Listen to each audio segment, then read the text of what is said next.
And a very warm welcome back to the Mediterranean Poker Party, taking place right here at the Marriott Royal Diamond. That building you see in front of you, that beautiful pool, this beautiful hotel. Look at that little pool on the balconies of some of those suites. I don't know, why did I not get one of those suites? I don't know. Doesn't seem right. I might take it up with the powers that be. I am, of course, James Dempsey, and alongside me, Mr. Picasso, Mr. Andrew Hedley. How are we doing, sir? Hello, James. I don't know why you didn't get one of those suites. Don't. I woke up this morning, walked out on the balcony, just dipped my toes in that little private pool and had a look out to the ocean. It was a wonderful time. I'm not having this. I'm not having this, that they put you in one of those suites. And right. Let's get on with it. 2K buy-in, that's what we got for you today. It is called the Luxon Pay Grand Final. This is day 1C, the third of 4 day ones for this event. Everyone's starting with 200K. Blinds at the moment, 30 minutes, much like they were in the Poker Oak event. But this one, they change as we go throughout the tournament. So we are going to elongate to 40 minutes and then 50 minutes as the event goes on. Given that wrinkle, this one is going to be a 3-day event, unlike the Poker Oaks. You see there, we're covering to the end of day 1C today. We pick up action tomorrow with day 2. And then the final table will take place there on the 9th. And that'll be the last of the events we cover before, of course, the MPP main event kicks off coverage on day 2 of that one on the 11th, and then play that one out to a winner. And it will be, well, not myself calling the action on that one, sadly. I'll be out of town. But, of course, today we have joining us for the first time this trip, Jay Harwood is going to be jumping in the booth. Steve Warburton taking a break, going to play some poker perhaps. And then, of course, you three will crown us our champion in that. But that's a little ways away for now. We're going to focus on this 2K, and we're going to kick things off over here on the Luxon table, where play will commence at the 1500, 3000 level. This level 5 of the day, and late registration, I believe, closing at the end of level 8. So still plenty of time for people to start gambling. We've seen this the other day, that like the action kind of fast, this kind of level, as some of those players will be going after it. Yeah, first look here at Cassandra Young. Actually just met her for the very first time as we were walking the tournament floor. And she said that her table is very spicy, James, which is good for us. She's going to go ahead and look to ISO here right off the bat with the pocket tens from +2 against the min raise from under the gun from Mr. Skull Gun Bundit. Skull Gun Bundit, what a name. Loving that. Yeah, she has gone after it. And I saw a couple of familiar faces behind who was on our feature table the other day. Krista Silver, a player you and I were literally just speaking of before coming on air, before the mics went live. So nice to see we've got him at the feature table as well. Or one of our feature tables. Again, for those of you just joining us, we have 3 feature tables in rotation. You see in the background there the main stage. That one, of course, the Onyx table. Here we have the Luxon, and we have our DTD live table as well. So you're going to have 3 tables worth of action coming at you. So the main idea of that, Andrew, of course, is we don't see too many boring hands. Absolutely, and we, get to sort of knit all the threads together of different storylines on what's going on out in the main floor. As we see Young pick that one up with the early 3-bet. Yeah, really enjoying it, actually. I think it's a world first, Demps, here at the MPP. 3 features. And here's a face that we saw in that 1K. Alyssa Sigbatova back at the feature.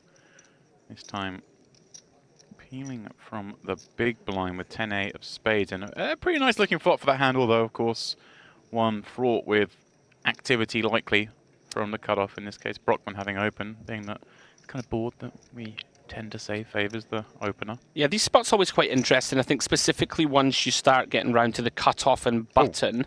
Hello, as the 9 of clubs pings the turn. I was going to say, obviously the opening ranges are a lot wider from cutoff and button, so there's more sort of scope for us to potentially consider check raising this type of holding versus, for example, an early position open. However, it does just land on call and drills the second nuts. Interesting combo for Brockman. Right. We have a pretty nice bluff candidate in my eyes. Right, we block the 8-10, we block the Queen 10. Block both sort of nutted straights, so to speak. Does shut it down. Now Sigbatova with the decision, do we want to try and go for a check raise river? Maybe let our opponent reopen the action. When he checks back turn, though, typically you're a little worried that people won't go for thin value often enough. So she is just going to activate herself. Goes for 2/3 pot. Makes sense. Right, he's either got the kind of hand that really wants to get the showdown, or he's got nothing, right? So Like, when you check, you kind of need your opponent to reopen here with something like ace-jack, right? Pocket queens, stuff like this.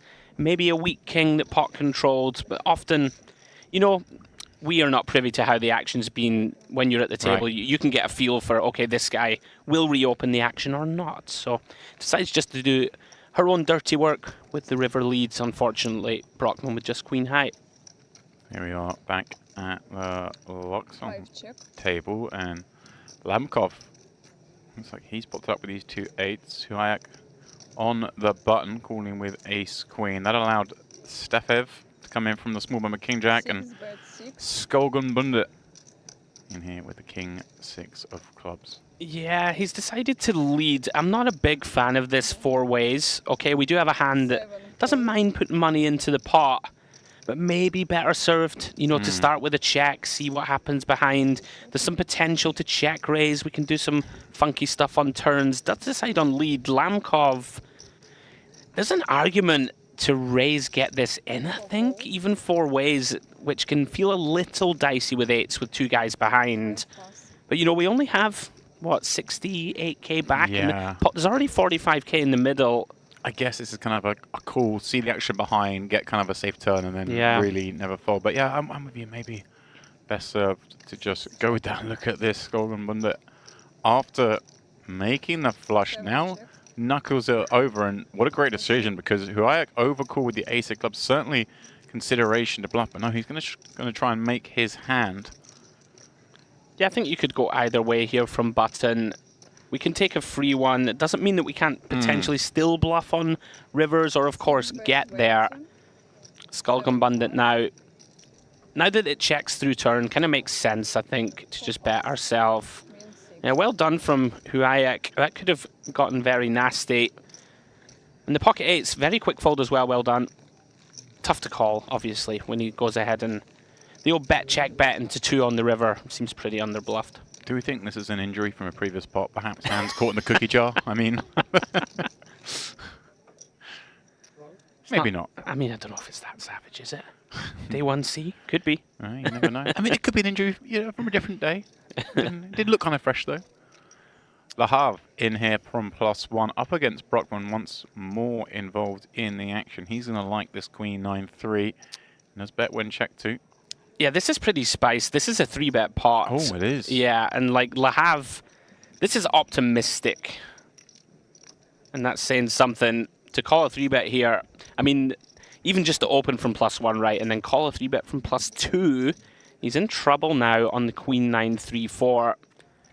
Pretty natural, of course, to continue once we hit middle pair. Now he's leading. This is a very confusing line to take.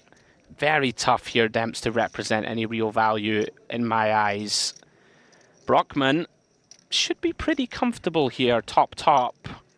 The decision is whether we raise now and look to try and play a really big one, or do we call, allow our opponent to bluff maybe a 10-jack, king 10, king jack on rivers? Yeah, I think call seems like the play, right? Well, once we start raising here, kind of almost over-reps our hand. Now let's see how this one plays out, because Le Havre, well, if he feels his opponent is getting sticky there with a queen, this may be a card he goes hard on, try and rep like an ace-high spade draw or something like that. I mean, sure, but it's just not really our card in the grand scheme of things. Can't think of too many hands that call a 3-bet, check call flop, lead turn that contain an ace. Maybe something like an ace-9, but of course I would just be checking turn all day long. An absolute slam dunk value bet spot for Brockman. He doesn't know it, of course, but pretty bad river for him here. Certainly a lot of rivers where Le Havre might just decide, okay, I'm going to have to pay this off, like a low blank. He's just put himself in this really awkward, nasty spot here. He does, of course, get away on the river, so not too much damage done. Yeah, kind of a fun one, that one. A little bit different. We see a lot of that here at Merit, of course, and especially, as I say, re-entry, still open players that are a little bit more inclined to gamble than we might normally see.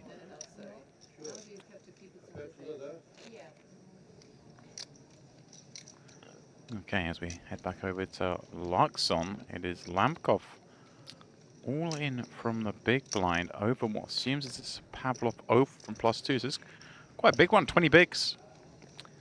I wonder if there may be a squeeze, perhaps, in there. That make a little bit more sense? It would. As it is, ace-queen holding for now. Yeah, I do know Atanas pretty well. Super experienced. The Bulgarian looking good here. Yeah. To knock off a player. Man with some recent form in this very room. Got 3rd place in the Merit Poker Common Series just back in March. So not more than 2 months ago, he picked up 100k in that 2k buy-in event. So a number that suits him in this very room. And of course, actually came 6th in the Carmen Series back in 2023 here as one of the main events. Okay. So he knows his way around this poker room. Yeah. Does hold through to the Ace of Diamonds River. So GG Lamkov can't get there. And Atanas swells his stack up to 287k. Yeah, I've played a lot with Atanas, and he's on the circuit, you know, room to room, knows what he's doing, very aggressive. He'll be fun to watch if he gets a big stack going. Yeah, one of those, let's see, you mentioned hailing from Bulgaria, which pound for pound is an incredibly talented poker nation. It's insane when you look at the all-time money list from that country, just how much money has gone back to Bulgaria. Yeah, agreed. They're on the rise. Wait, who do you reckon now? Right, back in our prime days, what, it was Sweden or something like that were the most aggro, and now we've got that Spain, Bulgaria. It's funny because I remember when I was coming up, when I was playing a lot on the tour, there were like no German players. If you saw a German player, they were bad. Now, like, then for the last like 10 years, it's like the Germans are just the best. Sure. And now it's definitely emerging that you've got people coming out of some of these countries, especially in Eastern Europe, like Bulgaria, where they're just grinding away in the lab, getting so strong. 100%. And you get that community. You know, you get your Bulgarian native speakers. It almost becomes like a little club. They're all out traveling together. You know, you work on this game together, and suddenly you see them in the mix. We see it somewhat from the Baltic states as well. Sure. Real talent pool emerging. Yeah, as we join the DTD live table here, 3-bet pot once more. Lahav opening with the 10s, gets 3-bet by Litvinov in the small. These spots always intriguing. Ace-King's gone with C-bet, as you would expect on the 6-4 deuce. Backdoor flush draw, 2 overs, and the betting lead. And Lahav's just decided to click this one. Actually don't mind it. With the SPR the way it is, kind of just deciding, I think, I'm going to run this, and if I run into a bigger pair, so be it. So much money in the middle. Litvinov now with the decision. Do I go ahead and jam it in? You can get some hands to fold. You can be up against the nut flush draw, which is, I think, is always a consideration in these spots when you're up against ace, queen, ace, jack, ace, 10 of clubs, right? You're doing pretty much, yeah, you're doing pretty well against these hands. But if you think your opponent kind of always has these 10s, jacks type hands, might decide to fold and does let it go. Well done, Lahav. Yeah, nice pick up for him. Well, the two players we were discussing as we kicked off this frame, De Silva versus Young. Oh, she's getting frisky, defending the 5-2-0 from under the gun. Yeah, this is a bit out of line. And, well, a flop that one suspects one bet won't be enough. You know, De Silva obviously going to love that board. For sure. A couple of options for Chris in terms of size in here. You can go really big here from under the gun on these 10 highs. Whether he decides to just go small.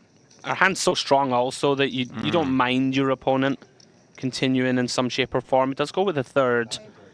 And if we're calling pre, we're not folding flop. It does just call. Jack of Spades on the turn. Not really a card that Young could hit, but certainly one De Silva's going to follow up with a lot. Sure. It's going to have some of those hands that bet have improved, and of course the big aces that have picked up gut short draws. Yeah. See how he approaches this now. It's kind of... It's almost a hand you don't want to have a hand because it's so easy to bluff here. that like betting the 10 suddenly becomes almost like a waste of a hand, right? Agreed. Yeah, there's an option to check and try and bluff catch. Like, she's going to have lots of sort of these gut shots, straight draws and stuff Yeah. Flashes her the 10 and the table mates, of course. Yeah, Chris, really, really good player. He's been on somewhat of a tear over the last few years. Lots of big scores. Super, super nice guy, and doesn't like to fold. Demps. I guess most of the better players in the world don't like folding. You can't win if you fold. It's true. What they say. He's in there. Still some work to do early on in this event. Everyone's starting with 200k. Yeah, back to DTD Live, and Golubovic opening under the gun with the ace-queen of diamonds. Both blinds making the call. Let's go with C-bet here. Into Lahav Brockman. And looks like a check raise, and is from Lahav. And this starts to get pretty interesting. 50k in the middle already. Golubovic with the decision. Could he have here from the small blind with check raise? Obviously, he's going, reasonably thin for a value check raise with just the top pair against the undergun open. But certainly, I guess there are some 2-pair combos, maybe even some sets. As it is, though, Golubovic with that gut short backdoor diamond certainly going to stick around. Then, because of all that, suddenly that 4 looks like a pretty good card for him, right? I mean, the most likely hand that check raises would be a set of 4s, I guess, is the thinking. Yeah, there'll probably be some ace-jack in there. That's the type of hand where we maybe start to draw the line versus under the gun. It's normally like an ace-jack, jack-10 suited. Right. Yeah, some sets, and like you should have some sets of 10s and stuff in here. Not necessarily looking to get it in pre-flop for what, 50 bigs? Is it 3K big blind, right? 3K big blind. Yeah. So it makes some sense. And yeah, nicely done from Lahav. Picking up a bit of momentum back-to-back. Substantial size pots. These characters over on the DTD live table, one of 3 tables of coverage. We are back at the Luxon table where Pavlov, Huayek, and Skolgenbundet are in action once again. I believe this one is a 3-bet from Skolgenbundet, and the 2 pocket pairs have peeled, looking to make sets. They failed to do that, but Pavlov, his interest is still peaked on this board with just the 1 over and perhaps an absence of an ace or king on board, making him far more inclined to call. Yeah, you're not loving this as a Tanis. Like, you would much prefer to have a spade in hand, but the C-bet size is so small. We're definitely going to have to see a turn, especially with the kind of inflated nature of the pot. Kind of 12 to win 73 or so as it was. Skolgenbundet in a pretty good spot here. 7 of clubs turn. Pavlov won't be too worried about. Unlikely that would have improved his opponent. Now Skolgenbundet with the decision. One assumes it's kind of a spot you're like, I kind of want to get one more street out of this. It's hard to get all 3, so maybe we just kind of go bigger here and check back if called. Let's see how he goes with it. Yeah, definitely like this for a double barrel. A Tanis isn't going to have 2-pair, right, which is a pretty key consideration in these spots. He's called a squeeze from under the gun. You can have a few sets, of course. 4s, 5s, 7s potentially are in there. But with the nut jack, let's put money in. This does seem a bit small. And the ace there we go. It's 38. Right. And the ace of spades as well. Quite nice hand to have, blocking some of those nut flush draws that Pavlov would continue with. So yeah, the 38k slightly bigger than we first thought. But nice hand. And good fold from Pavlov. Yes, it's just one of these hands that really doesn't have anywhere to go. You'd just much rather have pocket 6s here, right, that can improve any kind of flush draw, right? Any of these type of holdings, even like a 7-8 suited has a gut shot. Nice hand from both. And there we go. Skolgenbundet already leading this table, has got further ahead with just under 3 times the starting stack. Tim Agazin, it looks like, just joining the table. He has exactly the starting stack, and then we see 3 players with work to do. Back over at DTD Live, it is Litvinov, Supatova at it under the gun and +2. The former, having it opened, flopped 2-pair and has now checked it over to Litvinov. Nicely done. Yeah, I think this is another 3-bet coup, which would make sense for us in terms of game flow. Quite like this from Litvinov. It's a little on the wide side from +2 specifically, but these suited wheel aces play quite nicely as pre-flop bluffs, and she smashed the flop, of course. Now he has this decision. Do I get to kind of barrel this off with a no equity holding? You know, you don't expect her to have aces and kings. But having said that, I think at this stack depth, Sibikatova can just have ace-king, right? So it makes it less appetizing to sort of just try and blast it off. Right. He does wave the white flag. Interesting river, queen of spades. Now the decision for her, it's, you know, this isn't a fist pump value bet by any means. You bet here, get raised, yeah, you just hate it's life. a bit of a disaster. And he can have all the pocket queens pretty much pure. You can have some ace-jack suited, right, that decides to take a free one. And what are the king X that have 3-bet, pre-bet flop and check back turn that can now call a river bets? Yeah, there's not many. I like check, I think. Could potentially go for the old really small block and induce a kind of spazzy raise from like in position. Pretty good give up, I think, from the ace-3. And yeah, there you go. Sibikatova, she knows what she's doing. Nestled in the middle of the pack, a little above the starting stack is Malov leading the way there with just over 2 starting stacks, and Ulubovic, we saw a moment ago in action. He has just 75k at this 3k big blind level, but again, we are still so early in the day here. Do not fret if you're on a short stack. Meanwhile, Hashim, under the gun, over here at Luxon, has found himself a pretty delightful little flop there, considering he hasn't hit anything. It's like the ultra disguised. Yeah. And don't mind this, you know, on some of the ace-high boards. I mean, you are going to want to do a lot of checking, right, in multi-way pots, even from under the gun. But with this exact combo, I quite like this. We can just clear out some hands that have equity. We can double barrel on lots of different turns and win the pot. So he does narrow the field just to Timur Gazin. Yeah, I feel like I'm with you there. Yeah, we do check these boards, but I think when we got the 7 high and reasons to bet, we bet the 7 high. Sure. We saw, obviously, hands like 2 7s finding the muck, 2 9s sticking around. Now the Hashim find a way to go again. It looks like he's reaching for chips, and this will surely put an end to the Timur Gazin curiosity. This is nicely done. Yeah, really nicely done.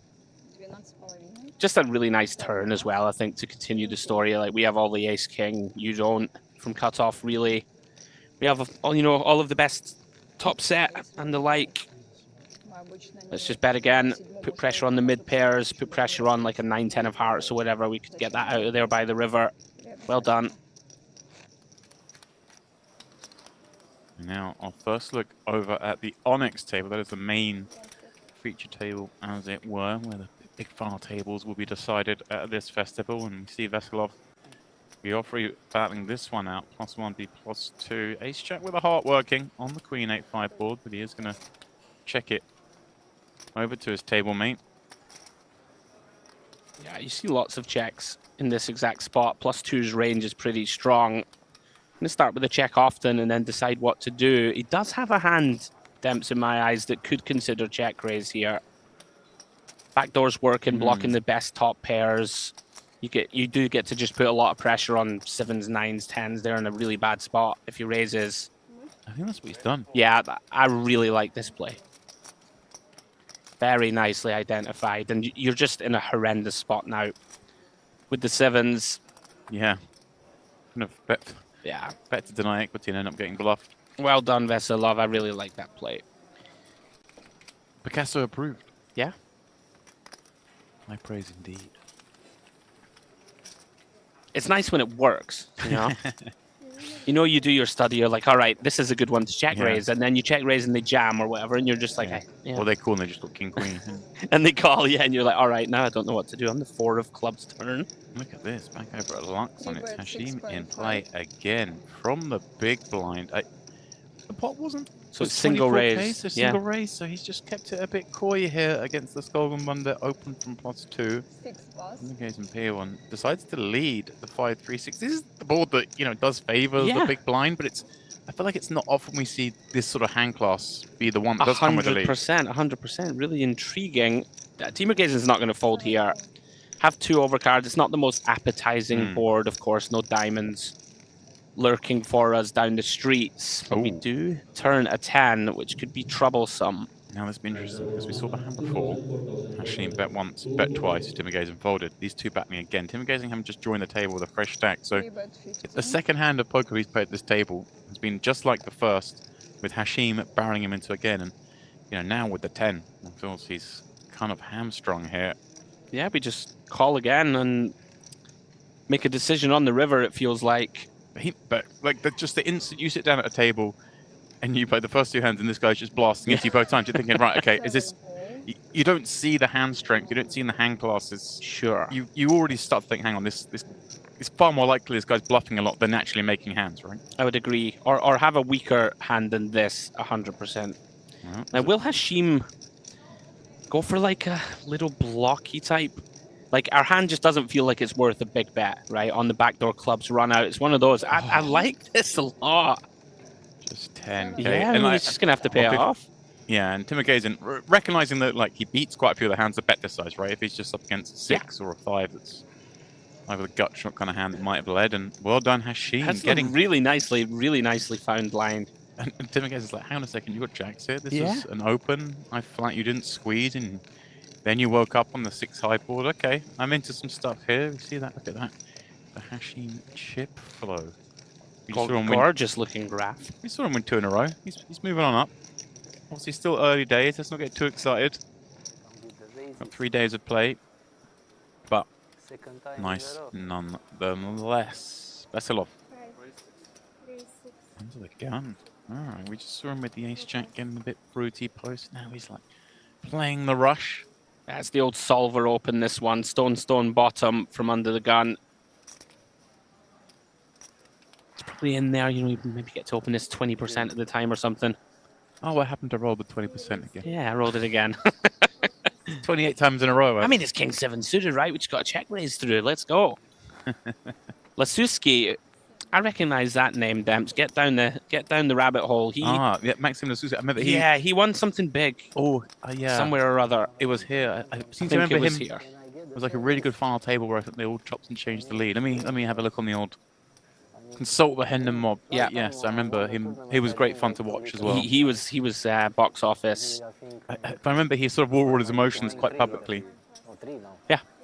That's him. If I'm remembering correctly, he got stacked by Pettychuk. I think it was last few tables of the main, and it felt like a bit of a slow roll from Pettychuk. But the way the action went, at what we didn't think it was one of those horrible spots where you're so sure you've got the best hand, and your man tanks for 3 minutes and you're out. And I'm pretty sure it's him. Well, we saw him many times here in Cyprus. Actually, he had a deep run in the EPT main event. There we go. Came 8th in the EAPT Grand Final.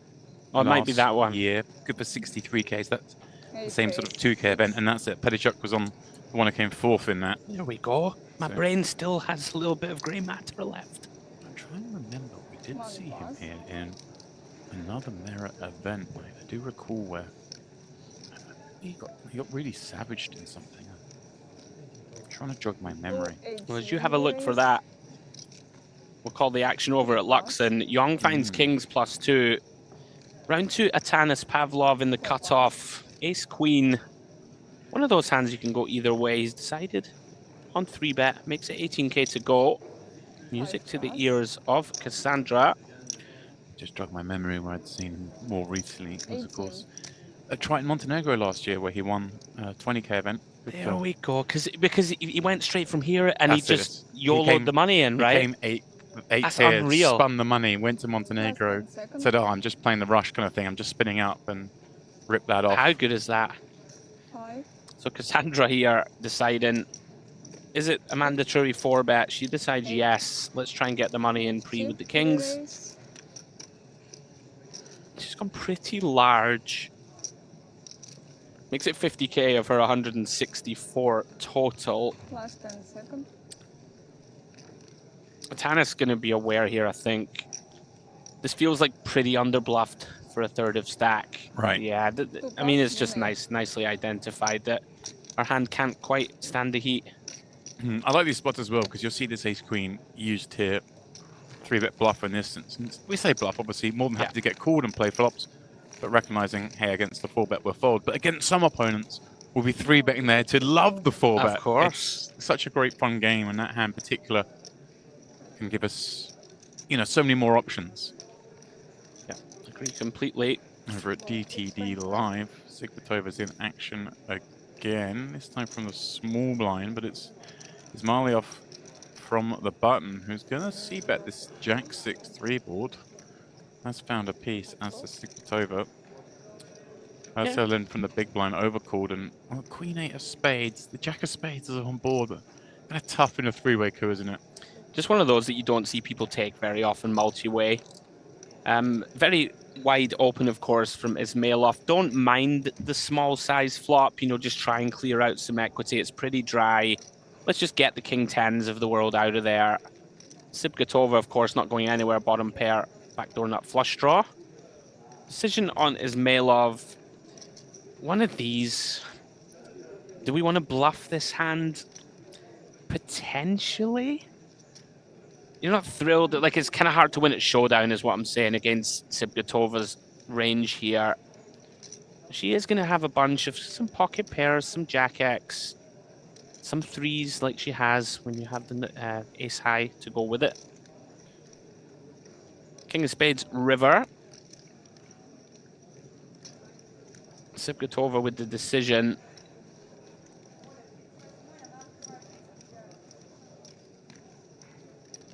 Looks like she's debating block.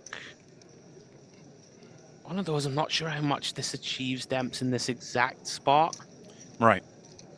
You know, with this, like, I don't think you ever get a better hand to fold here. Well, she's gone larger. Okay, so she is turning it into a pure bluff. Interesting. Or is this one of these like really weird leveling rules where she thinks she should maybe fold out some better, but also make some worse call, I wonder. Right. I actually kind of like it. I mean, it's hard for her to land on the river with many worse hands, is what I'm getting at. Other than the sort of queen 10s of the world that she decides to float. I guess this stack depth, are we in there with maybe with like the 4-5 yeah. suits? I know there are not many combos. We can be in there with 4-5 for sure. I don't think we're in there with many. Maybe some 5-7 suited if we're feeling a bit spicy. So there aren't too many, you know, sort of natural brick draws. And he's kind of hating this because he does need her to have these sort of queen 9 suiteds with a backdoor queen 10, stuff like this, or a 3, which is pretty rare that it's going to be, you know, in there and then turn itself into a bluff. Well done. Well done, Miss Sibgatova. Well put together there. I mean, it'd be so easy just to try and check the 3 and win at showdown. Just check and lose. Yeah, well done. Fun one. Skogamunda over on the Luxon table. He's checking his option with 8-5 on this 10-9-4-6 board. Hashim in the mix again, this time with a flush draw. 3-bet 8. Yeah, this is pretty wide from him pre to peel the raise of Pavlov. Decided to take a free one on the flop. Well, let's put it out. I mean, we're all leaving the tree a little bit here. Pavlov with the ace deuce off from the hijack. 100%. The boys are playing. They really are playing. I mean, Atanas, wow. I mean, this is Pavlov. Pretty spicy. Defined check call. I think he's planning to bluff a river spade, potentially. I mean, is it a case that he's seen Hashim play fairly aggressively from what we've seen so far, and now wants to check the bet turn, kind of thinks, hang on a second, what hand? Oh, look at this man just doesn't slow down.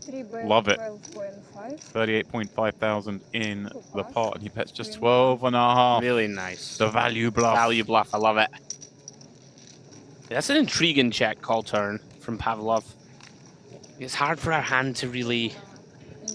It just feels like the one that doesn't really have anywhere to go. Good luck, change dealer. In my eyes, a little too wide, I think. But he was correct.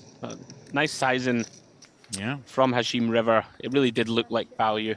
Gets him over the old 2 starting stacks as we head on over to the Onyx, where we have some potential danger. Veselov with a pair and a straight flush draw up against the flop flush of Ruski.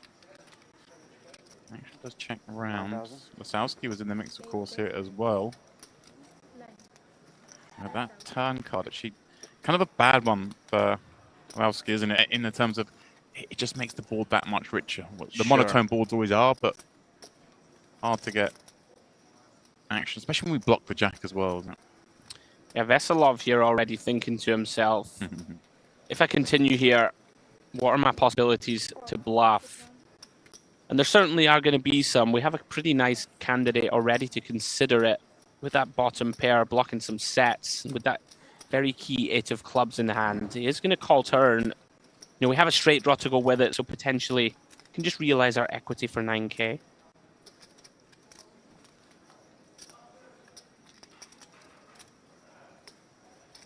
Ten of spades, river, Lusky, horse, very comfortable. Just trying to work out the right sizing. 28. And that is 28k, 2/3 pots.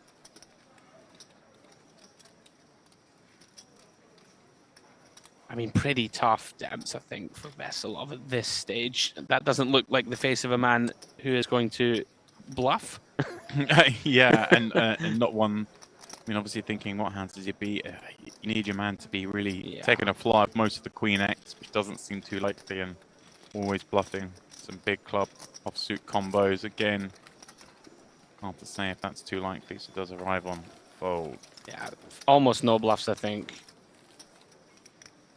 And he's peeled pre-flop facing the open from EP. Background to Luxon and Cassandra. Another premium. Another premium? I mean, come on, you're doing this hand a disservice. We got the boots, my friend. And the blinds are up. Even better time to get them. The premium of all premiums. The first class hand. The number one. It's the Merit Royal premium, that one. The Merit Royal premiums, aces. Well, you're staying, of course, because those unfamiliar with this fantastic complex, it's kind of it's 4 hotels at the moment. They're constantly building. There's another one under construction, but 2 of which are adult only, as it were. 2 take the kids in, and you've got baby Arlo with you, so you're in the Merit Premium. It's lovely. Gorgeous hotel, yeah. By the way, Hashim. Playing absolute note perfect so far. No. I mean, it's quite reasonable, right? Under the gun open and +2, 3-bet. Like, Jax isn't doing too well. The speed he did it. I know. Hang on a second. Put a note on this man. MVP so far. We're dealing with a player. Wow. I don't mind this, by the way, from Atanas. I think most people just auto-call this hand. But you do have the full table behind. Sometimes it can be nice to just sort of get Jacks to fold. Get Jacks to fold, right? And also take the betting lead, you know. Wow. Now, that's Cassandra. Come with a 4-bet again. We saw her do that a moment ago. Well, this time she get trappy and cool. I think we just 4-bet this one as well. Like 50 bigs effective or so. 17. I think when Atanas 3-bets from early position like this, he's going to be weighted to like stronger hands than 7s, right? Of course, on this occasion, he does just have the pocket 7s. But he's going to have lots of really good hands that just won't fold, right? Or will look to get it in. Yeah, it's always a bit awkward here as well. You just 3-bet this player a moment ago, got 4-bet on, you 3-bet them again, you get 4-bet again, assuming you fold to. So you can be like, hang on a second, am I really running into it hand after hand? As we've seen, it has been both the butchers and the boots. Yeah, he's an experienced campaigner. I'm just going to recognize that, okay, I tried again. I'm giving up nothing as well. I wouldn't, if I stick to the table, I wouldn't be sure that she's had it or not had it. She just seems to take it all in her stride. Sure. Did you just fold Jacks? Like, without too much thought? She went, nah, yeah, Jack's no good. I mean, it's not doing great, is it? Under the gun and +2. I don't care. I'm going to think about it. I'm on the TV. I want people to make note of my fold. No, this man's an absolute G. He's just like, yeah, whatever. I don't need to play this one. We saw him slow by the Jacks moment go up in the big. Now he just keeps, maybe he just doesn't like Jacks. I'm going with that. Okay. Ismailov, 2 8s from the hijack. He's opened this one up, and we see the boots once again, and in the hand to Sivkatova. Now, if you were watching the other day, I saw her play this hand like 3 or 4 times. She found them often. Oh, hello. Oh, here we go. Yeah, this is a potential trouble spot. Note the open size here from Ismailov as well. Up to 11k at 4k big blind. 2.75x. So already this stack's getting shallowed here. And Sigmatova's near 3x 3-bet, just getting flat by Ursulan on the button. But, I mean, ace-queen suited, it's one of those hands, right, that we quite like to call them player flop in position and keep in those weaker hands that Sigmatova has 3-betting in this seat. We can certainly be dominating her, right? Yeah, you can. It's always very kind of murky and tricky, especially against that inflated initial open. And this is a troublesome flop. Oh, yeah, no one really likes this board, do they? I mean, Sibgatover is hating this against two opponents. Figures that at least one of them has smashed it. Right. I mean, Ursula with the cold call, we often see the 9s, the 10s, even the jacks. These are the kind of hands that love to do that. They all improve on this board. Ismailov as well called the 3-bet. He may well have some of those hands himself. And, of course, the king-jack suited of the world that have nutted, but she is nonetheless going to go ahead and bet. And we have to remember, we are in the rebuy portion of this event. It does change the ranges somewhat. I know it shouldn't, in theory. The book doesn't say that. But the book's also not down here having to fold hand after hand. Not wanting to be here picking up big stacks. That's absolutely true. Yeah, I mean, I would check this hand all day, every day, and twice on a Sunday as Sibgatover and just look to kind of see what the button does. Then we're going to get to see what hijack does in any case. And we can sort of just carefully tread through this hand. But she does decide just to c-bet. And especially the ace of diamonds as well. Obviously, all those diamond turns would actually be good news for her. Ismailov still thinking about this himself. He has the bottom end gut I mean, he shot. can't continue with this, I don't think. Yeah, I mean, if you're not beat by Sibgatover, you're definitely beaten by the button in this spot, and you may well be drawing dead. Very often drawing dead already. Even if we hit a jack, it's unlikely to be good. If we hit an 8, unlikely to be good. Yeah, I mean, good fold. Yeah. All of a sudden, there's only, what, just over half pot back? So on a blank, Erselan could be in trouble. Oh, well, my word. Good game, buddy. I was just saying Ursula only had 1 live out, and Sibgatover only had 1 live out to improve, and that is exactly what's come. And I mean, both players now feel so good about their hands. Yeah, once we make the cold call pre-flop, which, you know, I would argue that we just fold our hand pre. Like, it's annoying, or I would rather cold for it than cold call. And now this is just GG. Like, there's just no way to get away from this now. A little bit of acting. Yeah, he's kind of loving it, and he's drawing dead. Loving it as much as you can be. The funny thing is, Sibgatover's probably thinking, oh, I've actually got there against like 9s or 10s or something. Yeah. Good game. Yeah, GG's, Ursula. That was a cold one. As played, nothing we could do. Andrew's, you know, he's too strong. He's saying he's just folding. I'm in there.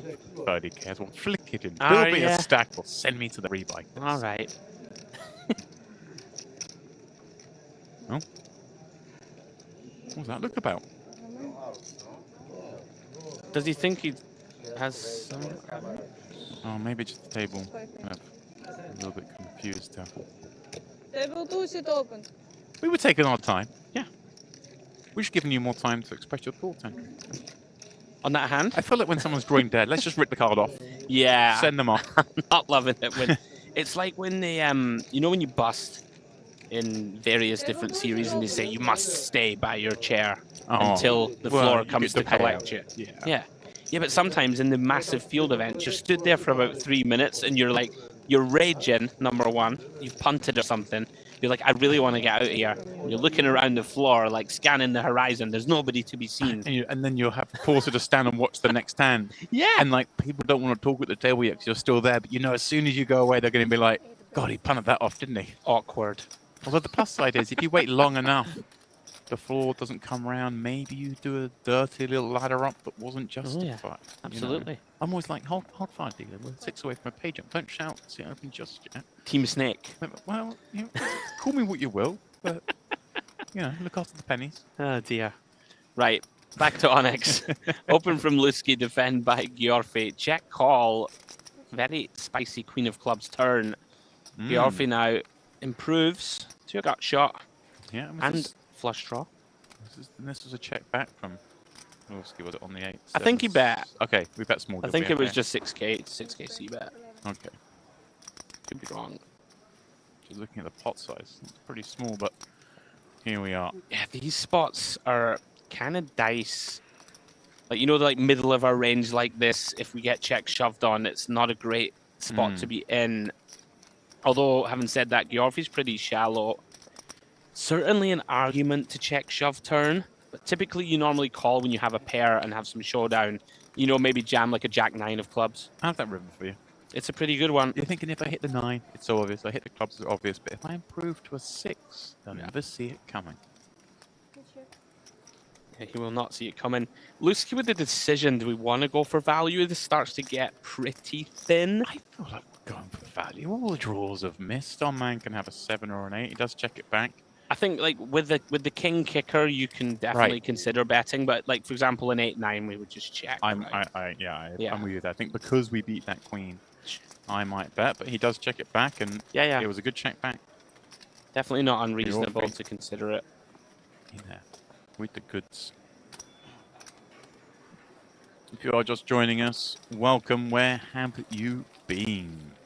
We are watching the Luxon Pay Grand Final. This is a $2,000, $2 million guaranteed event. This is just day 1C. There is a turbo flight tonight, and then everyone reforms for day 2 tomorrow.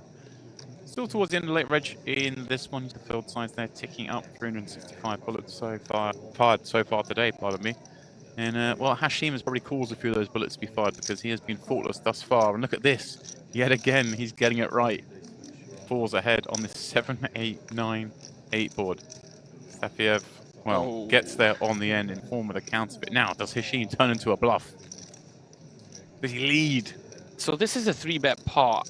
So I'm starting to just try and quickly analyze where we're at as Hashim. What does our range look like? That calls the 3-bet. I believe flop went check. Then Stafiev decided to bet the turn. He is finding it. Quickly becoming the GOAT of day 1C. Really beaten into the pot. What happened there? He didn't he just dropped the chip. Oh, he did. No. Are they going to make him call? No, he snap folded. Okay. Wait. He did call? Wait, he did! Like one chip within a microsecond. And then Hashim just mucked. Is that what happened? I guess so. Yeah, I was going to say we didn't have much time to dissect that, but what sort of 7 and 8x do we have that didn't bet turn, check calls, and then leads? We don't have too many 8 and 7x, I would suggest. So maybe just looked like a brick heart draw or a low pair, and he quickly picked it off. I like where his head's at, though, Hashim. He's really played very well in the early goings of our coverage here. Brockman raising ace-8 after La Havre, limping with the queen deuce. Oh, he's sticking around. Perhaps a little too speculative, but let's see how the one plays out. Jack 10-5 board. Still growing live to the deuce, in fact. Taking the heat here. Yeah, we've seen that he's playing like a very spicy sort of, like just lots of kind of not what we would call non-standard leads. And he's in there with very wide range of combos. He just wants to swing for the fences, and you can't hate on it. And I suppose this hand, we can never check call. He's deciding to himself, all right, I'm just going to take a stab at 7K. Brockman with a hand that can't go anywhere just yet in my eyes to this sizing. Is he raised? This is pretty nice recognition. Wow. We're playing some poker here. Yeah. Like, in theory, La Havre should have no leads, right? It's one of those spots at this stack depth. So Brockman's just going to pounce and say, yeah, I don't think you have any of the really strong hands here when you limp call pre and lead. Well done. Nicely played, Brockman. He says, nah. Wag the finger. You don't get to lead. You don't get to lead here. Yeah, no. Nice hand. Indeed. Now I heard something in the background there. Piqued the interest of many a player. There's a PLO event that's just gone on break. Now let me tell you, this is of course day 1C. Many players would have already bagged up chips. A little loose end what to do today, so you know, let's just have a little 1 day 1K PLO event. That's fun, isn't it? 1 day 1K. Well then, Teamer Gazin, 3-4 of hearts in the cutoff here, out at the Luxon table. Chris De Silva, 30 effective. Oh yeah.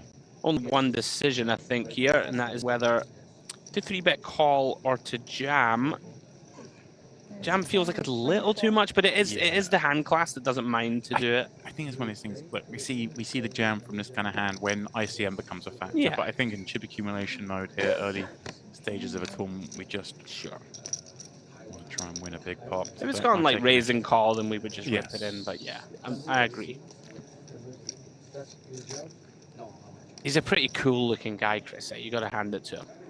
I don't think I can pull off that sunglasses and Man United top look with such a plum. I would perhaps question the Man United top, but we'll let it go. James, we've spoken about this.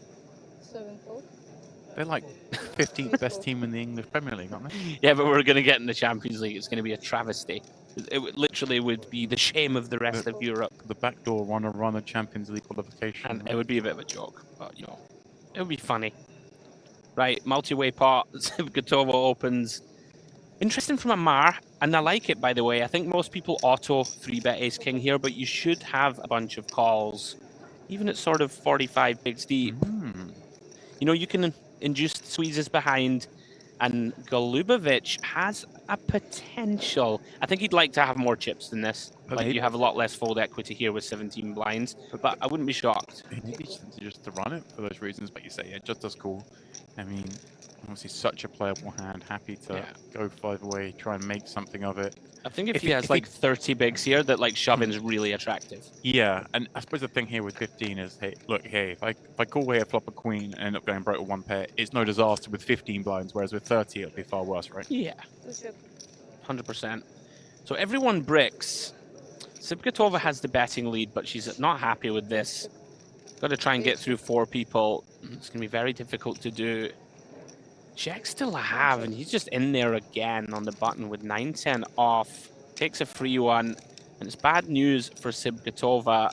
She does turn 2 pair, but Anar with that beautifully disguised ace-king. Brockman's not leading at this, is he? Okay. It's itching. I was about to leave the booth if that happens. And yeah, exactly what you're saying, like, Anar playing this coy pre means that Sibgatova is looking at her hand like it's the absolute crown jewels. She does not think someone has a better ace. She thinks a 2 would have made some noise. 7s probably would have bet. It's like hard to imagine any hand she loses to. Yeah, you're only really worried about Anar having ace queen exactly in the long term here in my eyes is typically the hand.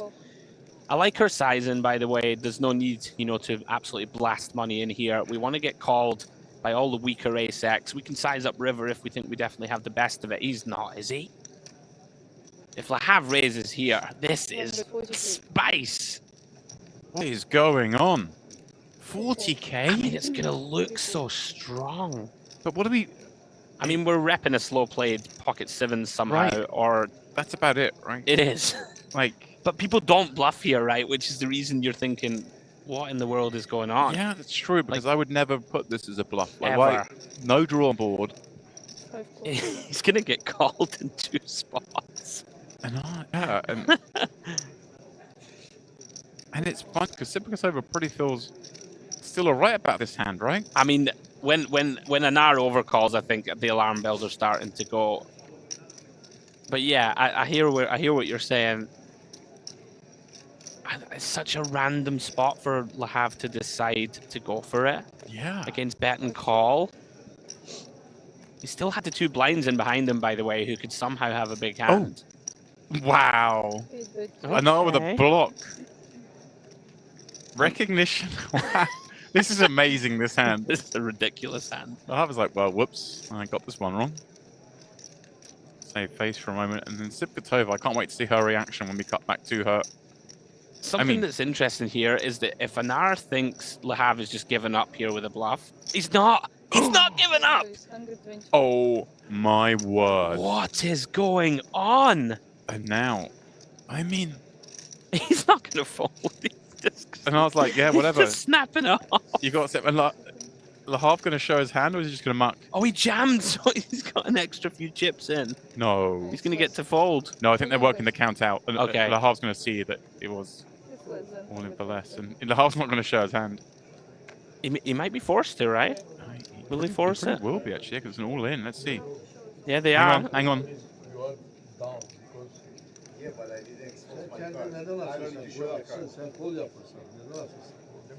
You need to wait for me to show my card. If you didn't wait, I don't show the card. I marked the card. You must show the card. Sure. Otherwise, you can play with it. The hand is tabled, as is correct. Now, if the bet had been 125, 125, and a Nar had like 126, it wasn't all in, then of course, if he shows his cards first, he can up. But because it's an all in, because he needed 124k of the 125k, at an all in, all hands must be exposed. So the dealer, of course, completely correct there, and the players recognizing that. No need to bring the floor into that one. They all got there in the end, but wow, what an incredible hand. I mean, no one at the table would expect the 10-9 offsuit to be shown there, surely. It has to be the worst feeling in the world when you go for this big river bluff, and then Ar just shrugged his shoulders, counted up the chips, and just deposited them in the middle. Yeah, unbelievable. Action here, fast and furious at the Luxon Pay Grand Final. This is, of course, day 1C with a whopping $2 million guarantee. That was something. Wow. That might be my favorite hand thus far. Yeah, absolutely is. It's just, he went so hard at it, delayed, repping like just sevens full. Yeah. Sipitova was supposed to lose a bunch of chips in the spot. Somehow didn't really. I mean, she put 40k on the turn, but she might have lost more. All the money came from the wrong place. Yeah. Main thing is, though, Anar got the full double up with the rare slow play of Ace King. Nice to see. Here we are then. Yeah, it was well done. Back at the Onyx, Veselov betting nut diamonds. Masiuk from under the gun. He's sticking around with his Ace King, and Panuescu, 2 6s. His interest has been piqued, and while he's been somewhat rewarded, 4 on the turn, giving him that full lineup. Yeah, basically the 2 out of position players continuing with close to sort of bottom of the hands that they would consider to continue. Like Masiuk, we're not loving it. We don't have a diamond in hand, but it's such a small bet. We got, you know, 6 overcards that we can ping and potentially win this pot. Panescu's is a curious one to overcall. Veselov now, yeah, this makes sense, right? Like, if you bet and get raised, it's a disaster. Let's take a free one, try and drill the nuts. Somehow 6 is his best. I think, obviously, if Veselov could see how wide he'd been peeled by both players here, yeah, then he would flop and we'd be blasting. But yeah, as you're right, Panuescu looks like he's going to take this one down. This is a really strange spot because you might think he needs to bluff, right? Like, it's like, though, right? We're it's trying to bluff thin. Pocket 8s and 9s, that's it. And they don't always bet the flop, maybe. I mean, I think you just check and try and win. Yeah. Yeah, and he is gonna. And he is gonna win. You're a big boss. Yeah. Pretty reasonable, I think, from all. Veselov just decides. I got so much equity. 3 of diamonds would have been fun. Oh yeah. That'd have been dirty. All right. Sorry, James, go on. Welcome to all of you joining us. I haven't yet mentioned, but I have one BDI on the GG Poker YouTube channel chat. So if you do want to get involved, share your thoughts, ask any questions, tell us who you're supporting, please do go ahead in there. We'll be keeping an eye as the day goes on. Right now, I mean, it says it's the Luxon table, but I'm renaming it the Hashim table. Yeah, he's my favorite player of the day thus far. So is this a squeezed one? It is, right, okay. We have a 3-bet of the open by Hashim, cold called, I think, by Huayak. And he's in deep trouble now with half pot back. But he does have some good turn cards to look forward to, and that obviously the best of them. Just half pot behind. These two will be getting this in. We know that for sure. Yeah, this is a grim turn of events for Hashim. Very unlucky. He's just going to put him in, it looks like. Yeah, what can you do? Very unlucky. You're going to have to find a lady on the river. 147k in there. Pretty big pot.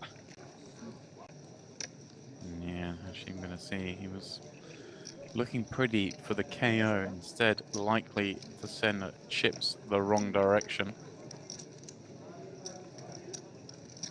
These ones sting a little, especially when we've 3-bet. The big blind's cold called. You're thinking ace, jack, ace 10 suited are in there a lot. Right, and you see his hand knowing full well that the half pot, he was never folding the turn. You were always going to stack them, given that they Huayak could flop the top player in the river. Just confirming they're likely the double up back to, what, 3/4 of a starting stack? Machine. you know, a little annoying, but he just does have a bud starting stack. I think that's a little cruel for the man that has impressed us most thus far. I'm still flabbergasted just by the speed of the pod with the 2 jacks. He's just like, ah, whatever, get this dust out of my way. Yeah. Yeah, Huayak back in the mix. Skullgun Bandit way out in front. 571k. Great start for him. Blinds, of course. 2 and 4,000 still. Back to the Onyx we go. Open from Paunescu from under the gun. Luski from +1. Calls with ace-10 of spades. Lasuski, who has entertained us on many an occasion, he's going to call from the cutoff here. Pretty wide, 8-6 of spades. Does that position, though? Saiji wants to get in there. Allows Masiuk to come along from the big blind with the ace-4 off. King 10-9 all hearts. No player with a heart in hand. You would imagine leads to a turn card most of the time. I mean, Lasuski, this would be optimistic Demps. Even in position, it's not a great hand to fire with. He is going to take a stab. I mean, I guess the only real way to win this pot is to start bluffing. Not a lot of fun to do into 3, but with the exact hands that we can see on our screen, the only person who can really continue is Luski, and he's hating it. It might get through. I would fold this hand. Like, where, you know, where can we go with it? Yeah, nicely picked up by Lasowski. Well done. I know you're friends with that guy. I know. I should have figured it out. Could have been 8-5 of hearts. I had ace high, no heart. Good bluff. Good bluff. That's it, man. Picked up a final table at the MPP last year. Right then, back over at DTD Live. Anar, the man who got that unlikely double up with the ace-king. He's in here with his king-jack suited, popping up to 10k at 2k, 4k. Gulubovic finds the aces, jams 15 blinds. I thought you might flat this one, James, just looking at the way the stacks are. But if you think your man is just 2.5x opening from early, has a lot of chips, is just going to give you a spin with lots of the hands he's opened, it makes some sense, I guess, just to put it in. And he does get the max value, at least until the 5 cards are revealed. Yeah, let's not speak too soon. I believe once in the history of time, King Jack has run down 2 aces pre-flop. Maybe once or twice. Should happen about 25% of the time. Oh. King of the window, 1 heart behind. Slight improvement in equity for Anar. Pre-flop to flop. Gulubovic pleased to see the low black card on the turn. And even more thrilled for the 7 of hearts on the river, doubling him back up to 130k. Yeah, just in time. A lot of runners today. 376 now as the counter ticks up. So of course, 2,200 buy-in, 2 million guarantee. Blind on blind confrontation here. Looks like limp check on the flop. We have a stab from Paunescu with that flop trip jacks. Luski, of course, with a flush draw. Hello. 8 of diamonds turn Demps. Yeah, he's in there. He's found it. And Paunescu with a diamond working himself. Rates to lose a number of chips in here, but I suppose at least the pot is small. Just 20k is a paired board. It makes a lot of sense to check this turn. Pretty dangerous, coordinated one. All the 9-10 get there. All the flushes get there. Right. We can induce some bluffs. Sort of king 10s, king 9s of the world. It's like a red card on the river, but it is the deuce of hearts. Yeah, this is going to be a really tough spot. We have that 6 of diamonds in hand as well, which blocks some of the natural flushes that Luski can have. I'm trying to think that, you know, some of those bluffs might be in there like the 8-9, the 10-8, pardon me. They all are paired, but we don't bet. As it is, a 15k bet is a cheap enough price. Yeah, didn't get greedy. Yeah. Leading to a snap score. I'm a little surprised it didn't go a bit bigger than that. I think our hand should bet larger. But again, it's hard. You know, if you think your opponent has a queen, for example, or something, you're going to struggle to get them to put too many chips in. I like Panuescu took a sip from a goblet of wine. It did look like a goblet. That looked like quite a generous pour. I need the backstory on this hand injury, by the way. All-inclusive resort, has to be said. Yeah. I'll have a goblet of Order Shiraz, away. please. Order away. So under the gun versus big blind here. Skullgun Bundit going to continue, and Stafiev has one of those hands. 3 to a straight, 3 to a flush. If you think our opponent is c-betting too liberally, let's punish it. I can recommend the House Prosecco, just saying. I had a few the other day. A little splash, as you like to say. Just a little splash. Yeah, nice hand recognition is from Stafiev and Skullgun Bundit.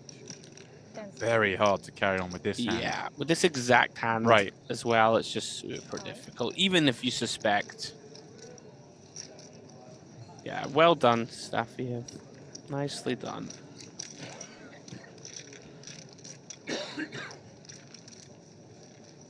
It's very much a feature of the modern game. If you got three cards in a row, or 3 matching suits in a row, let's bump it up. 7 check. 1 bet We're on 7. ace 9 board here over at DTD Live. Lahav actually having the hand for once. And it's still best with these 2 queens. I bet it's going to see everyone fold round to Litvinov as the working diamonds. Just a few strange decisions in my eyes from Lahav. He's very aggressive, so that is going to pay off sometimes. But c-betting here into 3 with queens, it just doesn't really make too much sense to me. But Litvinov, of course, going nowhere with our flush draw. 4 of hearts on the turn. Queen's still good.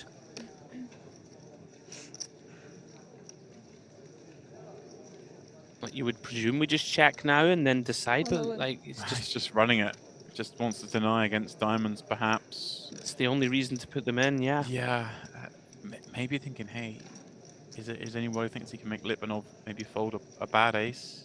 He did c-bet into a 4-way pot, right? He did. It looks like he's got a big ace.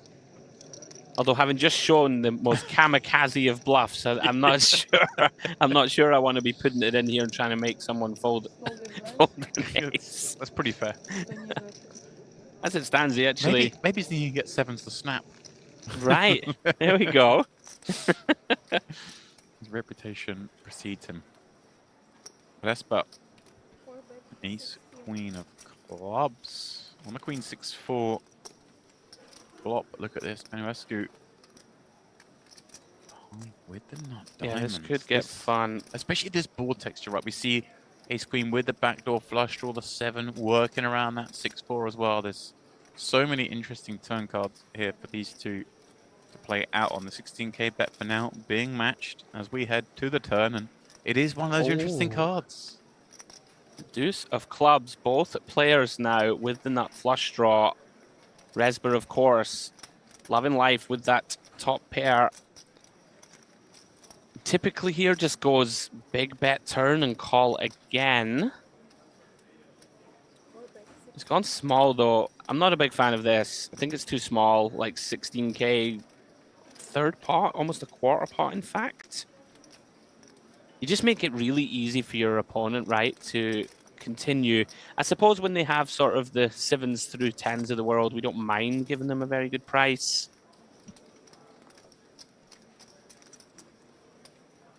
Not normally a spot that we want to bet this small, though, out of position. It looks like Panuescu's kind of trying to decide, is it time to start turning this into a bluff, James, right? Because this does feel kind of weak. Right, like a jacks or 10s. It just feels pretty weak, yeah, like 16k, like why are you betting so small? I can have some sets here, right, that you probably don't have, and he is. Here we go. Yeah. Elevation. I quite like it. Obviously, we can see that Resber is like, this is working out beautifully. He has kind of close to top of range and is getting his opponent to raise. He has to put the puzzle pieces together here and recognize, okay, I've induced this, rather than being up against a hand that has ace queen beat. I think we just call Demps and decide on rivers. And we're in a beautiful spot now where we shallow the stack down to 1-to-1, stacked a pot and backdoor the nuts. So if he wasn't sure it was, he's loving life now. He's feeling okay now. And I mean, does... I hope we knuckle.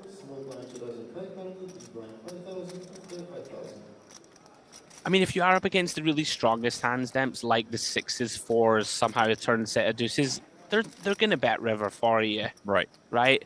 And there's all those brick diamond combos and stuff. Yeah, this is unfortunate. I mean, Pinescu now just hating it, obviously. I mean, he may have shut it down with kind of, you know, these nut diamonds isn't a great one to try and bluff river. But it's nice to give our opponent the opportunity. Well, I mean, we've seen some savage bluffs. And I was going to say, is there a chance that we still go for it and think, would you really block river with a flush? Yeah. I mean, it's a bit more than a block, though, right? Like, it is. B33 is still kind of substantial. Well, just given what we've seen thus far, nothing would surprise me. Yeah. I don't just mean today. I mean, all the time I've spent here at the Merit. I don't mind that bluff, though, on the turn. Against, like, you know, against the sizing, it's not unreasonable. And nicely done from Resber, to be fair. Induced his man. Yeah, and there he is. Atop the chip counts at this table. Still early doors and still sub-2 starting stacks. So we're not writing letters home just yet. Tim Gazin over here checking that A6 of diamonds on the 2-diamond flop. Our boy Hashim in the mix, and he's got a pair with backdoor flush draw. He checks as well, and it's Huayek, the man who sort of stole the chips off Hashim a moment ago with the action. And 2-7s feels like a mandatory bet here, right? It's one of these where just going to stab small in position often. Yeah, the sizing looks good. Timur Gazin. Right, is this where we potentially can we check raises with this particular holding? I would just run this, I think. You have the backdoor straight draw to go with your nut flush draw. Yeah, this is pretty nicely identified from him. We can put all of these mid pairs in a coffin, get value from like Queen Jack of diamonds and stuff like this. Right. We can run it against a 10 quite happily and just go ahead and try and get there. It's a good point up against the hands like those Queen Jack of diamonds. We quite often make a better hand here fold and the hand we dominate call, which is obviously anytime you're playing poker, you want to create that situation. Yeah, absolutely.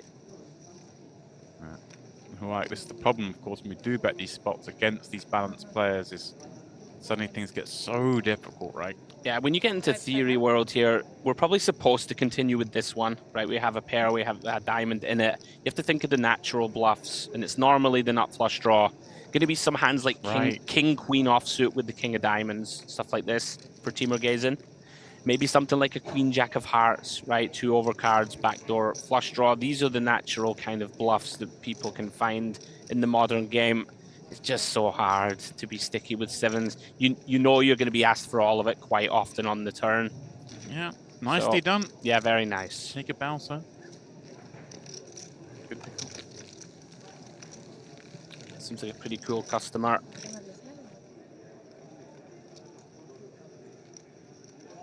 Lobovic, King of clubs. With those newfound chips, raising it up to 8k at 2k, 4k. Sikvatova, next seat, King Jack. Pardon me, 2 seats down. King Jack offsuit. Depends what mooch is in, I guess. It does. You could mix a 3-bet in. I much prefer it to call. Like, I think when people call here, it's a big mistake. Like this, not particularly big size, Andrew, but I guess against stack depth, it seems okay. You would normally expect maybe 22 to 24. We're kind of nitpicking.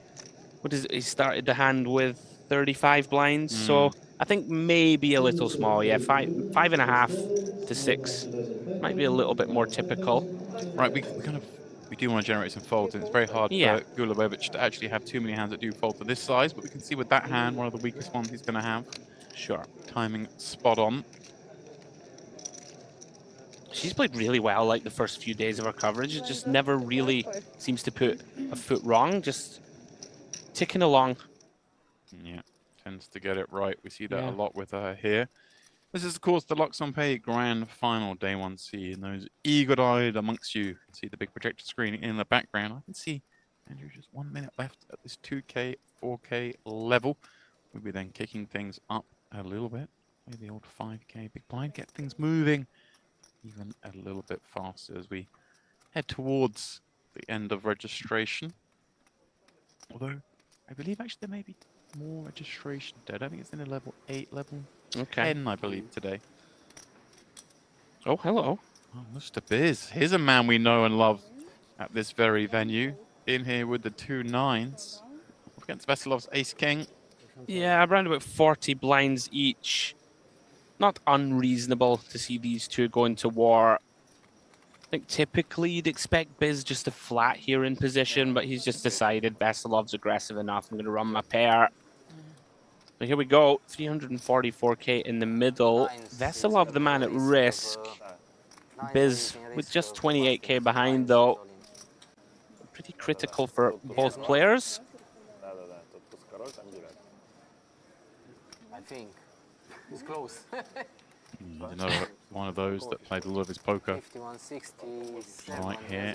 Merit. A couple of 6-figure cashes in his past here. Yeah. Nice. Plenty of 5-figure cashes. 150. 25, yeah. He's in risk, yeah. He is more.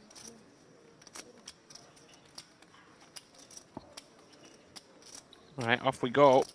Ace King versus 9s. Great flop for those 9s. Yeah, not improved yet, but with some killouts. Oh, some killouts, I like that. Oh, not too many, I suppose. Oh, hello. Hello.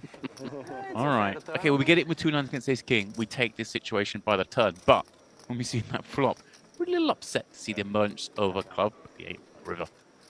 3 across, red, no danger. I've worked out the science of these spots. When you hold the 9 of clubs, you just always win this one.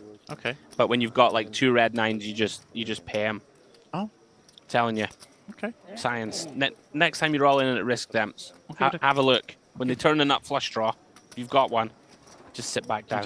You just toast? You just sit back down, mate, and when you don't have one, they just get there.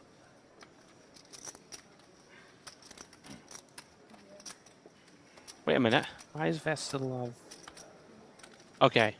It's saying eliminated, but he didn't leave his seat. Perhaps. Okay. Perhaps has a few chips back. Yeah.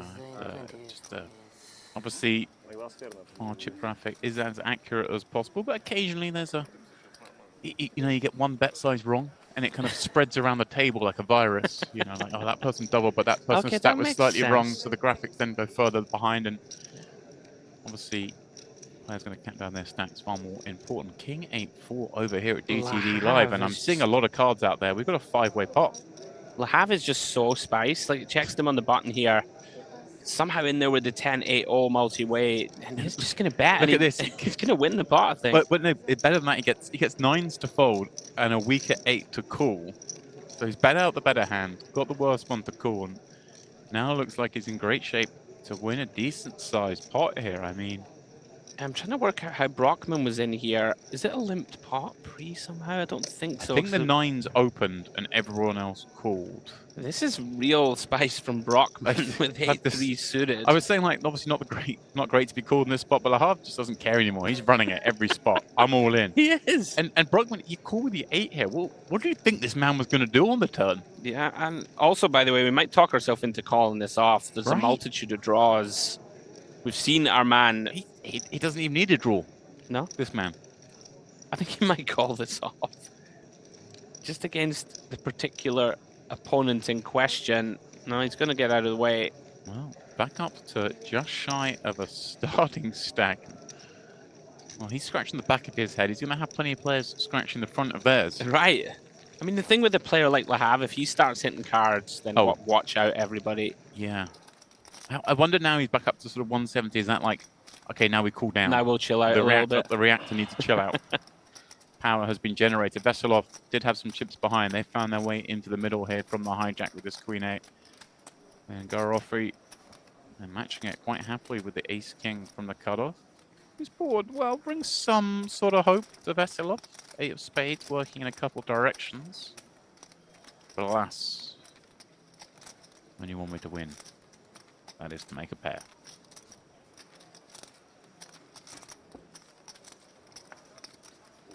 Ooh, there it is.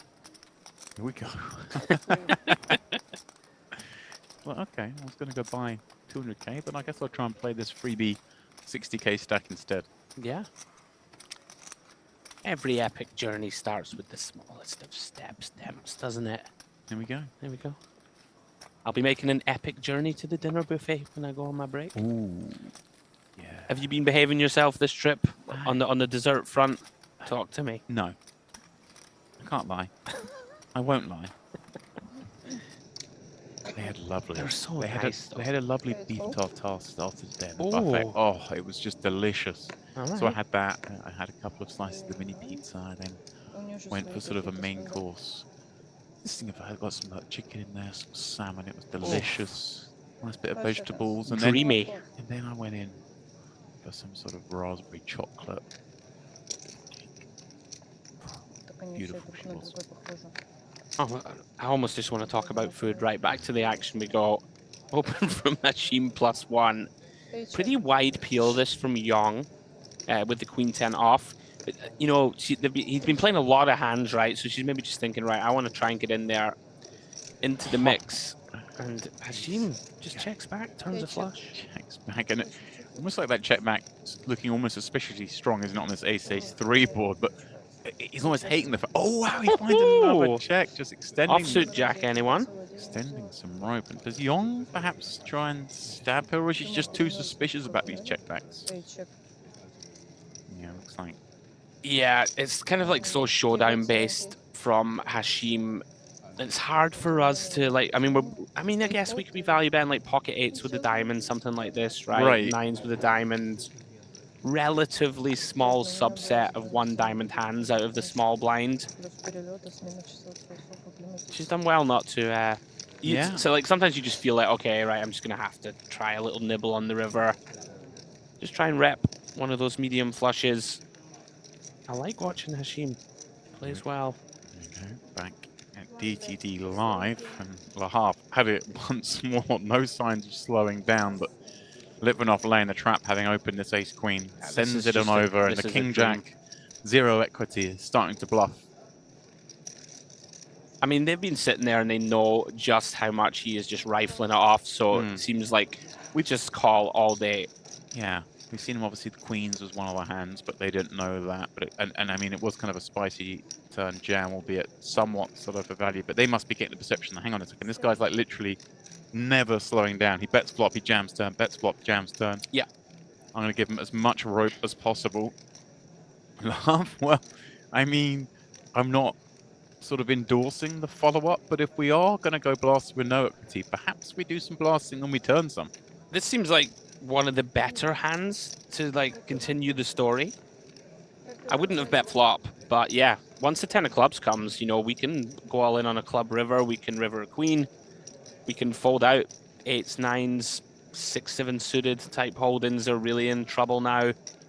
You start to put an ace-4 of hearts in a bad spot, even though with his table image, I don't. I'm not a fan of this. Yeah, I think if he was fully aware of just how much Lahav was going off, we would just call. But perhaps thinking, hey, I don't think my man's going to fold. Maybe he's picked up some clubs. Sure. They won't fold. And that does seem fair. If you think he never folds an ace, like let's just put it in now. And my perception would be there's no way Lahav's folding an ace at the moment. There's no way he's folding clubs. So let's just run it. Yeah, you know what? I think that is more than fair. I didn't realize as well that he bet 31k, which is pretty chunky, and we only had what 3 times that back. Yeah, not even that. He had 100k having a turn, so you were facing a bet for nearly a third of his stack. Sure. Does decide just to run it. Gets back over her starting stack himself and sends Lahav back down to 125. Still Sipitova leading the way over at the DTD live table. You see there as well. Lines are now up. We're playing 2.5, 5k. Yeah, back to Luxon we go. Skullgun Bandit from +2. He has chunks, and this is potential trouble for Timur Gazin. Can go a couple of ways here, Demps.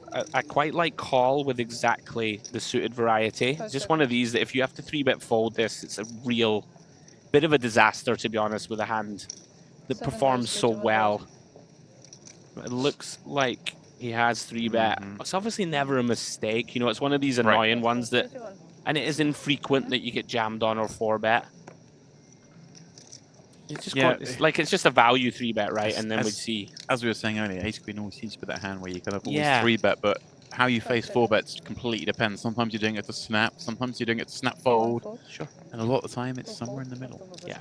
I very often just use the suited one as a peel and 3-bet fold the offsuit one and just like whatever. It's, you know, not a big deal.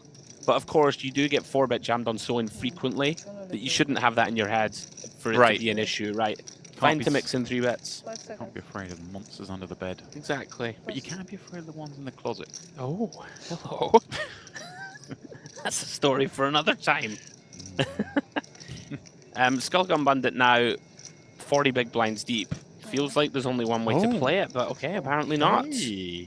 And this just gives Tim goes, and should it come an ace, he's going to feel like, well, I've got the nuts. Yeah. You never expect ace-king to flat here.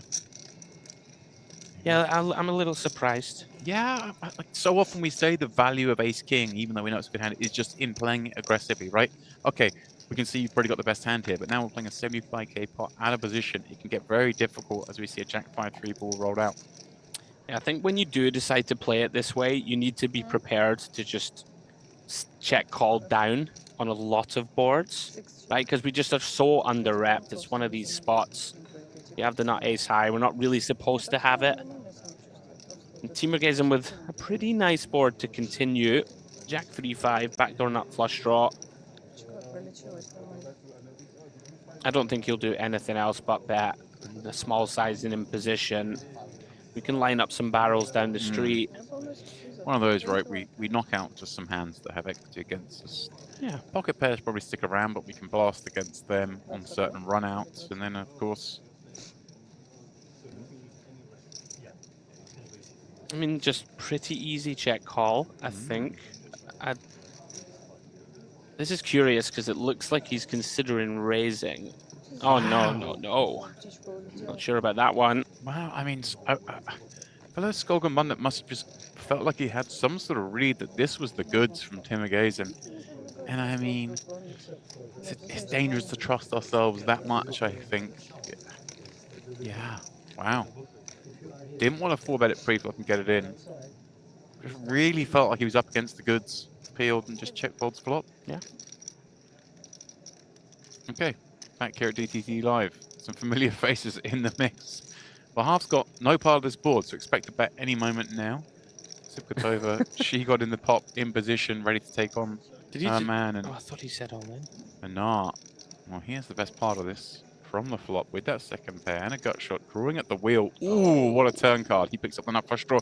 Lahav and Sipkatova pair their kings. And well, the former is going to come barreling here with that pair plus flush draw. Big bet, 50k into 43? No, it was 15, I'm sure. Okay. I think. I might be wrong, but yeah. That makes much more sense. Sure. It's such a tricky table. We've seen so many sort of out of flow bets from players. Like, Anar shouldn't lead this card, in my eyes, against Under the Gun and Cutoff. And now, with Lahab calling the middle, I mean, Sipkatova knows she's got a better hand than that player. Does she now consider raising here? Looks like she's just gone with a call. Yeah. Anar can have so many draws. Lahab, it's like, how does he ever have me beat the way he's been playing?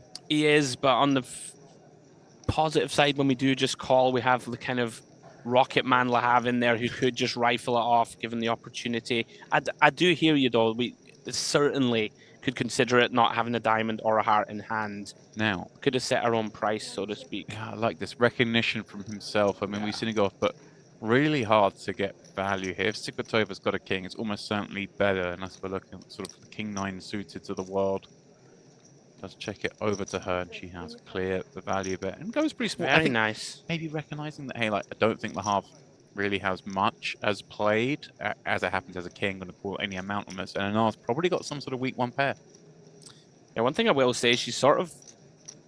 I don't think there's any danger of it in this exact spot, but she's sort of opened herself up to potentially letting the big blind do something spicy when you just bet 25k.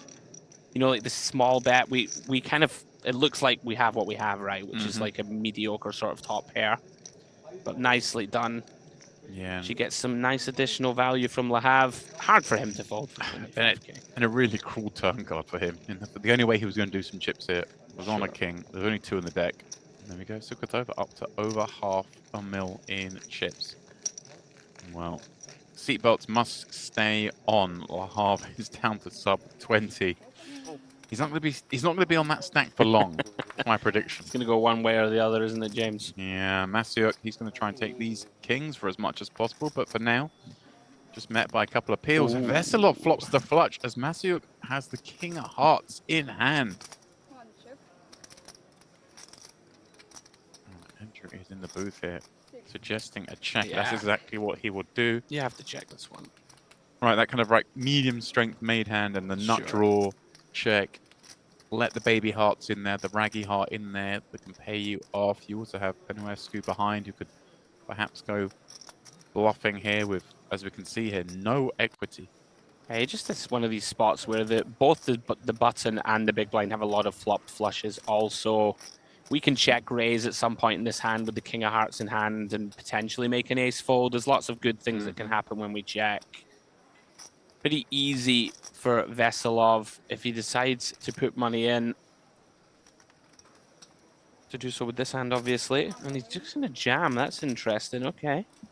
Kind of thinking to himself that if I bet small, it's harder to rep like a bluff. But we're sort of just repping like a queen 9 here with the queen of hearts. Something like this is our bluffs. Of course, the king of hearts. Becomes quite nasty now for Masiuk.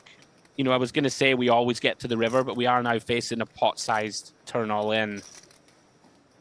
And we do have that king of hearts in hand, which is normally going to be the kind of bluff combos of Veselov are going to contain the king or the queen of hearts, I would suggest. So we don't love this, but we can be ahead still of some semi-bluffs. And of course, we're drawing to the nut flush. Does make the call. Yeah, completely understandably so. Veselov. Spinning. Just needs to fade a heart. Back up to 120.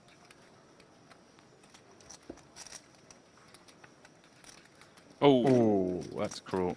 That's cruel. GG, sir.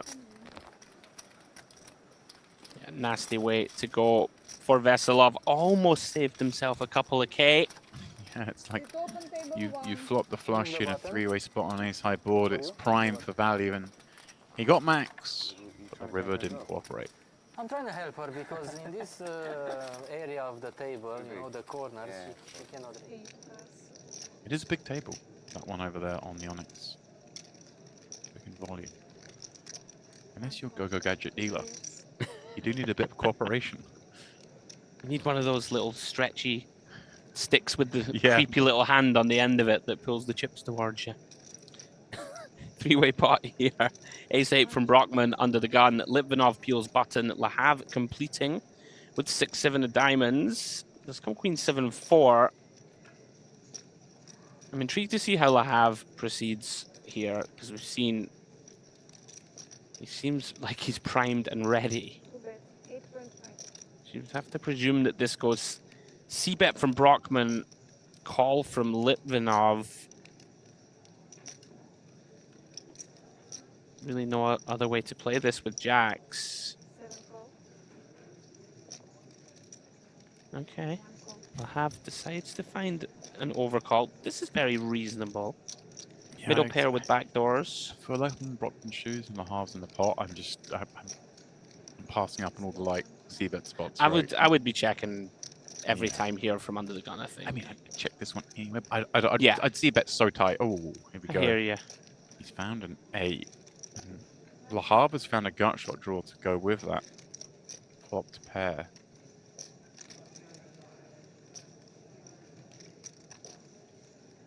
I mean, this is... You know what's going to happen there. You know what's going to happen, right? He's going to bet, Litvinov's going to fold, Lahav's going to jam, and Brockman's going to call. And the best hand is going to fold again. It's the Twilight Zone. I mean...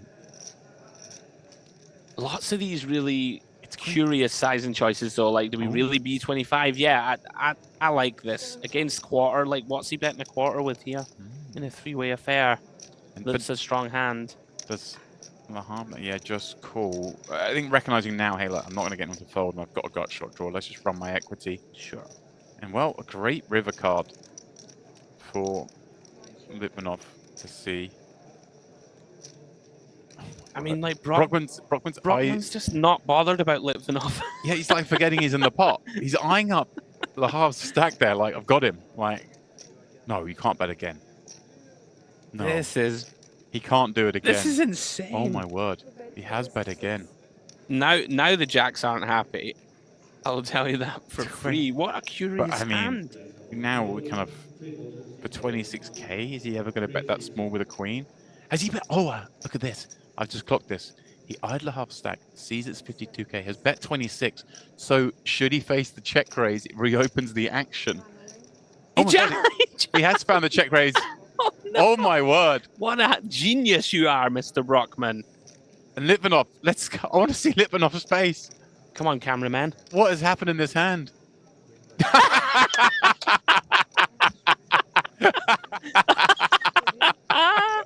I mean, oh my goodness. We all feel your pain, Mr. Litvinov. There is nothing you could have done there. Wow, Tom Alahav. That was amazing. He was the wild one. And Brockman. But you know what I mean? Like, Brockman bet that size. Litvinov's worried about cool in the middle, Lahav check raises, then suddenly action reopens. Something you see kind of on the flop and stuff more than you do see on rivers.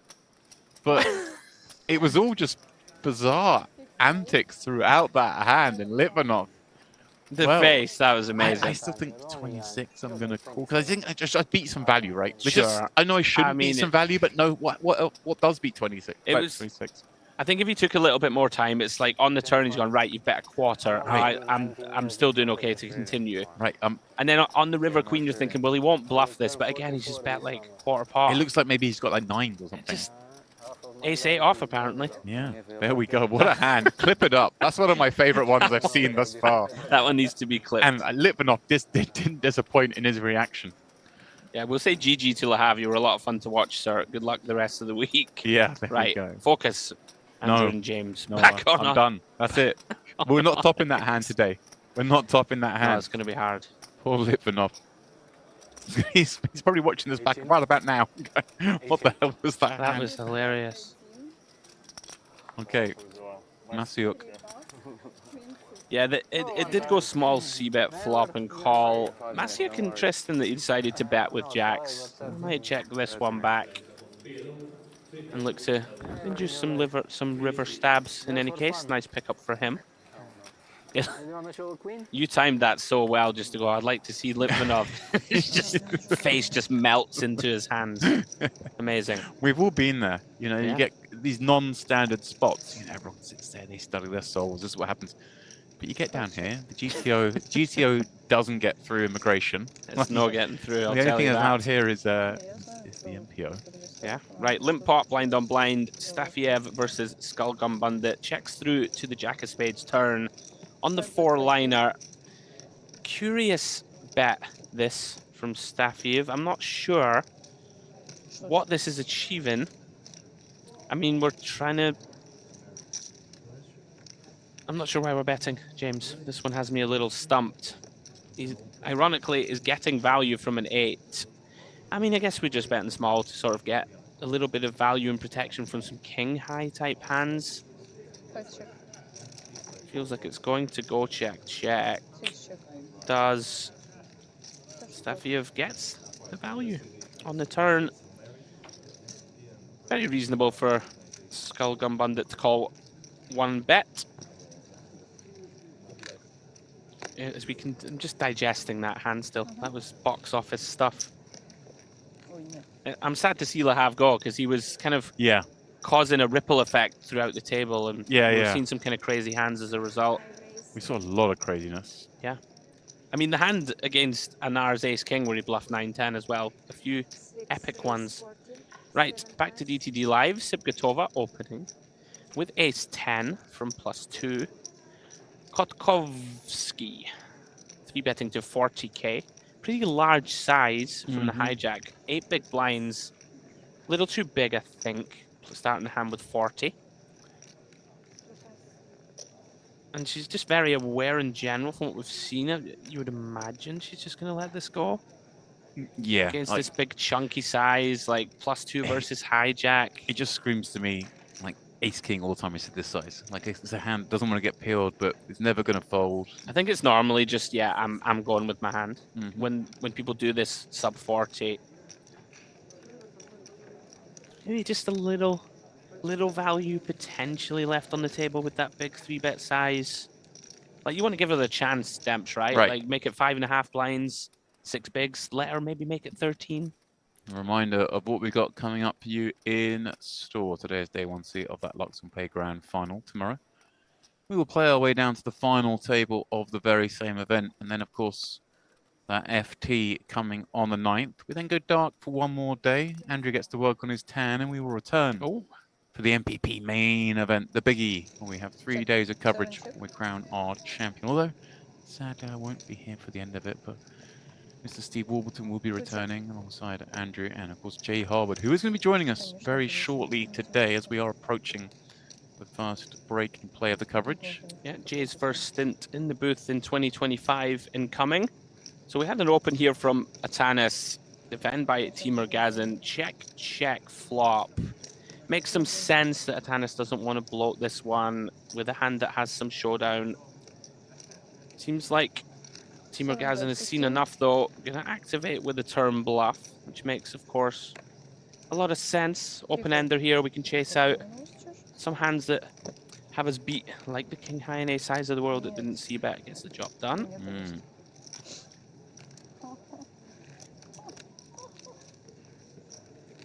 He's chipping up nicely now to 260. Was down to 110 or so at one stage.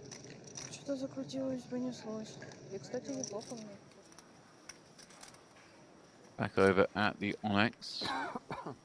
See Masiuk open up the 2 3s from +1. You're free. He's going to peel in position, 2 6s on the button, and that will allow Espen in here with the very delicious looking 6-7 of spades, E3. Taking to the flop, and you're free with only 67k back, but it's hard for these 3 hands to really see a flop that gets them all excited, and perhaps Espen with that gut shot the most enthused here, and a board that like the other 2 hands don't really want to bet, right? Sure.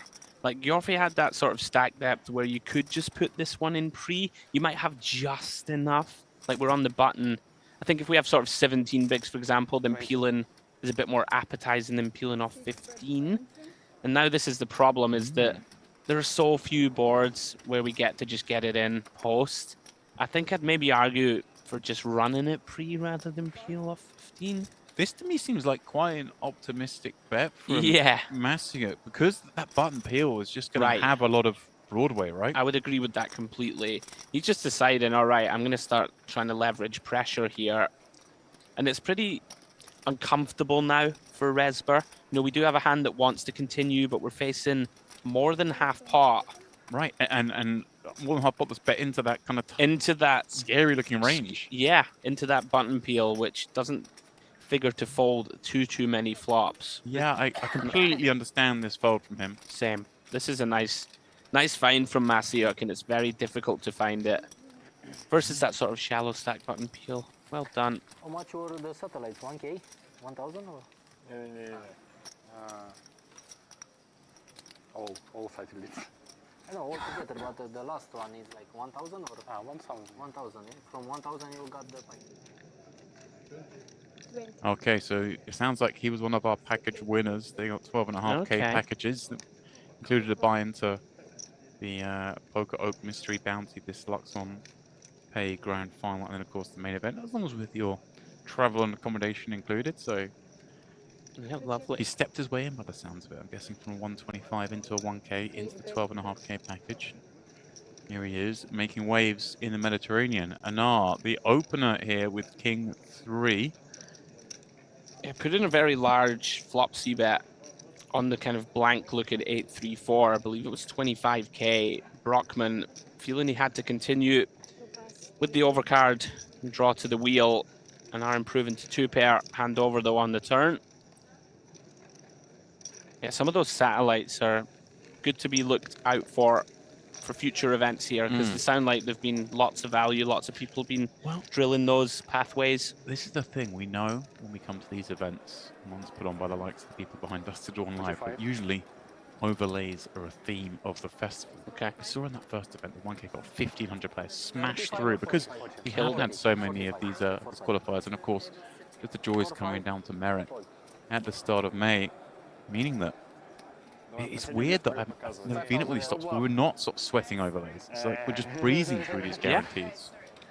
So many qualifiers being part of that, as Mr. Biz folds that ace deuce. And it looks like we have reached that first break of the day. These players being informed they're moving back to the main floor, and a little spoiler alert coming up. We do have, joining that table in a moment, Espen Jørstad will be kicking off our next feature table. But as we go on the break, this is how the Luxon table looks. Artyom Lasowski leading the way. He's been in the mix quite a bit on that table. But this table perhaps not the most exciting of the three. The main feature wasn't really where we saw the lion's share of the action. Still very early, of course. We're going to be coming back to level 8, 6K big blind. Things will be a little bit different there. Over at DTD Live, it is a familiar face atop the count. Sikbatova with over 2.5 starting stacks and are in the mix. And that's the table where we sort of saw a lot of stuff going off, didn't we? It was very, very chaotic. Of course, we saw Lahav departing, excuse me, not far before the end of our coverage there. He was the sort of unknown quantity that was causing everybody else to sort of widen their ranges, spew into each other. Whole lot of fun. Yeah, it certainly was. And then over at Luxon, of course, where we kick things off today, Skogon Bundit still leads with 489k.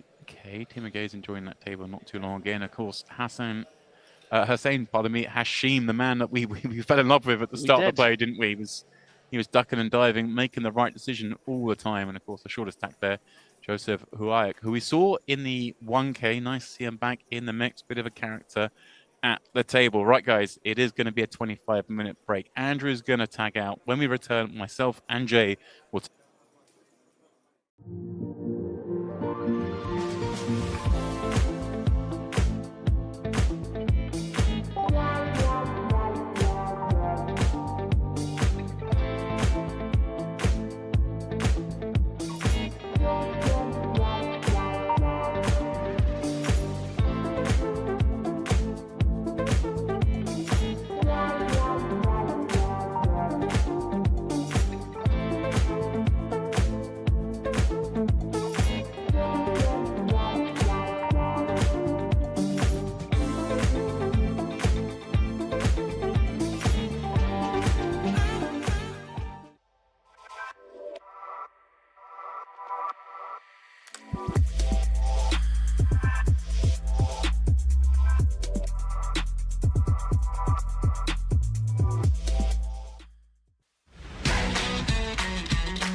5.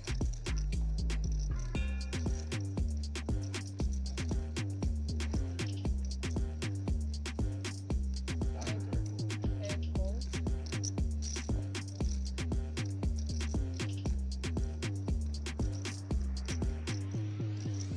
8 check.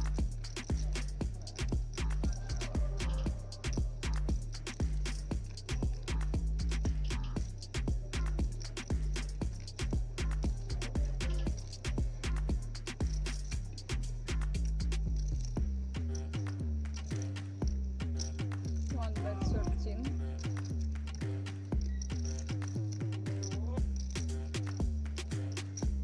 8 pass. Win 1.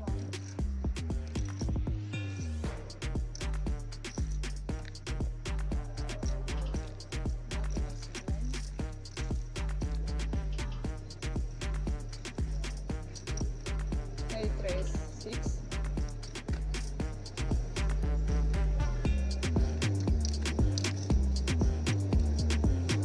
1 pass.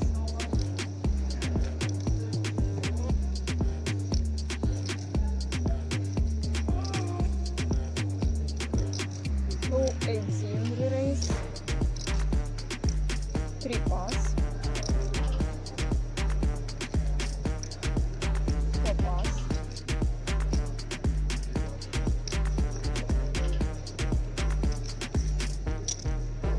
5 pass.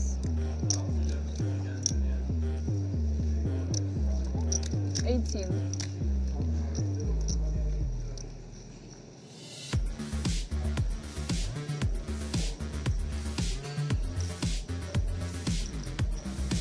Plus 10 second.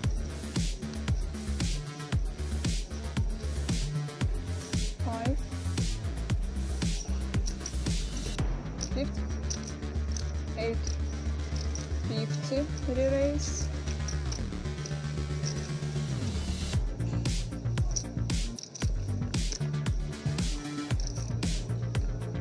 Plus 10 second.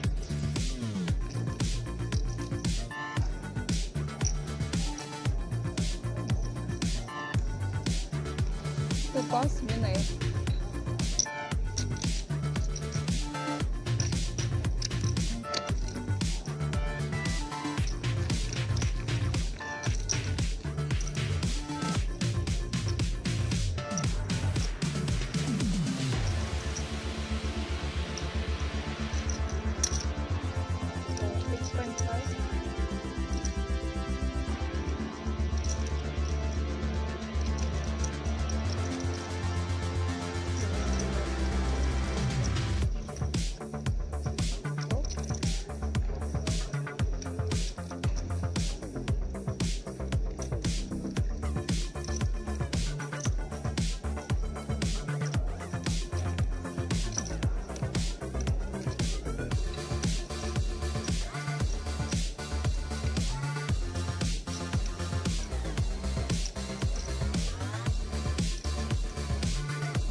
So 6.5.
5 seconds.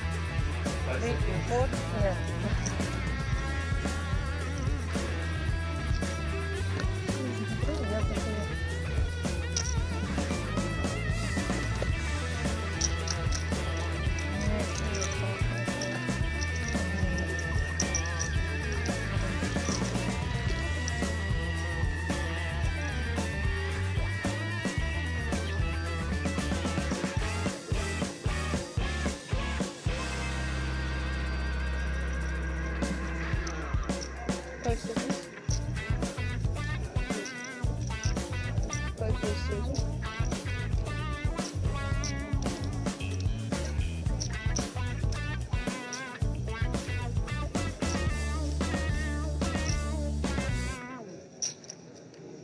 Seconds. 6 ball. 7 balls. 8 balls.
With 65.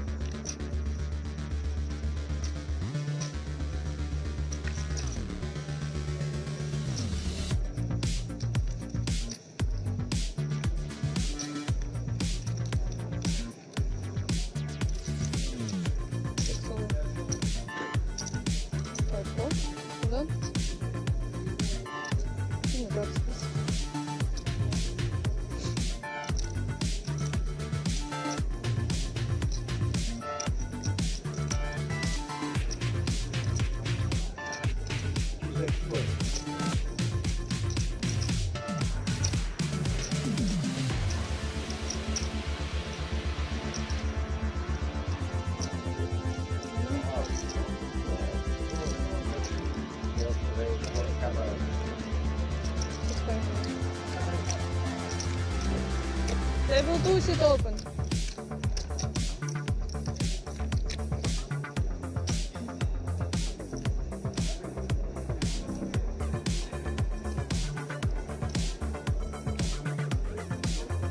Five minutes, 8, 5. 7, 4. 8, 4.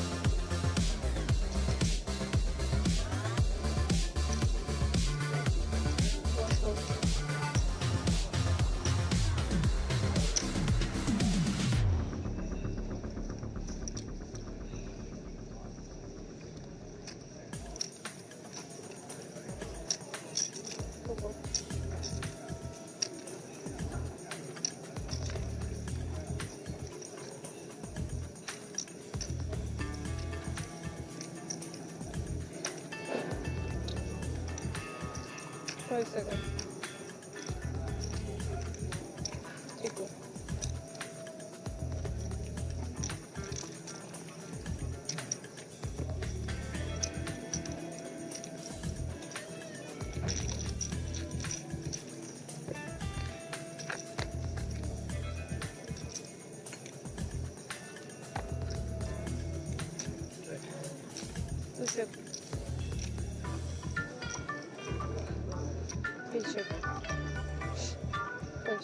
Welcome back, guys, to the Mediterranean poker party. Yesterday, the little game of guess the chip counts. Absolute nonsense. Anyone can win that. Doesn't mean anything. Today, more important, we're at the table. We've got chips. We've got cards. It's poker. One-on-one, me against Andrew. But with a little wrinkle. He likes to pretend that he's unruffled. He's still very upset from yesterday's result. It's 3-0 to me. Anyway, we are going to play an Indian poker variant here. One card is going to be put on our head like so. The other card is going to be face down in front of us. We're going to put the two cards together, not showing each other the down card, and we're going to make a no-limit Texas hand. We're going to run out the board, and we're going to play it out and see who wins. James, is it going to be you? Christ, that's a lot of talking. Should we just get on with it? Right, fine. Let's go. I'm big blind. It's on you. Come on. All right, sorry. All right, hang on. All right, so pre-flop, we need to just decide what we're doing. 6,000. You got a good hand, by the way. Have I? Yeah. I knew I did. I made it 6K to go. Quite intimidating. Okay. Action's on you, I'd say. Check. That's a good board for your hand, for your card. This type of a board. We'll go half pot. 6,000 again. We're going to keep the bet the same. I'll call the obvious bluff. Okay. I don't wonder, you've actually got a way better card than me. Jack on the turn. Ah, but there's no way you've got a jack. There's a jack on the turn. Yeah, but there's no way you've got one. Why are you looking at me? You should be looking at the board. I'm going to lead. Okay. You've got none of that. Okay. 15K. Mofo! Right. Be embarrassing to lose on the first hand. You've probably got to keep this going. You guys have set this up. Not much content if you play stuff. Oh, it's coming along, huh? Good luck, buddy. That's a bad card for what's on your head.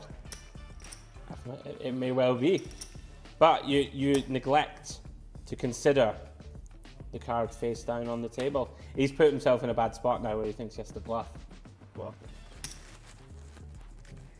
You had a good card, but now you've missed. 3K. You had a spade, but your connected spade's worth nothing. Now look at that. Brick, brick. 50,000. Little clicker. A little clicker. It's so I can spin up the remainder. Okay, I call the bluff. Have you called? Yeah. That can't be good. Well, you only have a 7. Oh, I might win then. Oh no, have you got like a 5 under there? Yeah. I decided to just go for it. I like the basic nuts. Oh, that was easy. I thought that you might be bluffing and that I could have had a jack. I was being honest with you. Oh, you thought I was going to try and mug you up and make you fold a jack? Well, I mean, do you think well, I would make you fold a jack for the banter? On the live on television. On a pre-record. Do you think I would do that to you? Yes, I do. Oh. That's fine. I can spin it up. Right. It's going to be very short, guys. Very it's not easy. Maybe I could have called. Very like you've got a 7 on your head. Maybe I could just call. Maybe you could just call. I had a 4. I don't know. It wasn't a great spot to be in. Right. Hang on. Ooh. Intriguing. It's my button, isn't it? Intriguing. I'm just going to keep it small because I want to, I haven't got a very good hand. And you've got a really good card, so I want to keep it small. You think he might be telling the truth this time? I told the truth last time. Yeah, I'm in. I'm all in. I've put everything I could in. Yeah, all right. Ship it. Ah, okay. Queen 9. Yeah, you got a good hand. I knew it was good. You overplayed it. I suppose I should have trapped. Right, okay. I'm learning. You ever played this before, by the way? Not for in real life. Not for a couple of weeks at least. I played some 1K, 2K, Hold'em, Indian poker. I was with me, Phil Ivey, Daniel Negreanu, and a couple other fish. I'm actually a little embarrassed that I fell for the first one. Like I called 15K. Do you know? Whatever. We live and we learn. Right, limp. It's quick turbo limp. Whatever. No little fold. milker. I'm not folding. Wait a Well, minute. Milker, get some Hold chips on. in the pot. Right, okay, we can call. Get some chips in the pot. Here we go. This is Is that something all you got left? That's what I mean. You only see this in 2025. Limp call. Flop it. Oh dear, that's good for you. It makes It's feels, really good for you. feels like it might be good for me. I can't remember whose button is it. It's you to go because you ISO'd. Oh, I did, you're right. I mean, I might have a draw. Means you probably have a draw. No, I've got a 7. You got a great draw, you got an amazing hand. Hey, all right. Yeah, but I'm not winning. Okay, it's fine. Like you've got one of my outs, but I made the right decision to get it. Baby, hold. How can you bet call it off? Hold. 4. Get there. Hold. Come on, Philip. Find it. Whatever, man. I hate this game. Once more, when it comes to a card game. Oh, sorry, I'll be gracious. I'll be You gracious. did bash me up. Well to be played, fair. well played. Very Got good it. game, very good game, well done. Got to run it. Surely. Really, one of the toughest matches I've ever had. I have to give credit to you, to my family, to the Lord above. Yeah. Gwyneth Paltrow here. It's just always the same. Never changed, James. Well done. Anyway, one apiece.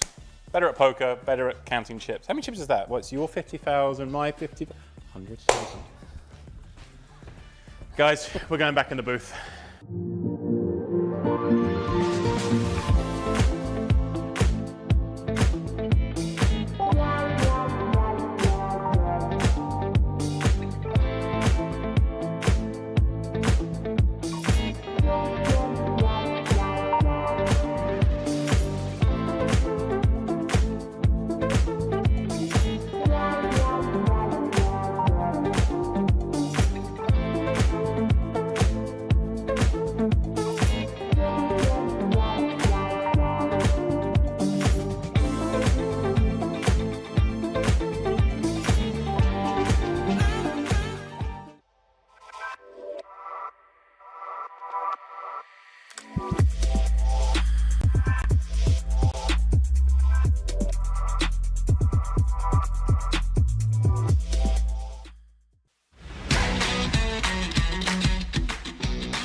And a very warm welcome back, one and all, to this, the Mediterranean Poker Party. We are midway through day 2 here of this, day 1 of this Luxon Pay Grand Final. And speaking of Luxon, this is how our Luxon table sits. It is Skolgon Bandit leading the way still with that 489k as we're about to kick blinds up to 3k, 6k, and that's good for 80 blinds. Timmergazen in the mix there as well, and Hashim, the man who impressed most perhaps early on in the last frame, he's in the mix. Over at the DTD live table, it is Alyssa Sigbatova leading the way once more, as she so often is at feature tables in merit. Henrik Brockman in second place. These guys were obviously dealing with the live one before that break. He is, of course, now busted, and this is how the table looks. You see Reveal joining here with a 200k starting stack. Late reg still open for these last 3 levels. Expect to see perhaps some more of those 200k stacks as this frame goes on. Then, of course, over at the Onyx, our main featured table, we have had a table change here, and look who is coming in atop the counts. It's the 2022 main event champion from the World Series of Poker, Espen Jørstad. His stack good for 646k, and I happened to get a little word with him before we came onto this frame, and he told me, I got ace queen in against aces, and ace queen offsuit in against aces, I should add, and made a flush. Now, before the break, it was myself, James Dempsey, and Andrew Hedley in the booth, but we've managed to drag him away from the pier, and for the first time at the 2025 MPP, I'm very happy to say Jay Harwood is in the booth. Good afternoon, Demps. Good to be here. Feels like I've been here an eternity already and yet to step in the booth, but can't wait to delve into some hands with yourself over this session. Looks good. I tuned in briefly last session, saw a mad hand and just couldn't wait to get in with yourself. Yeah, we're going to see a lot of that kind of stuff here as this goes on. Here we go then, perhaps a little bit more normal at this table for you as we do pick up our first hand of this level. Alexandra popping up Queen 10-0 in the hijack, and Dmitry Gromov, someone we see often at these featured tables here in Merit. He's actually coming out with a 3-bet here, Jay. Yeah, 45, kind of nice against the hijack. Can knock out some stuff that dominates us potentially. Some king jack off, some king queen off, this type of stuff. Queen 10 off on this occasion into the muck. A nice little 3-bet there from Gromov. Yeah, he was having a lot of fun in the 1K we saw. He actually had like a really big stack, went really short, and then spun it way back up again on stream, which is always nice. You know, he looked a bit steamed and was a bit gambly, and then suddenly like whole complexion changes as he builds back up. Here we go then, back over to DTD Live. These two tables, the outer ones, DTD Live and Luxon, we haven't changed the lineup since you see Sigvatova in the mix here from the big line. And what a flop this is for Ismailov, peeling from the small against Kotkovsky's open and action, Jay. Yeah, and I think potentially one of these boards from the small we can potentially get some leads on from the small. Just going to have all this like Jack 10, 10-9 suited, 7-8 suited. Pocket pairs going to be in there as well, but Ismailov gone in for the check raise, I'm assuming. Yeah, 12k bet looks like has been popped up to 35k if my memory of the chip colors is correct. And Kotkovsky with reason to continue, right? This open-ender, backdoor diamonds, some really good things can happen in this hand. Yeah, can't be going anywhere just yet as Kotkovsky. Too good a hand getting this price. Can't see Sigvatova doing anything now with this action occurring in front. Yeah, mind a lot easier to be made up facing that check raise. We'll head to this turn with 90,000 chips, pardon me, 112,000 chips in the middle, and kind of an ugly looking card for Ismailov in the form of the board pairing, but we're not too concerned about boats, are we? 9s and 8s, quad 7s there as well, but against the gun opening range shouldn't be too much 2-pair on the flop from them, so I think we're just happy to keep betting as Ismailov. Try and get some value from some overpairs, charge some bigger club draws. Wow, he's just rifled it in for overpot. Oh, that's Kotkovsky out of here. Yeah, big old size, but I'm guessing he's making the assumption that overpairs aren't folding on this 7-pair in turn, like 10s for aces, probably going to be flicking in the call there. Right, try and rep perhaps some of those club draws. Yep. He did have a club draw, just happened to have a straight to kick it. Yeah, going to have like Queen Jack of clubs, King Jack of clubs from the small as our bluffs.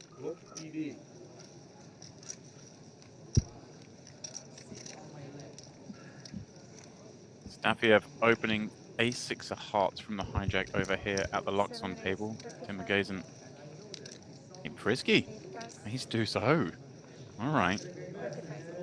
Yeah, kind of a strange time to see this one. Usually latter in the tournaments, you'll see like the offsuit Ace-X high-low stuff with ICM, but don't generally see it too much in day ones. But Tim McGazen getting after it here and picked a good time as well.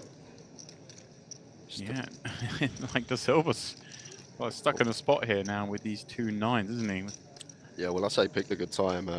I guess this is player dependent here for Chris De Silva, know him well from the UK, and if he feels like Tim McGazen's getting after it too much in these LP versus LP spots, potentially can go for 4-bet send. Still maybe a smidge of fold equity, but maybe feels like when Timur Gazin has 35k in, not going to be getting too many folds, but we can see Timur Gazin's actual holding never going to be cooling off. Yeah, Steffi the one asking for the count, but no way he can continue with his A6. And like you say, Timur Gazin just poor timing. De Silva going to have a lovely little pickup here as we work our way through this day 1C here in the Luxon Pay Grand Final. And do you think, you know, Chris, these kind of spots when late reg still open, kind of like encourage you a little bit more to sort of go for it when you are sort of half starting stack? That's a good point to make, actually. Yeah, when you've got a stack like that, I feel like if we're on that line with that decision, whether to fold or jam, we're just always going with jam with the addition of another bullet if we happen to bust. Yeah, not like he's going to pummel it off, but we're not in the mood to make tight folds at this stage of the tournament. Back over at DTD Live, we see a 5-3-4 flop where Brockman has flopped top pair from the big blind. And pardon me, Brockman's flopped top pair from +1, and Anara's going to check on that board. We're going to have a lot of checks here anyway, as I know, not just with our actual hand gun versus +1. Going to be a heavy check spot over to the in-position player.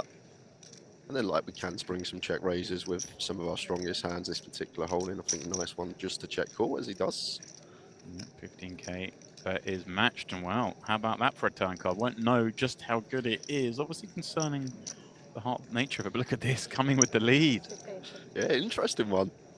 Not taking too much time before leading either. Just sees that top pair, top kicker, and feels he needs to bet it. Maybe protection against some one-heart hands.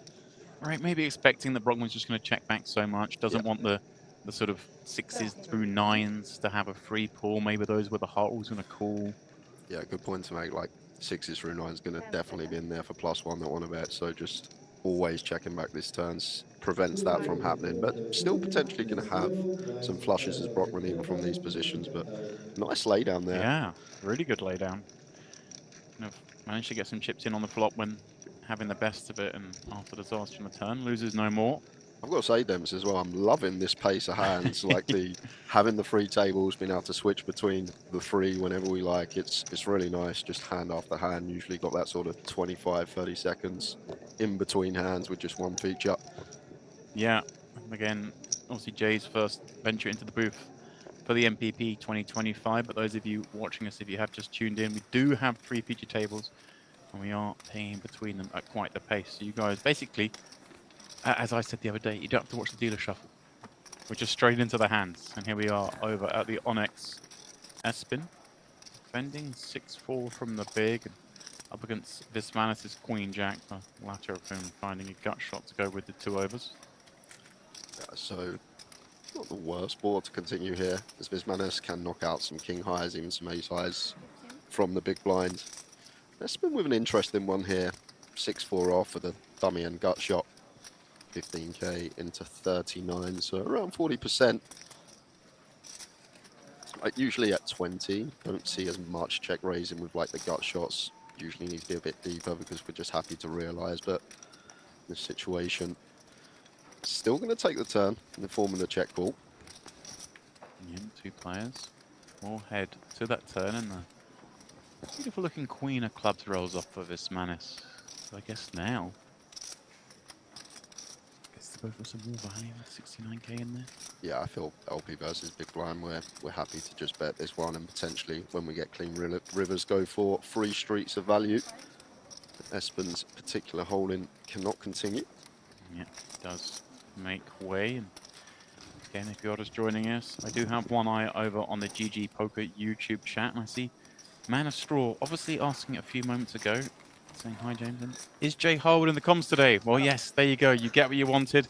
He is in the mix, calling the action on this one. And Jay's going to be with us through to the completion of the MPP 2025. Obviously had other duties back home first to take care of before coming out here. Interestingly, though, guys, he managed to arrive just in time for the day off. Funny that, isn't it? Well, to be fair, I thought I was working the Monday when I landed, but the guys gave me the day off, and then we had the day off. It was a coincidence, James. Just in time for the party, yeah. All sorts of things happen. Very suspicious. Well, here we go. 3 hearts and Queen Jack on the board. Suits and Ars King 10 with that heart working, but his mail off with the set sevens. And did he check this one back on the flop? Is Yeah. that what just happened here? Getting sneaky? Yeah, checking it back, middle set. Feel like fine to better this stack depth. Like when we're this deep, when we flop a set, probably just want to go for 3 streets of value. Maybe the times it's rainbow and we have top set, blocking some continues. These are the ones we check, but sneaky little check back. Yeah, and obviously then when the Queen of Hearts comes off, not feeling like he can raise because so much does now beat him. But Glory's looking river. Feels like, oh, may bluff again. And if he somehow did have the hand, Ismailov now making the unlikely boat. A well-timed shot down though. Yeah. Still gonna. Yeah, it just kind of looks like we're up against the Queen a lot of time here, doesn't it? Exactly that. Opening from hijack, no open, probably like Queen 9 suited, Queen 10 half, King, Queen, Ace, Queen all in there for sure. So just shutting it down as Arnott. Betting half pot on the end. In before Arnott does anything crazy, but Well, there's one thing I've learned at Merit is expect the unexpected. yeah. You can never really call a spot 100% and be sure it's always going to happen.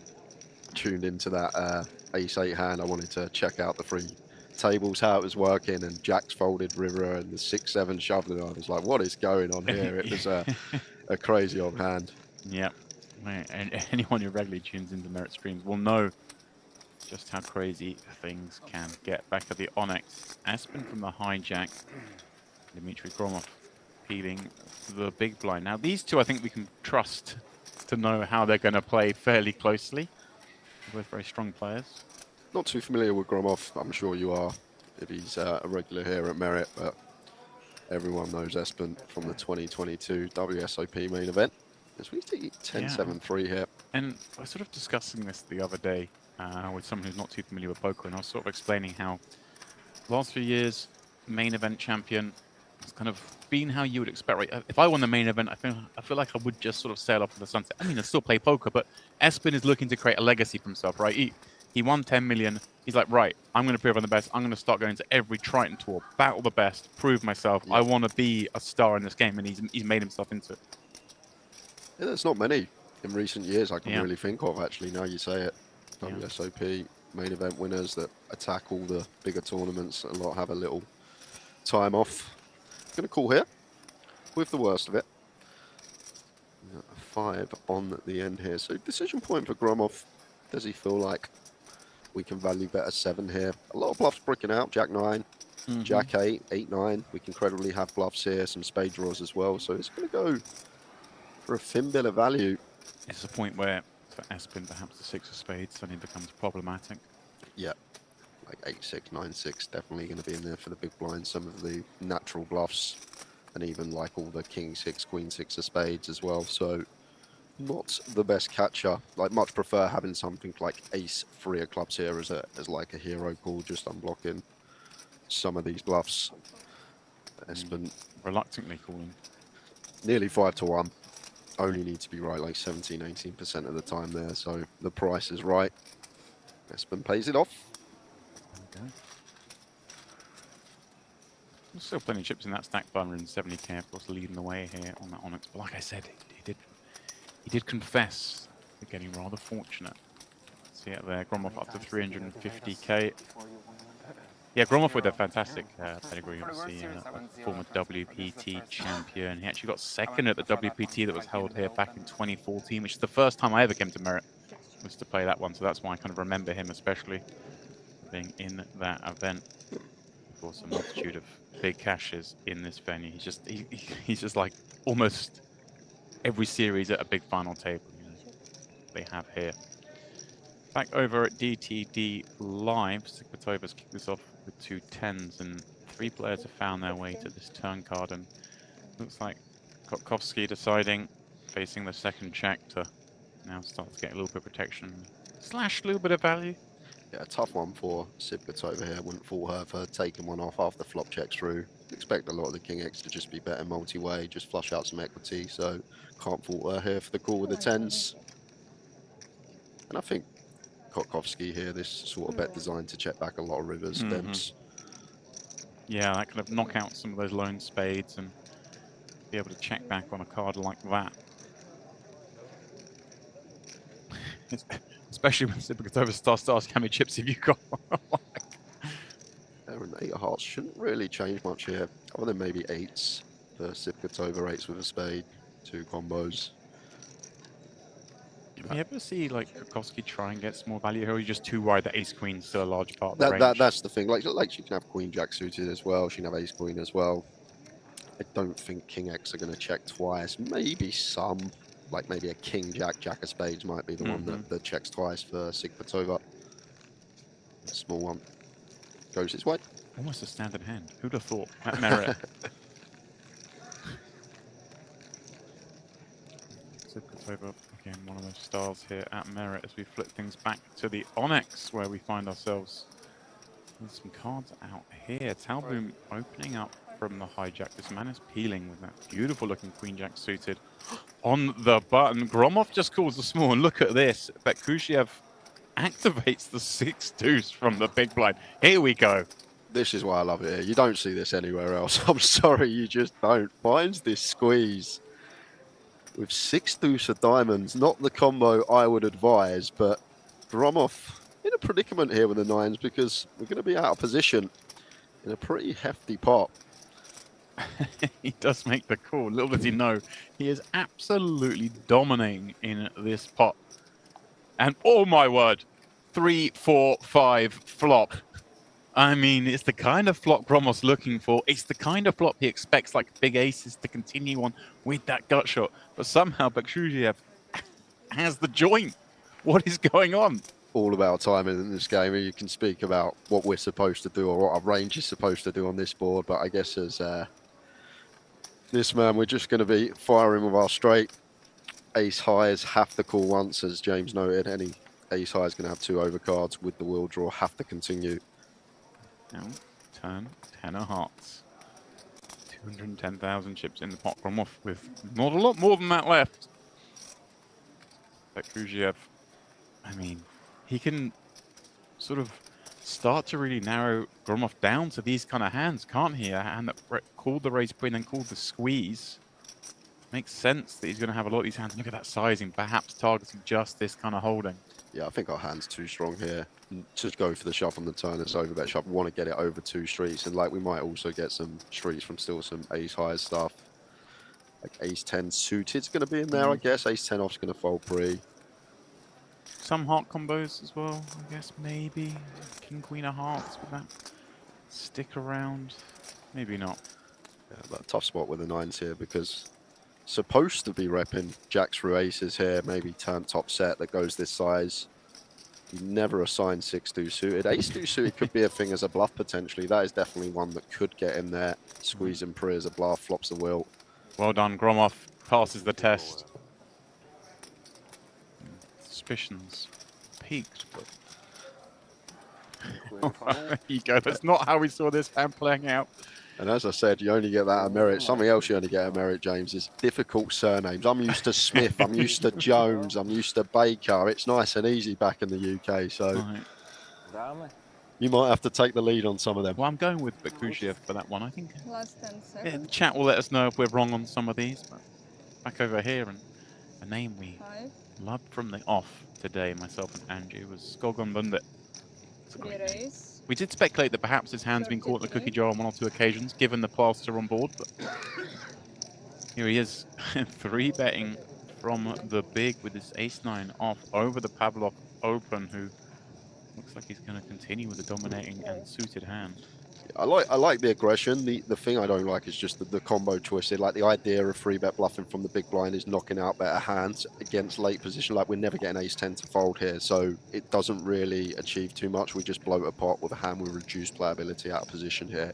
Like better to 3-bet something like ace deuce, ace 3 that can fold out ace 5, ace 6, ace 7, etc. So it's an interesting choice from Skogon Bundit. Well, he is going to line up. Let's see, but it looks like a small one. Just 10k into the 75k pot. We know that obviously Pavlov has more than enough to continue to that size. Yeah, never folding this one against this flop size here.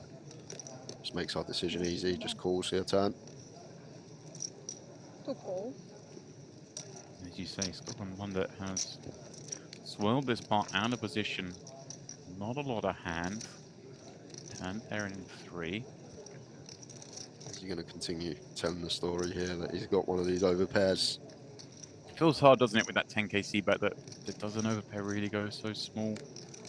Maybe sort of aces, but even like a hand like 10s kind of wants to bet, doesn't it? Yep. Bet out the king queens of the world, these kind of holdings. Now over to Pavlov here. Don't really think we need to turn this one into a bluff, only really targeting like ace jack, ace queen, ace king.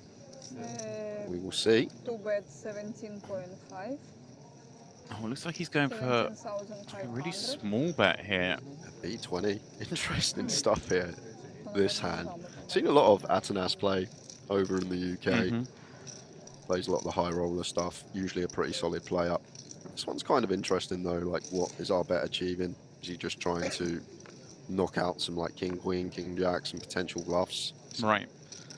I mean, obviously they've been playing together all day, so he may have more data points on Skog and Bundit than we do. This is the thing, player dynamic as well. Sometimes players are taking a line that seems outrageous, but it's an exploit. They've seen someone do something that we haven't, and they feel like this is an exploit that's going to make them the most over the long run. But really struggling to come to terms with what this bet's doing here. 20% on the turn from Pavlov. Well, interestingly now, of course, given all that in mind, Skog and Bundit's not expecting better ace highs to bet, so does this now kind of look like, okay, it might be some overpairs, but also some of those king queen, king jack suited type combos? Was thinking about it, but it does.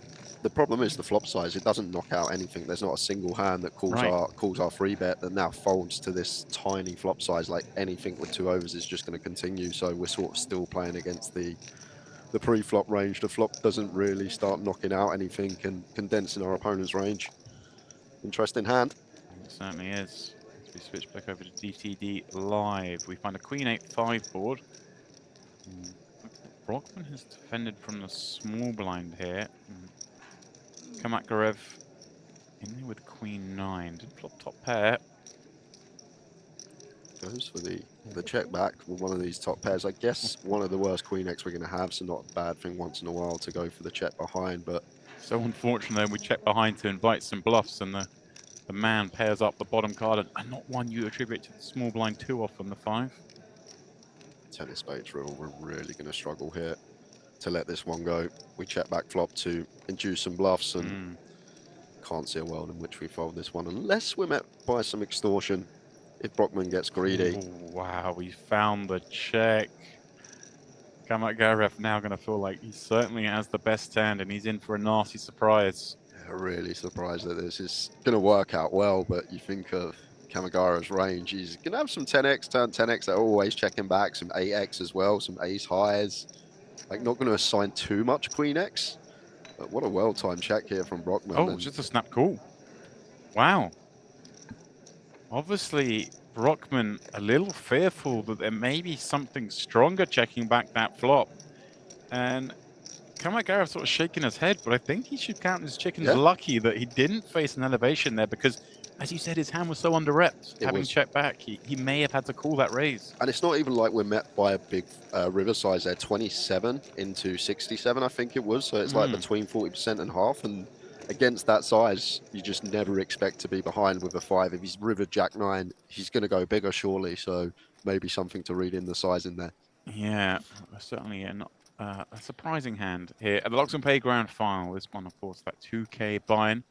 Guaranteed prize pool at $2 million. We're pretty confident we're going to sail through there. We're not going to have to dip into Jay's wages just yet to cover up any kind of shortfall. Everyone's starting with 200,000 in chips, and still a little bit late, Rich, to go here on this 3rd of 4 starting days. The 4th one is a turbo taking place tonight, and then, of course, everyone will merge tomorrow for day 2. Over at the Onyx, Talboom's got 7s in the big up against Kromov Open. Aces, and he's going to be in trouble on this Jack Deuce 3. It goes for half. It should just be a check ball here from Talboom, still ahead of all this ace high, king high, queen high stuff.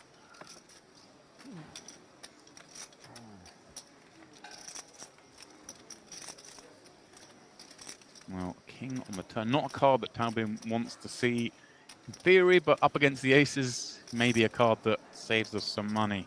Yeah, exactly that on this occasion. I feel like 7's always going to be folding to double barrel. I think we just like fold all our 4s through 10s here and continue our Jack X. Probably how I'd assign the strat. 55 into 79. So it does size up as Gromov. Really like this. I think the size is on point. It just sets up like 90% river jam, which I think is really nice from Gromov. And now as Talboom, I would be letting this one go. Yes, our opponent can have some 10-9 suited. They can have some queen 10, ace queen, ace 10. But we just don't have coverage on rivers here with 7s. Like, what are we doing against the triple? Right, sometimes we get bluffed in this game. Yep. If we're not getting bluffed, we're calling too much. Yeah. And even You can tell someone's good just from size. And sometimes, James, the sizes they elect to choose, it says a lot about a player. do you find that when you're sitting at a table, not even seeing the hands, you just see, okay, that guy's sized that much on that turn card at that particular range, you just kind of, it's a flag goes up, right? Exactly that. Well, we've got an all-in and a call here. We are flipping. Yeah. Globovic. He's flopped a gut shot to Broadway. Does have that heart working for him as well.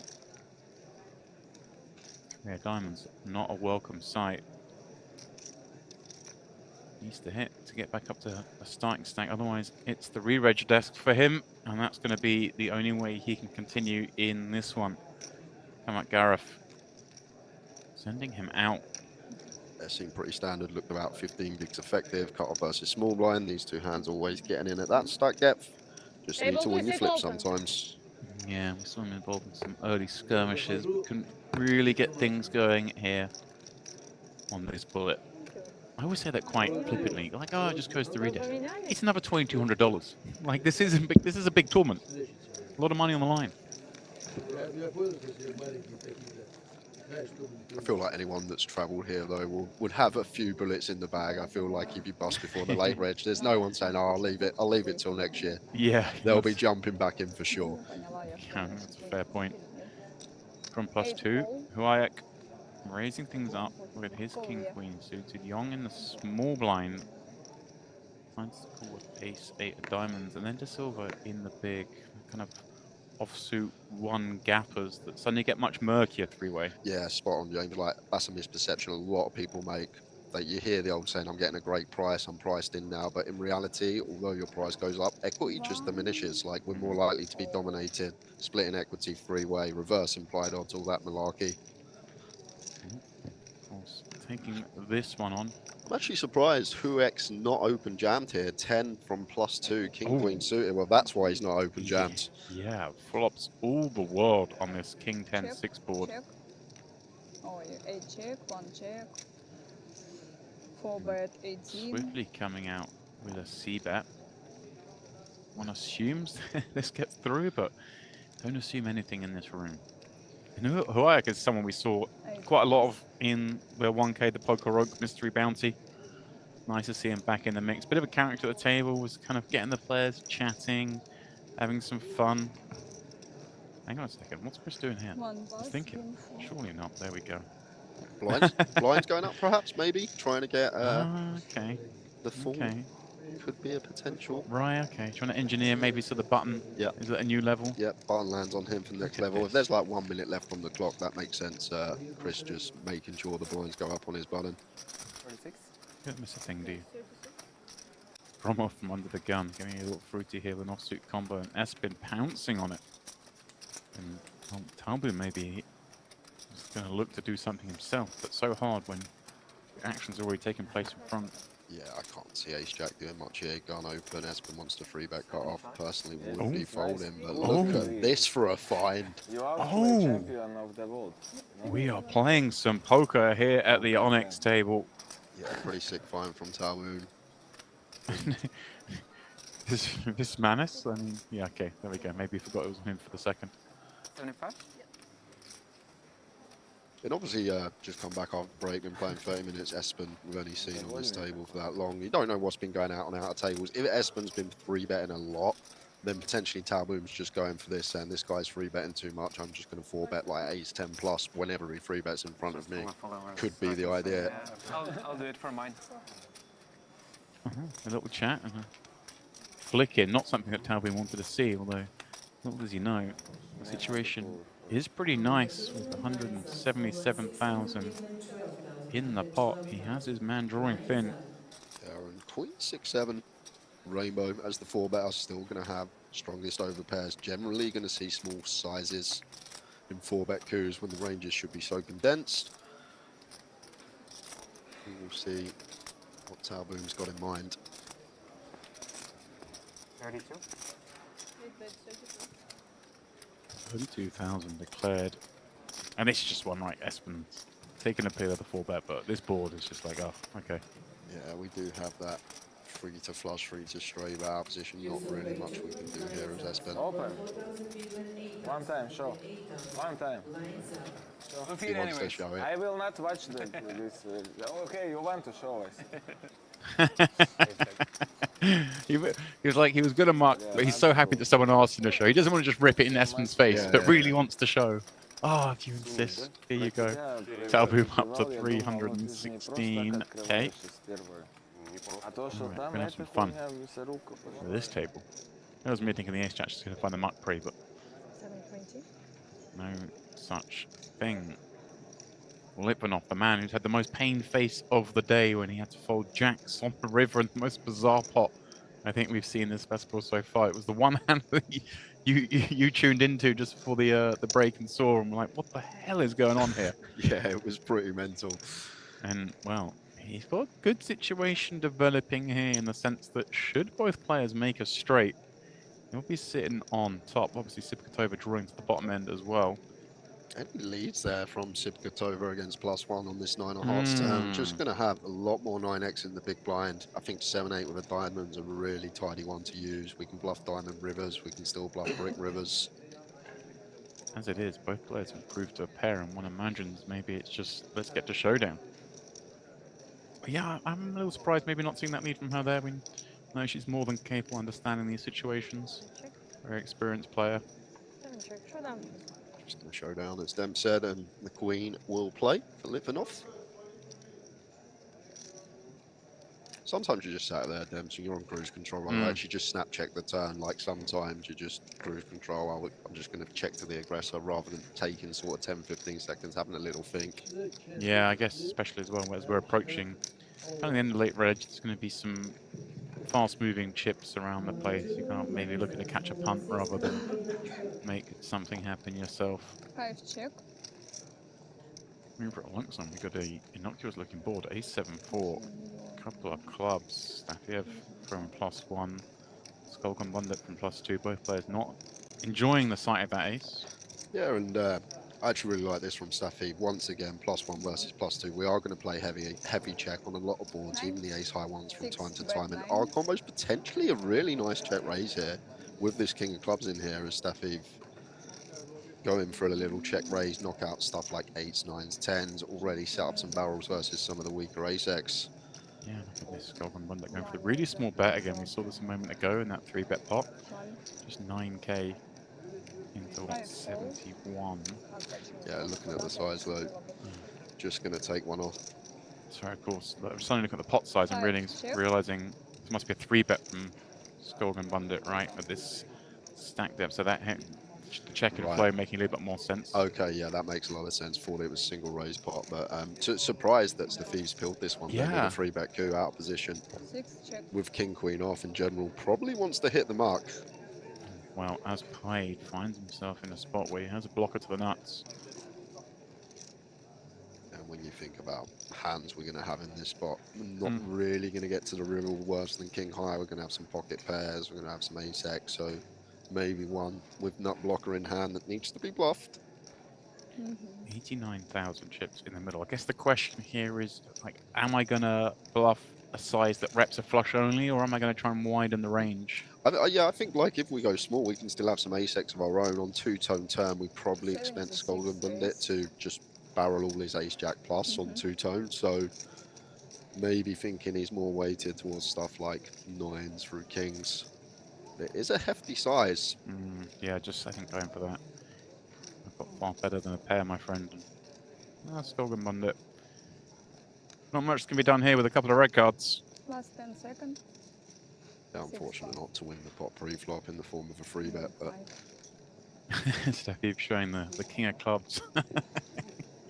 And when he sees the king of clubs, he must be thinking, well, like, I guess he had it, because Yeah, there aren't many offsuit king combos that call, are there? No, there's not. You just guess he has it because king, queen, king, jack, king 10 offsuit being the muck pre, facing the 3-bet. Obviously, we didn't see the size. Perhaps it was super small, but nonetheless, we move on. Kotkowski defending the big here with queen 4 of clubs up against Litvinov. Both players finding a piece, but no bet going in. That could have been a lead, potentially from the big blind here. Just under the gun, gets stripped of a lot of the strong hands. In general, we are going to probe this turn a lot once the 4 line off from big end. It's EP, just going to have a catalogue of 7x, going to have all the 2-pair combos, so we just get to probe this turn small with almost our entire range. Litvinov, of course, will be calling with that pair far better than perhaps the perceived ace-high, king-high, queen-high type stuff he could be holding, but how will he fare should he face another bet? Heart completes on the river. Now it gets really awkward, because once we get called on this turn lead, like, just expect the ace-high, king-high stuff to be folding. The heart's now complete as well, so don't really be too much with a 4. Right, he does go check, and Litvinov more than happy to table that 5. But yeah, it's one of those weird spots, isn't it? Kotkowski thinks, like, I'm usually ahead on this turn. I do a small bet, but then suddenly once called, it's like I'm usually behind. But then, as you said, kind of stabbing with almost whole range on the turn. So therefore, if I bet river, am I really betting my whole range? It's like which ones work as the bluffs? It's maybe just deciding with those smallest of pairs. I think a 4 is really interesting because it's hard once the flush completes to be good, I believe, on rivers that. So the next hand at the Onyx. We find Alexandrov battling against Gromov. The latter check calls king 9 deuce, very broken board, and ace high obviously going to be up there in terms of range from that spot. Yeah, it's hard to. Probably a white flag wave here. Feel like we need some sort of equity against the king. A gut shot, a flush draw, even an overcard. Like if we've got an ace here, it's going to be a much better barrel than our particular combo.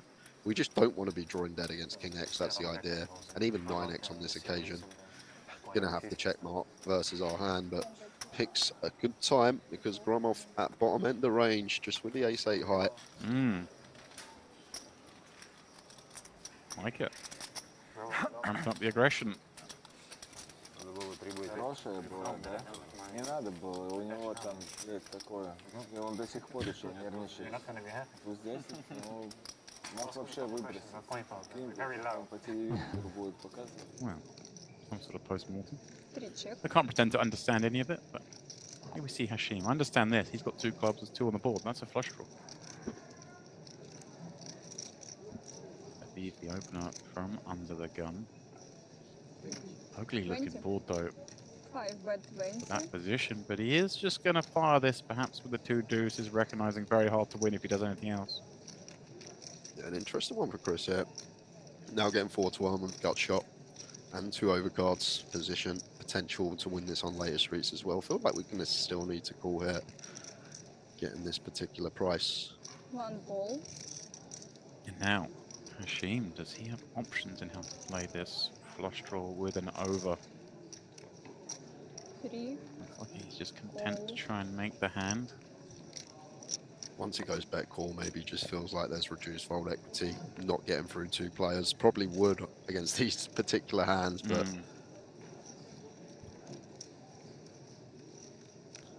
on the turn, second flush draw, really wet looking board, and somehow Steffi's still deuce is still best. Oh, look at this, Hashim. Let's go. Love it. Finds a different way to apply the pressure. Should just knock out the deuces and the jack higher, Chris. Yeah, nicely done, sir. Chris getting a count. Surely no way 80,000 is going to be wagered. Maybe the sunglasses just obscuring the colour of the chips. Or is he just really that suspicious that this is low clubs? I mean, even still, Demps, like, yeah, just got to let this one go. We got so many better calls here as Chris. We can have an 8, obviously a 7 for trips, never folding, but we're just gonna have many better calls here than Jack 10 of diamonds. Yes, we unblock both flush. We unblock both flush draws, but We can lose We got the Jack Queen high. Eye clubs, Queen Eye hearts, King Eye clubs, King Eye hearts. Yeah, you can see how bad a shape he's in. But he's thrown the time bank chips in. Do we know how long we've got left of rage period, Temps? It's these 3 levels of 3 levels, reg, okay. so So still plenty of time. I was thinking maybe it's one of these, either spin up or go and re-enter. it seems bizarre to me that he's thinking this long, unless somehow we have some sort of graphical error. It's beginning to feel like that's the only thing that makes sense. Or perhaps Chris has misremembered his hand. I mean, it does happen. I don't think I've seen him look back at it yet, so it could be a possibility. Eventually, we get the result we were expecting. Now, there is one other possible avenue that I think sometimes gets overlooked is on these stream tables, perhaps he saw something in the way Hashi acted, and he's trying to get maybe a baseline for later. So he's going to make him sweat there, see if he gets a read or something. Look at the stream later, be like, okay, that's when he was bluffing. If I see that again later, maybe I'll know. I'm just sort of coming up with ideas and reasons why it might have taken so long there. What is going on here? Gromov been singing his praises, and then he just rattles this in with the 7-5 off. Notice the bet size as well. 57 with 5-7. Kushiev, the opener, well, he can't play, and then Alexandrov just stuck in the middle there with 2 7s, but 2 7s is sort of not 2 9s, is it? It's such a different hand. Yeah, we like this stack depth as well, just north of 30, effective with Gromov, like difficult to play the times we don't flop that set. Oh, hang on. He is going to call. Wow. This was against the early position open as well. This is pretty spicy that he thinks the 7s. Well, more that he thinks Gromov can be up to no good here. I mean, he's bang on. Gromov, obviously very well known in the Russian circles. Reputation preceding him. And 7 of diamonds, wrapped around the 6, is going to continue. What size he comes with here? 146 in the pot. He's decided 26k. Obviously 7s now. Can't falter that size. And we're down to below an SPR of 1. And look at this turn card for Gromov. Yes, now this is really interesting because what do we think that Alexandrov's got here once he calls our flop bet? Like, yeah, I guess he could have some over pairs, but you just expect that like 30, potentially like 9s plus to just set us in if he's flatted them pre. So maybe feel like he is going to have a lot of flushes here, a lot of suited hands that want to peel in position. I know we can see he's got one of these select combos of over pairs, but wow, I'd be worried about barreling here as Gromov for sure. Yeah, it feels like, okay, I can just beat some of the the king, queen of spades type holdings, and he does bet here. And I mean, if he knew he was up against 2 7s, this would be pretty spicy. Like, we do jump in front of some stuff once we pair this 5 as well, so it's like, it's a really intriguing hand from Gromov here. Is he going to unload it? Because 9 on the river. And announces. Yeah, I'm wondering what that bet was designed to accomplish. We see, almost the next best hand calling. Maybe some live stuff. Feels like the early position opener, which was in middle of range, was weak and was using that free bet to target the open rather than the callers in between, and just never expected to go post with one of the flatters pre-flop. But interesting hand from Gromov. Yeah, and it sends Alexandrov to the top of the count on the Onyx table. Now playing level 9, 4k, 8k. Of course, the Luxon Pay Grand Final, Day 1C, the third of 4 Day 1s, the Turbo taking place tonight. And then the field combines tomorrow when we play down to our final table. On the 9th, we will pick up action off that final table, of course, and crown our champ. Then another well-earned day off for Jay, because he needs to get out to the pier. Of course I do. Of course I do. It's beautiful out there. And then, of course, the big one, the MPP main event. That one, a 5k, 5 mil guaranteed 4-day event. Eventually, we will crown a champion on the 13th, where it'll be your good self, Mr. Andrew Hedley. Steve Warburton will be making a return to the booth for the last couple of days on that. There's a 3-way action here. Machine with the call on the button after that Pavlov open cutoff, and Steffi took his price with the queen 3 suited. Just going for it. Yeah, surprised that it's from Pavlov here with a 10-9 off. always speak about this spot a lot, anyone that's listened to me commentate before, but one of the most misplayed spots I see in Hold'em is cutoff versus button. I don't think people realise how often you're meant to check this spot. Even like on the ace high, king high boards, like you're just supposed to just play pure check on a lot of them, and you just have so many whiffs as the opener in the cutoff, whereas the button's range actually becomes stronger because they have hands that you don't have, like the king 4 suited, the queen 8 suited, the offsuit ace X. They're just going to whiff the board, so you are actually supposed to play a real heavy check cutoff versus button. But now we get here, just going to be a send from Stefeev, setting both players in for a hefty amount, but happy to run his equity with pair flush draw. Yeah, I think we're just recognising, hey, look, I'm good one way or the other. Picking up the pot. I'm going to say this is the penultimate level of rebuys. He's maybe thinking, hey, someone want to give it a go. Come on in. Maybe get a worse hot draw to call even. Sitting there with a pair. Amazing things can happen. He is up to 546k.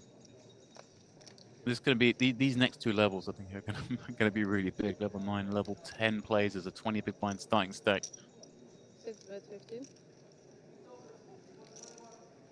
Brockman defended here with ace 4 in the big, and always nice when you have an ace in the big blind.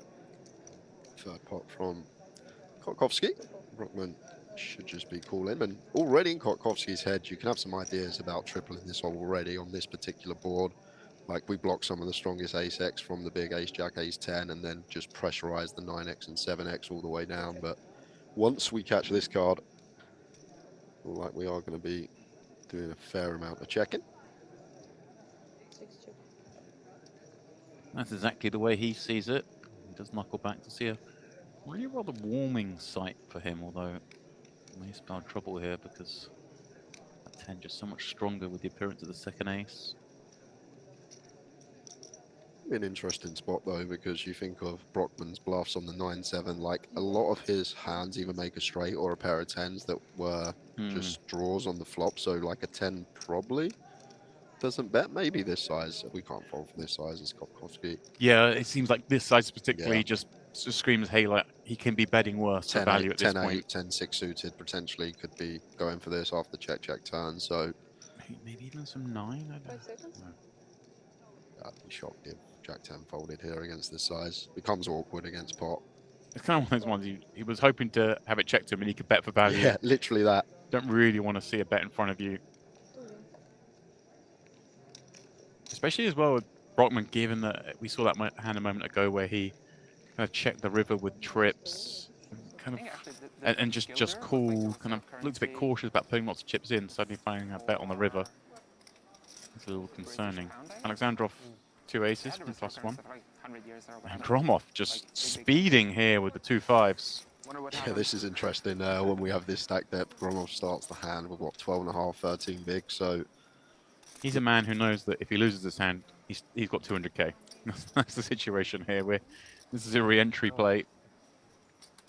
Spot on Dempsey, all it can be. Knows that he can rebuy it. But we can also find a 5. That's the other avenue. Who's away? They usually put 4 of them in the deck. He's only seen 2 of them. What did I get out from? Can Alexandrov finish off Gromov? It's something looks likely on the 8-7 deuce board, but there's some backdoor routes to the double up.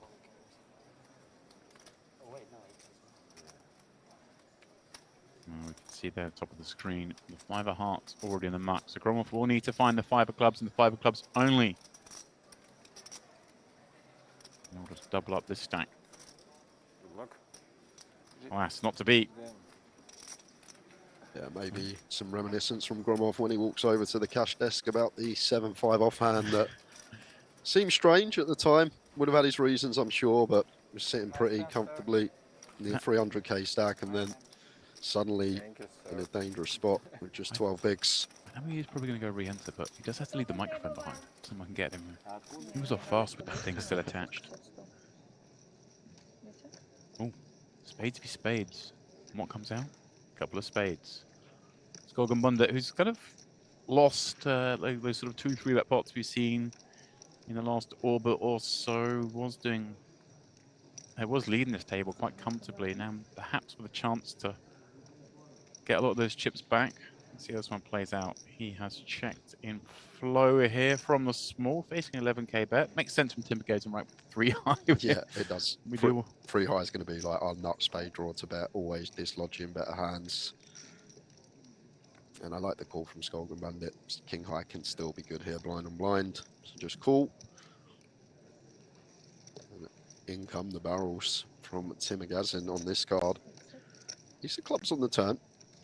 Once again, still here with 3 high. We can potentially pressure some 5x, 9x, Jack X to fold out by the river.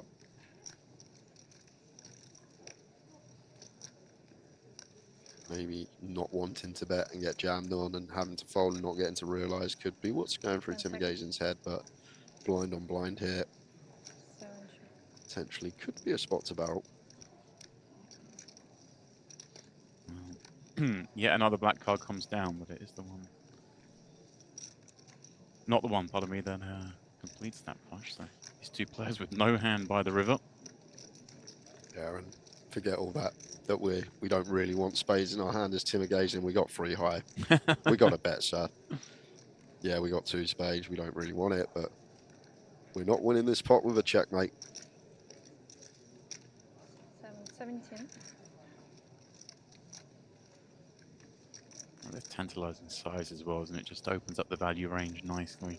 Yeah, it can definitely have a jack or even a 9 for this size. 1 check 2. Some of the stronger 9x that play Queen 9, King 9.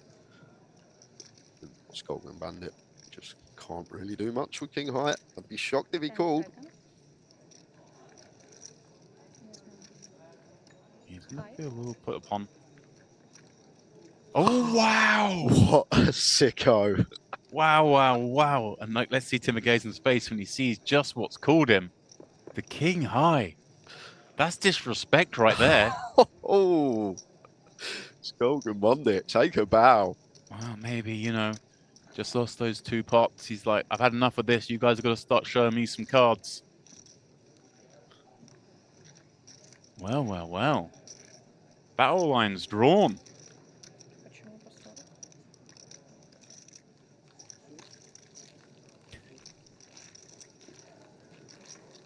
I think you just said you have spades. I think you didn't clock at first. Just, you know, he's there thinking, not that he's won the pot, he's thinking, oh, how unlucky I was that it didn't come a spade. I would have got it all.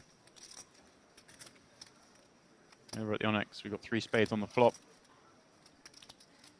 It is Tool who flapped the button here against that. This man is +1 open. He's getting a little fruity. Hang on a second. Oh, so pardon me. I thought for a second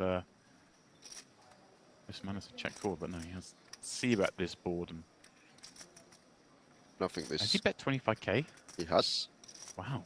Hang on a second. What is going on? I have no idea. Maybe one of these re-entry plays again near. Wow. Side-eye look from Tool and a 4th spade. I mean, if we were going blasting, one assumes we had a plan to sometimes barrel a spade. Here it comes. Is he going for some sort of milky-looking sizing? 140 out there. Bets 40. Perhaps just recognizing that Tool has exactly this kind of hand. And it looks like he's going to fold it without too much thought. Yeah, it's hard to find bluffs once he goes bet, bet. And then the spade completes on the river. Really difficult to assign bluffs here. So agree with the fold from Tool. Not much we can do there. Now nothing makes Just sense. handcuffed on this river. The bluffs pretty much now all completing. That being up to no good. Huh? Wins that pot. 5 to 10 years from now. Yeah. Not frightened, probably, but. Involved again. 32. Skolgan Bandit. 3 betting the button to 32k. Hashim with the 4s here. Starting the hand just north of 20. Gonna go for call. It is just a 4 big blind 3 bet here. It feels like he can take his price on the hump for a set. You won't hate that 8-5-3 board. in front of ace, king, ace, queen, potentially some 3-bet bluffs. Pre-check. Let's see here.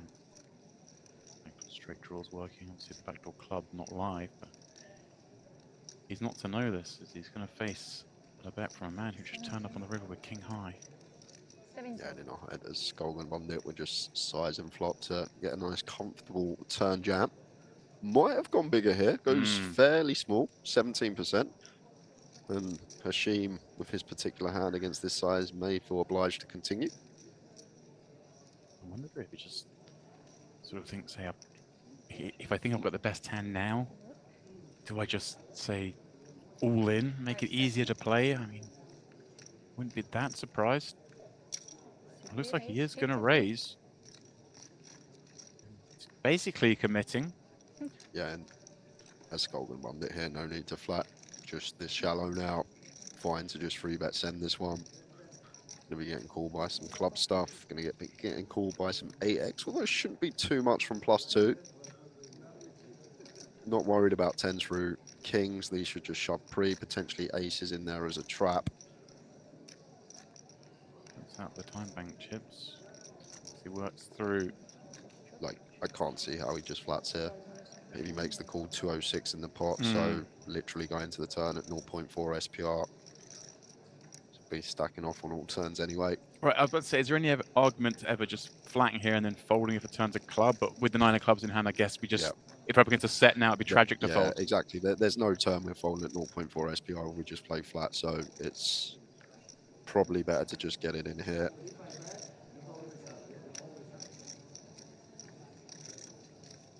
He's not thinking about folding, surely. Be very surprised. I mean, Hashim hasn't been, you know, too out of line, but at the same time, with bets so small, like you mentioned, just 17%. With whoa, wow, like that shocked me. Whoa, because as I said, I just felt like Hashim was going to check raise like these kind of pocket pairs, just thinking he has the best of it.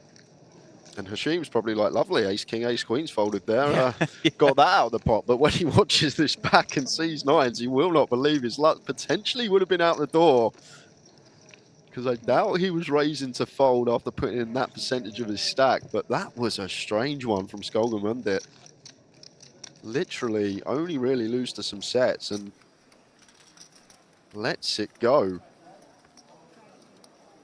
Back here at the Onyx. But Khrushchev +1 flats the 3-bet against Espen, who has the goods with this ace-king. That seems pretty standard here. Usually the bottom offsuit ace-x, we're going to peel a 3-bet without a position from early position, ace-queen. Tend to fold the ace-jack. So 4-5-5 rolls off here.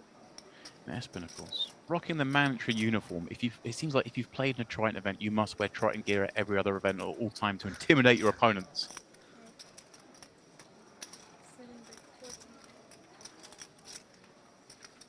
Who starts with third? Khrushchev would still be calling once here, ace queen. Player against Espen. Capabilities, going to have some 3-bet bluffs, stuff like some king queen, some king jack suited, even some queen jack suited, some of the wheel aces. All right, it's one of those things, doesn't it? It goes both ways. You don't want to play mediocre hands out position against the elite players, but at the same time, you've got to recognize the elite players are going to be having in here with worse hands against some like worse players. They just never have worse than you here. Exactly that. Like that's potentially an exploit against maybe some recreational that's been playing tight all day and they see bet this flop, maybe we can just fold ace queen exploit, maybe just fold it free as an exploit if they 3-bet us, but against someone of Espen's capabilities, just can't fold flop versus third. Now I guess a decision point for Espen. How does he wish to proceed with this ace king? Is he going to go blasting, try and make some pairs fold? Does he just check back and perhaps even look to pick off a bet on the end? Not impossible, right? Yeah, I feel like maybe on like a queen turn, better to barrel because stuff like 8s, 9s, 10s, jacks more inclined to fold on the 7 turn. I feel like all these overpairs still sticking around. We still beat some stuff as Espen, like the ace queen, maybe some stuff like a king queen of diamonds that floats with the 2 overs backdoors, but Khrushchev fires. Just I mean, I always think when you see these spots and someone bets this, they're literally targeting exactly the hand Espen has. Literally, only that. And like from our perspective, when we hold an ace, it's literally 12 combos. And really difficult for Espen to hero this one. Where are the bluffs going to come from? Like, if we bet like 20% on flop, potentially more stuff like king queen with the backdoor flush draw. Right, and I get and holding specifically ace king clubs are probably the eight. If we are going to call ace king on the river here, this is the one, right? Yeah, yeah, of course. This is the best one, because king queen of hearts, king queen of diamonds, king queen of spades, potentially the ones that float flop. So spot on Dempsey in terms of the ace king combos, we're not going to have a better catch than clubs specifically.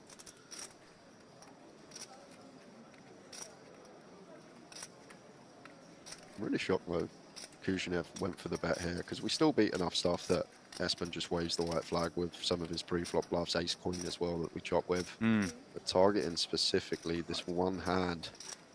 Wow, and Espen hates it but makes the call. Well, look at his face. I don't think he was expecting to see that hand, was he? I don't think he was, but that's the difference right there. I feel like in game, live, difficult to call ace high, especially in a 3-bet coup. And exactly echoes the words of that man. That is why he's world champion, or was in 2022. I feel like when I call there, the person just turns over tens. Yeah, I'm like, oh, literally, every time. Yeah. Espen figures it You out. know, champions, they change. At some point, you're gonna be champion of the world. At some point, I will be. Espen's like, yeah, sure, but I was the champion, mate. I'm on 10 million. I've got 18 million in earnings. I'm okay being a former champ. Means I was a champ. Jack 8-7. Hashim with the best of it here. The board that Tim Gazin, he looked to put some more chips in, holding just 9 high and that open end working. Yeah, fruitful open from the hijack 9-6 suited off of this stack depth. Let's get a flop that we liking up and down.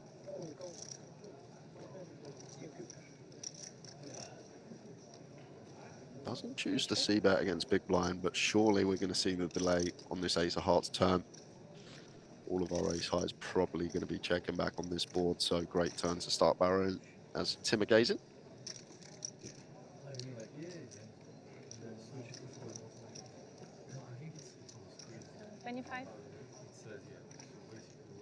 Barry does with a healthy sizing, I guess. Just really puts the pressure on those 8s and 7s, right? I assume, of course, having the jack going nowhere, especially in there with a gut shot draw as his kicker. Another ugly card to see. Yeah, I feel it was Tim Gazin too bad a hand not to bet once again. We're literally bottom end, 9 high. Doubt we're going to get to the river with many worse hands than this. This is probably the not worst. And then just in terms of our range, we're going to have some delays with king 10. We're still going to have some strong hands on the ace turn. Feel like a mandatory barrel here. 10 seconds. Like no diamond in hand as well, good thing.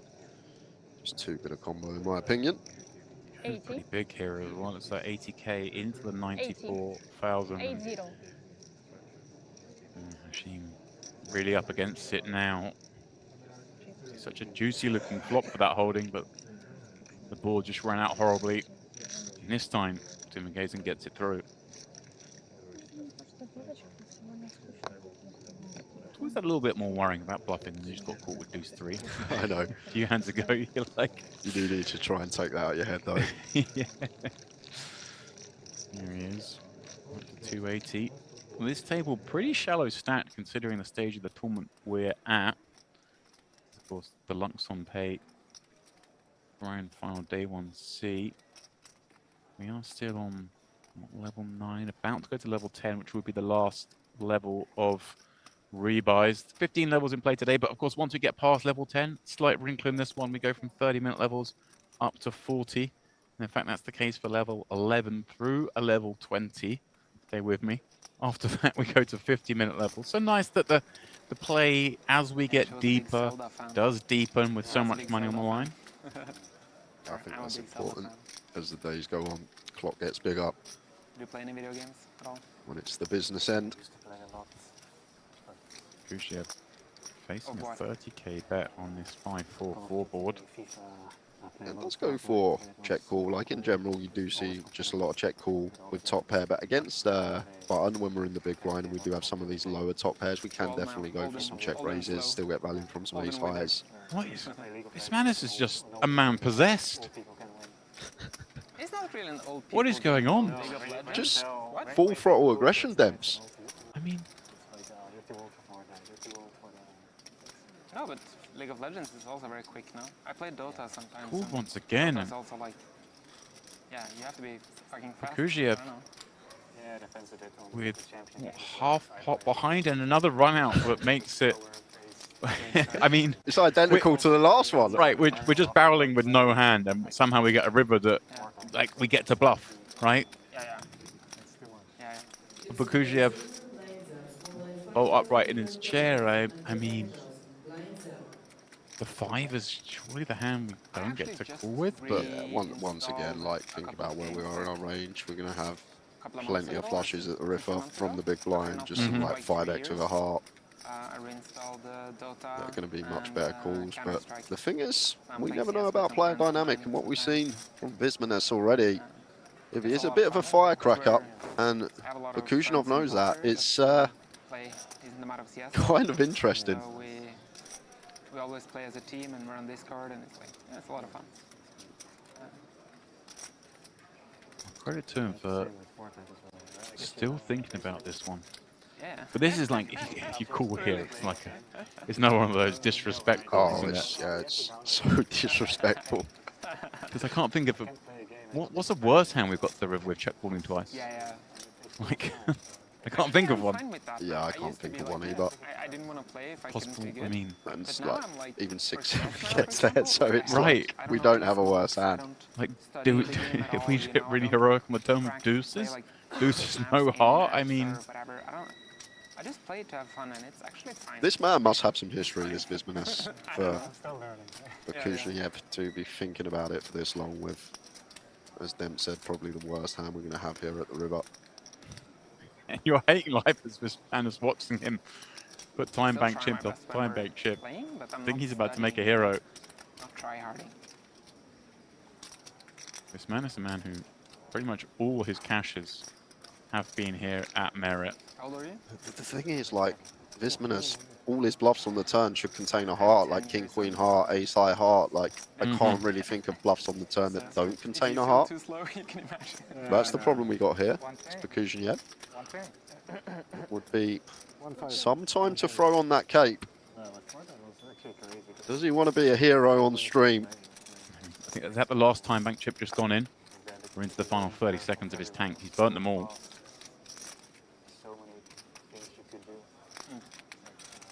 Yeah, I haven't played it at all.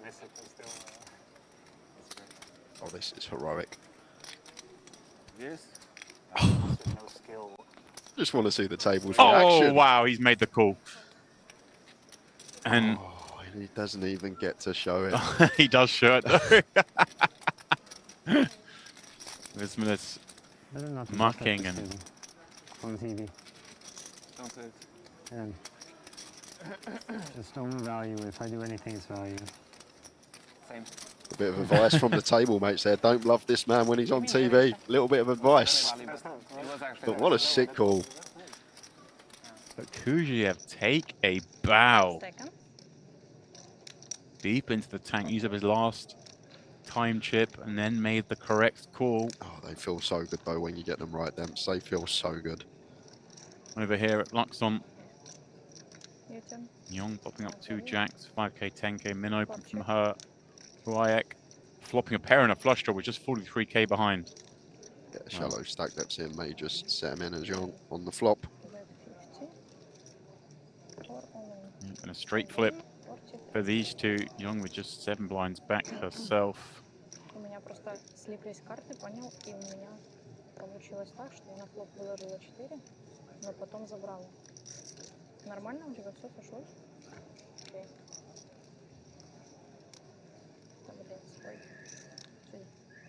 Feels impossible to hold here. Hold here even, pardon me. When you're sitting there with the 2 jacks, doesn't it? See that card, that hand get turned over, and well, the 3 now works. 8's a chop. The clubs, 7, 4, all still good for the win. And there it is on the end. Like, with the much needed double up. Yeah, back to 18 bigs. Young down to just sub 9. She's going to need a spin. We've just kicked off the 5K, 10K, so we're even deeper into the well here. Young with just 7 blinds left on the last level of re-entries. If there is a time to have 7 bigs, so it's the last level of entries. You can just jump straight back in if you don't win, you're all in. Right, much better for that hand to happen now than in 25 minutes' time. Exactly. When you're frozen out of it. Well,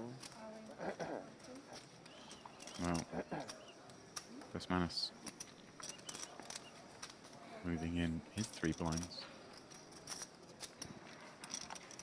King 5-0. I mean, he's gone hard at this table. And fair play to him. I mean, Bakuziev had to come out with one of the sort of great calls I've seen in order to pick him off. He's going to get it in good here, though. Bakuziev with Queen Jack of clubs behind to the King High of Vismanus. Trying to finish the Latvian off. Pretty good hand to see. King on the floor. Yes. It's better 2, 3, 4. Well, maybe the runner flush again. We need something exciting. Well, it's all right. Not much excitement on 9-6-3. Now 10.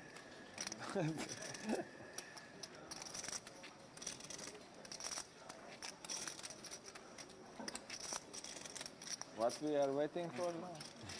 Pension. Pension is huge. Queen on the turn. Well, this man just wants it over quickly. And Bar King, exactly what it's going to be for him. That is it. GG, sir. He played hard, that's for sure. No one's doubting that man's heart. I think it's like aggression. If you put 2 players together, you put someone like him full throttle aggression, you put someone that's just got passivity about them. He's always going to run deeper like Vismanus. He's going to get the bigger results. Like, it's better to be too aggressive and then be able to tone it down over the years rather than to be passive and try and learn how to be aggressive. It's a lot harder to come out of that shell, but I feel like it's better to be over aggressive and then learn how to tone it down and timed aggression rather than be one of these passive players. It's really hard to come out of that shell when you've been playing for years passively and trying to be aggressive. Good point. An art. Opening up Queen 10 of hearts and Zivkatova. A little bit of a decision here from the big blind against that hijack open from a player who hasn't really stepped too far out of line. They're at 35 now. Can go for 3-bet call here. Zivkatova, important if we are going to 3-bet that we never 3-bet fold here. Important to note that. If we are going to 3-bet fold, better to just play cool, keep some dominated stuff in. 150. Whoa. Just going committal. Huge 3-bet. Yeah, that 15 blinds. Massive one. Would have just gone for like the 8 big blinds, 7.5 big blinds, somewhere around there. Like, sometimes still induce some stuff, get some potential ace-5 suited to rip. Like in this spot, potentially Queen Jack suited could rip as a 4-bet jam. Right, I guess maybe Zivkatova exploit here, recognizing she doesn't think Anar's likely to do that, and maybe if she goes this size, maybe he like overfolds some of the hands like 9s that might jam. So she's just trying to maximize equity that way. We'll see all sorts of different ways to approach these things, and players at the table know their opponent's best. Pavlov, he's up against Hashim on a King 10-7 board. Yeah, so flop going check here. Yes. And Pavlov electing to check call 3rd pair on the turn. Oof, that's a cruel one. It's a real cool one for Hashim. And now it comes down to what size to choose here. And something really interesting for Pavlov. Queen Jack should bet flop here at a high frequency Dempsey. So I feel like Atanas just gets to raise this one. Well, that's what I was going to ask when we do bet. when we do get bet into, do we check raise this hand? So you're saying yes. I feel like Queen Jack's going to just be high frequency bet on the flop on the King 10, 7 rainbow, so probably not going to assign much of that. I guess Ace 10, one that could value cut ourselves against. 2 4s as well, 5 seconds. I guess. Does 2 4s go 30k on the river though, like 30%? Right. Probably Okay, not. I feel like this 67,000. size is just too good not to go for the lot. Well, he's actually gone for the really clicky size. I actually quite like this because that's what I was thinking. All those kind of, a lot of the 1 pairs fold. Maybe he's chosen a exploit sizing here that like 1 pair just can't really ever fold to, right? Does Hashim ever value bet like King, Queen, King, Jack? I feel like that just snaps back. So I feel like Hashim's either going to have a bluff here or Ace X plus, which is going to struggle to fold versus any size. Well, we'll see here. I can't see how we fold against this particular size, but Yeah, pretty grim. I really like the raise from Pavlov. I feel like our hand's too good not to check raise here. Yeah, I hadn't thought of a non-all-in sizing, so... And this is obviously just pure trust from Pavlov that if another bet came in, he knows he's beat. There we go. Tables it. Really unfortunate river for Hashim there. Wasn't really likely to do... Oh. Yeah. I saw some chips coming back into his hand now. I was wondering what's going on, of course. Just making the pot right. I think that's Pavlov. Now with 30 bigs, 1.5 starting stacks. Prospering nicely here. Yeah, like 8 people. Yeah, it's all and I smiles now. won. So I was just 10-minute countdown waiting for players. Yeah. But if anyone entered, I would still win 8k. Yeah. Well, unless one player entered. Interesting one here. But as soon as 4-3 it suited. hit 12, then I Opened just the lose button. again. Yeah, Continued the Queen If high I board. felt 11 players, I would Turn win like went 11K, check, but check. if And now there this was one Ace of more Spades player, river, Westmoreland probably obliged to bet. 4 high once again playing the ball. Not going to have a worse hand, and will definitely be some Ace X in our range that play in this manner. But he has just seen Bakujiev hero in the most ridiculous spot. Well, I think he's taken the seat. So he hasn't seen it. He's taken this man as the seat. And I had to do a double take there, seeing Jordan Westmoreland here. I think I've ever seen him here at Merit. And I would time it till the break. Bakujiev. Right before break.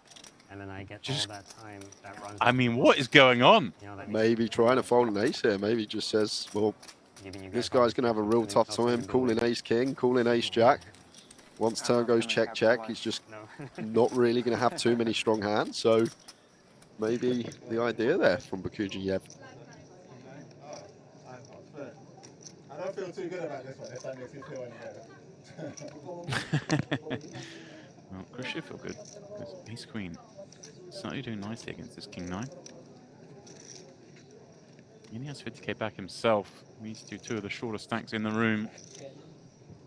Battling out with not much more than 15 minutes left of late reg available, and a queen in the window is good news for the silver, but the check behind it presenting problems perhaps. Well, take the kings off the board. The 10s remain.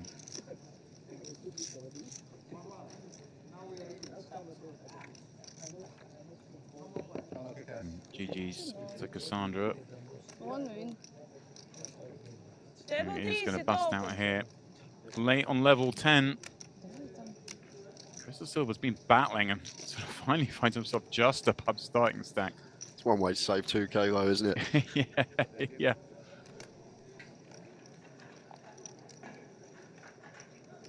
Back over at the DTD live table. Sigpatova in the action once more. And she's flopped best on this ace queen board, pardon me. And Kotkowski with one of those hands where like we feel like we just see bet range on this board, don't we? But if we are going to check back a hand, we would love to check back 9s, wouldn't we? Yeah, like it's one of those, maybe like choose to check back stuff like kings and jacks, bet like 7s, 8s, 9s, this type of thing.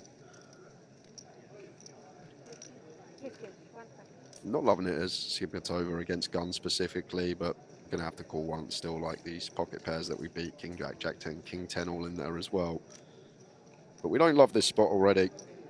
They've got to take a turn. And is this hand like 2 9s without a heart? one of the ones sometimes we see far again? You think it's just too far up there? Yeah, it's too far up there. I feel like we need like 5, 6s. It needs to be slightly lower down. Just knock out some of like 8s, 9s. Like with 9s, we don't really knock out 10s because that 20 effective pre, these is just a pure jam versus us. Okay. So I feel like if we're going to start betting any pairs as a bluff, should be stuff like 4s, 5s, 6s, knock out 7s, 8s, 9s. This type of stuff. Makes a lot of sense. As does the check back. Pardon me. The check back makes a lot of sense. Now we find ourselves in a situation where Sigbatova is going to feel fairly comfortable about our hand, but look like this is actually just going to try and squeeze a bit of value out of it. Slash block, right? Klokowski just recognizing that disastrous river card for him, although he could still have beaten some hearts, but didn't get curious.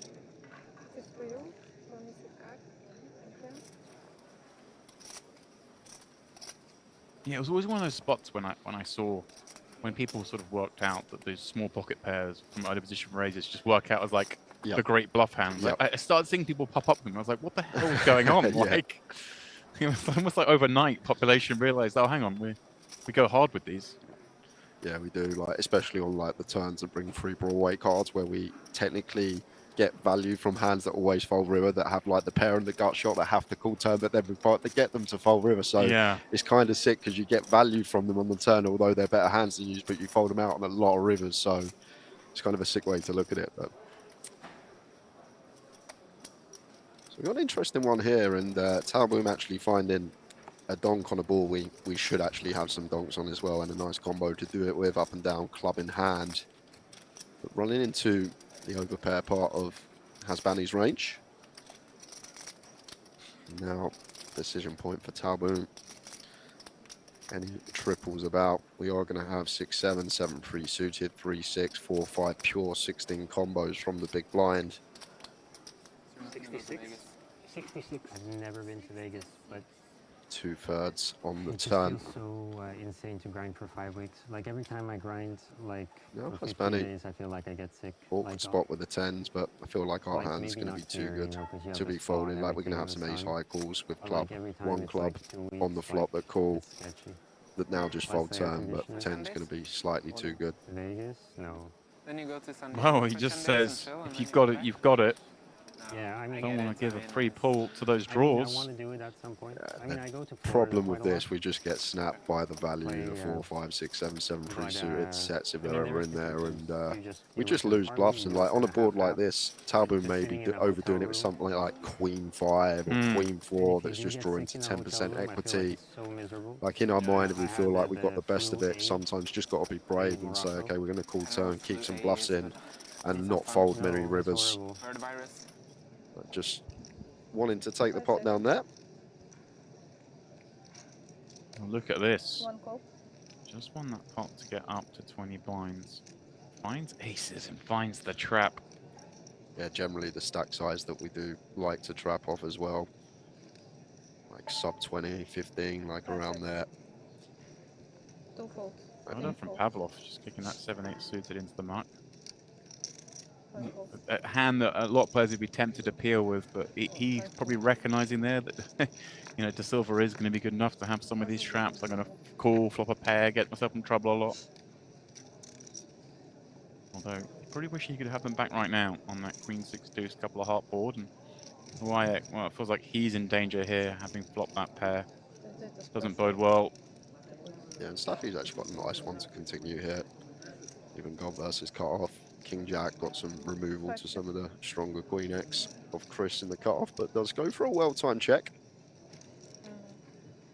As Chris here just got to start betting, thin the field down, try and go heads up to the turn, but look at this. Wow. I guess he feels with Ace of Hearts fine to just check, and now he gets Huyek to just send it in. And he's feeling so good about his hand right now. Open, please. This was some gamesmanship going here, one card at a time. Well, Huyek showed Chris the Queen, so then Chris showed him the Ace of Hearts, waiting for the other card to be span over. I don't think any slow rolling going on there. Just Huyek, just his face just perplexed at the sight of the aces, having just flat pre, checking back the flop. He's shocked to see that hand. Now, just 3 ounce left in the deck for him to hit. And it's not to be. Forward pairing deuce. Sit 1 win. Mr. Silver win yet another all-in. Yeah, good little 10-minute spout for Chris. Joseph, well, Only GG's this to way. him. Just know when you So you see the background, the clock there, 1 minute 30 left on the level. So perhaps I'll just take a moment, break coming up, and potentially reinvest in this one. To be fair, I've loved it. I've loved this free table, how quick it is. Usually you got that sort of 20 to 30 seconds to fill, dealer shuffling, but I think this is fantastic, having the free tables, being able to switch between the three. Action thick and fast. 23. Yeah, fantastic. Boost in production from the guys at GG. Always looking to push the envelope, as is Espen with 2 7s from the cutoff. And Talboom, well, he found that cold 4 earlier. Yeah, I don't think this is one that actually free bets that much. Cut off versus button against EP, yes, because like we knock out ace jack off. But in this situation, like Espen's going to open ace deuce through ace 9 suited. He's going to open king 10, queen 10, 10 9 suited. We just keep in so much dominated stuff with position in Espen's range in the form of a flat. A lot of people may see this, think aggressive playing the cutoff, I should free bet it. But when you actually strip the spot down, think of all the hands we actually dominate in this given scenario against Espen. Is going to take the aggressive route here. And we could see a 4-bet send here from Espen. Like against a competent player, these are the ones that we can choose as 4-bet rips. Some of these middle in pairs, LP versus LP, could definitely be an all-in here. And even more inclined with the ace jack off show. You know he's capable. Right, that's the thing. This guy is definitely capable. And Might be good. there's the jam. And Espen more than happy to see ace 10 off into the muck. Avoids a flip situation. It's lovely to see that, isn't it? He's going to play a pot, you think, but instead just picks up 55k in additional chips as I guess we're going off we TV bring now, right? to a bring to a close the re-entry period of this tournament as the players are going on another break, and with it I will be shortly stepping aside, but Picasso will be rejoining Jay Harwood in this room as we take a quick look at the counts. As we start that frame, Espen is leading the way on the Onyx table. He's increased his stack up to 689k, but a lot of the action at that table has come from the man third in chips, who really is pushing the envelope here at Merit. Jordan Westmoreland, shortest stack, making it through the rebuy period there, and American making a trip over to Merit for what I believe is the first time, a name that will be very familiar to a lot of the American audience, but not one I've seen here before. Over on the DTD live table, Anar with over 1 million in chips. That is a big stack here, 5 times starting. Over the one leading the way a lot of the time. She's increased her stack up to 700k, but obviously only good for third in chips there. Henrik Brockman right around the starting stack, involved in a number of coups, certainly in the first frame of play on that table. And then of course, as we look at the Luxon table, very, very different sort of landscape here in terms of chip sizes, but we've seen some really interesting play from the players here. Atanas Pavlov, not surprising to see the moves he's been making. Very accomplished. Jay pointed out someone who plays quite a lot of the higher rolls around the UK, and then of course the climb somewhat of Chris De Silva into third place there with 330k. And of course, Skolgan Mundet, the man who started with the big stack there, still doing just fine. So guys, please don't go too far. We'll be back in 25 minutes.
5 raise 8 5. 7 4. 8 4.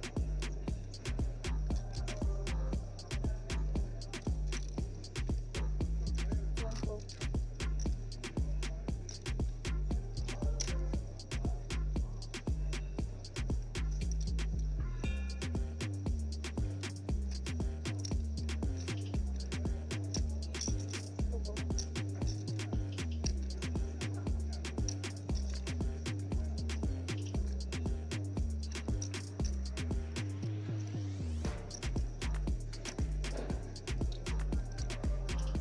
5 seconds. Equal.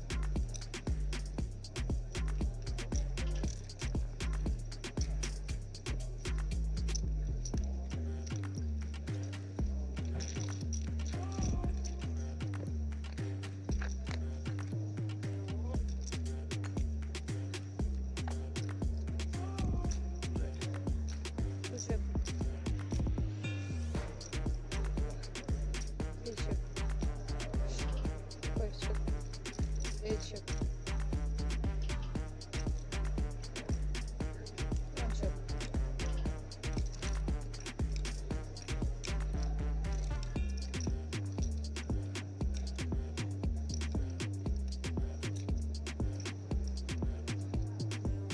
2 check.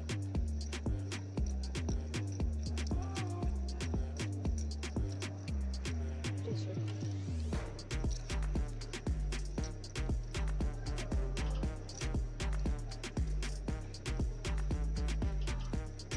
5 betting contract.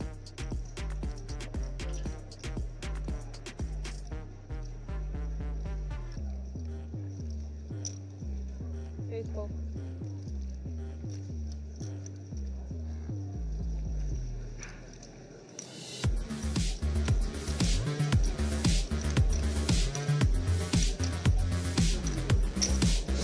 One raise 40k. 2 4. 3 4.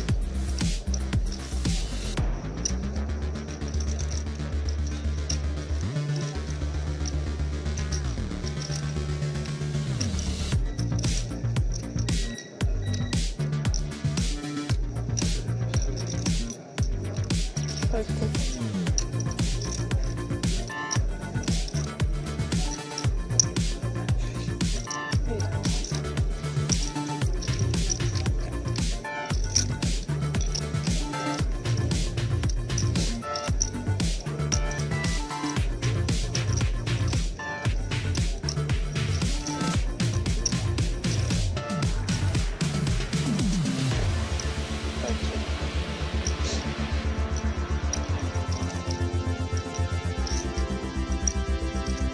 8 with 25.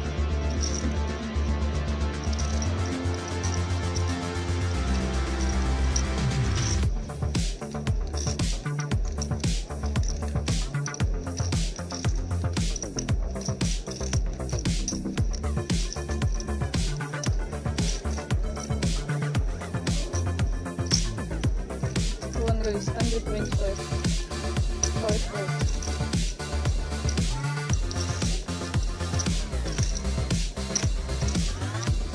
8 4.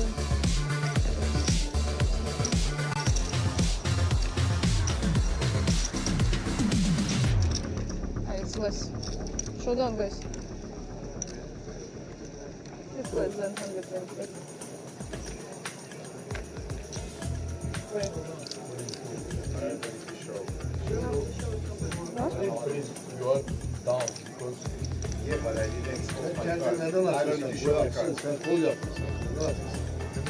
You need to wait for me to show my card. If you didn't wait, I don't need to show. I marked the card. You must show the card. Sure.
Shuffle up and deal. Registration for the student, close.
6.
champion of the world.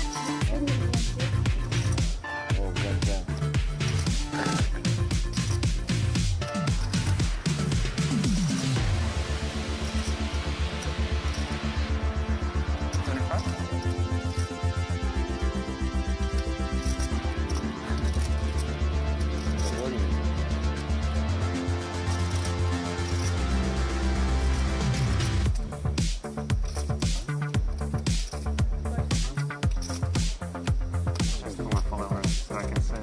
I'll do it for mine.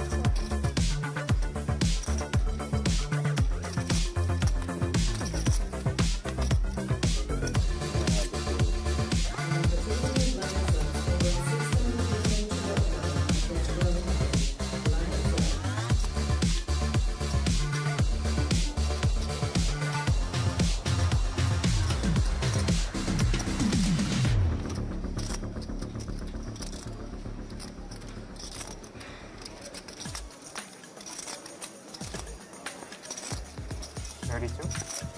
You bet 32.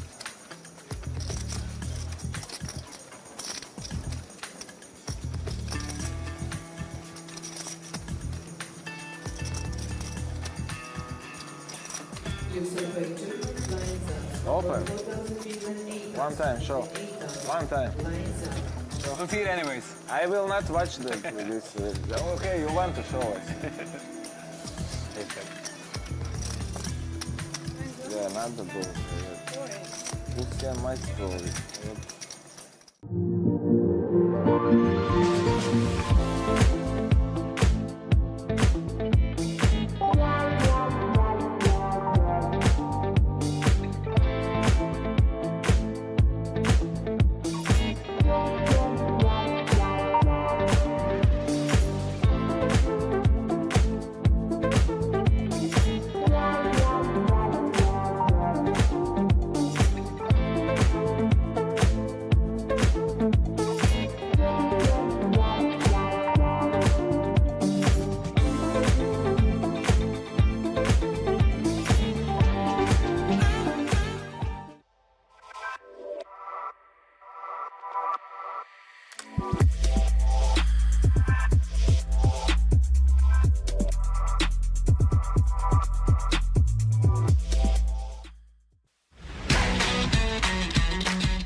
And welcome back, ladies and gentlemen, refreshed from our break. Of course, this is the Luxon Pay Grand Final, Day 1C.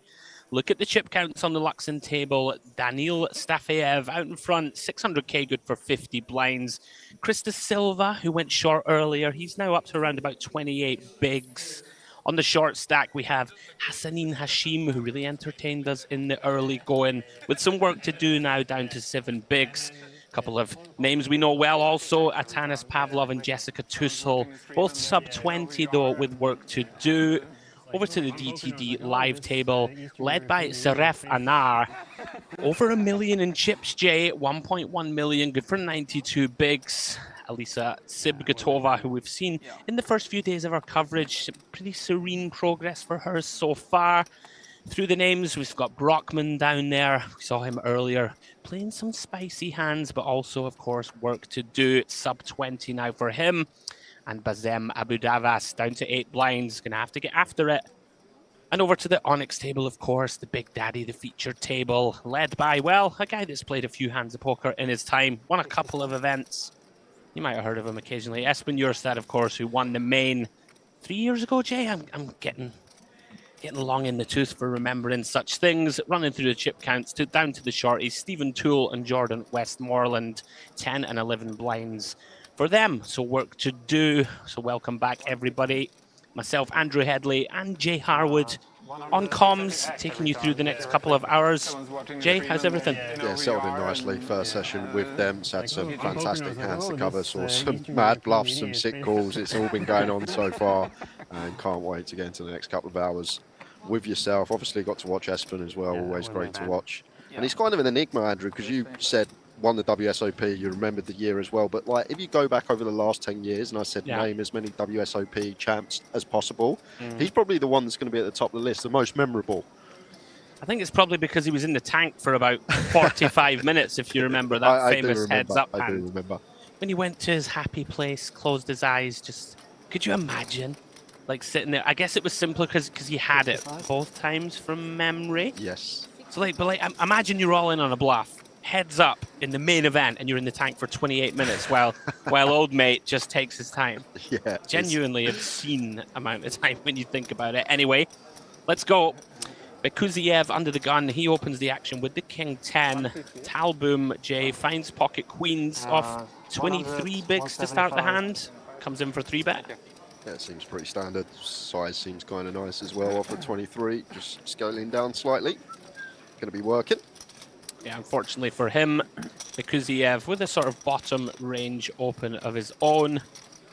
There was a talking point. Bekuziev last session made a ridiculous call. Basically got to the river with his worst possible hand that he can have and still called off correctly. It was some moment and I think the whole table was in shock. Strapped on the cape correctly. Out to the DTD live table we go. Open here from Ozcan, excuse me, 24,000 with the queen 7 of hearts. Abu Davas 10 bigs, sends the troops in. King Jack suited seems pretty reasonable. Yeah, standard as it gets. I think this one should always be jamming versus this cutoff open, especially off 10. Still got a little bit of fold equity, and Ozcan with one that I doubt's going to be calling off here. Yeah. Although stranger things have happened, we do see people like to spin the wheel here. And this is why I use the word doubt, because that first 90 minutes I had with them, so I was seeing a few things I weren't expecting to see, but we're here at Merit. Yeah. And there is the jam getting through. Yeah, it looks like a pretty reasonable open and a very standard shove. Worthy of note, 450 runners, chunky.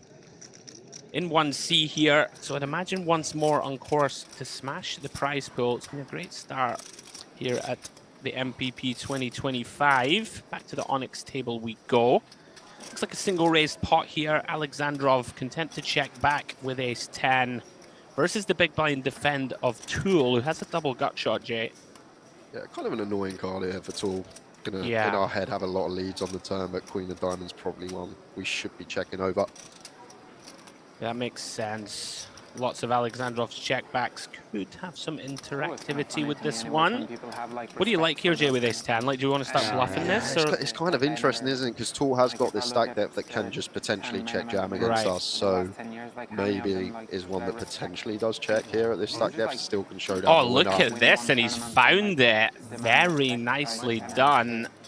I guess like targeting sort of hands that have given up on the flop and then just start bluffing, right? Like a suited ace or something with no interaction from the hijack. Yeah, exactly that. Even a suited king, like Alexandrov should open like a lot of suited kings from this position that just delay on this queen turn. And we just get some ace highs and king highs to fold out here.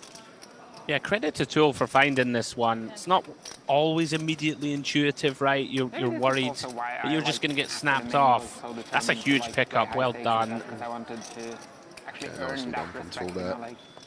Hard to jam on that turn when it's probably more favourable for the opener. It does get it through and gets the better hand to fold. Yeah, gets himself a little bit of breathing room up to 220k. Love these new little tables of chips for each table. Makes it a lot easier for us in the booth. Espen still with the table chip lead as we head back over to Luxon. Single raise pot here. Stafeyev from the cutoff. And Chris De Silva defending. Flops top pair on the 9-3-3J and looks like he's reaching for check raise. Yeah, I like it from Chris. Spoke about this earlier with Dempsey, like some of these late positions versus big blind, like do go for some check raises with our top pair for protection. And Chris flushing out the ace-5 there. Yeah, nicely done. Yeah, whenever you get to this kind of like sub 25, right? If you flop top pair against late position, it's like, all right, let's. If you've got it, you've got it. Exactly that. The famous quote. We did that this afternoon, myself and James. Little bit of filming for the stream, a bit of content, and we had to name the famous poker quotes. Oh, okay. It was quite good fun. One of them was, if you call, it's going to be all over, baby. Scotty win. There we go. Can't get them past you, can we? Right. This is interesting. This is a multi-way limped pot. It certainly looks like it.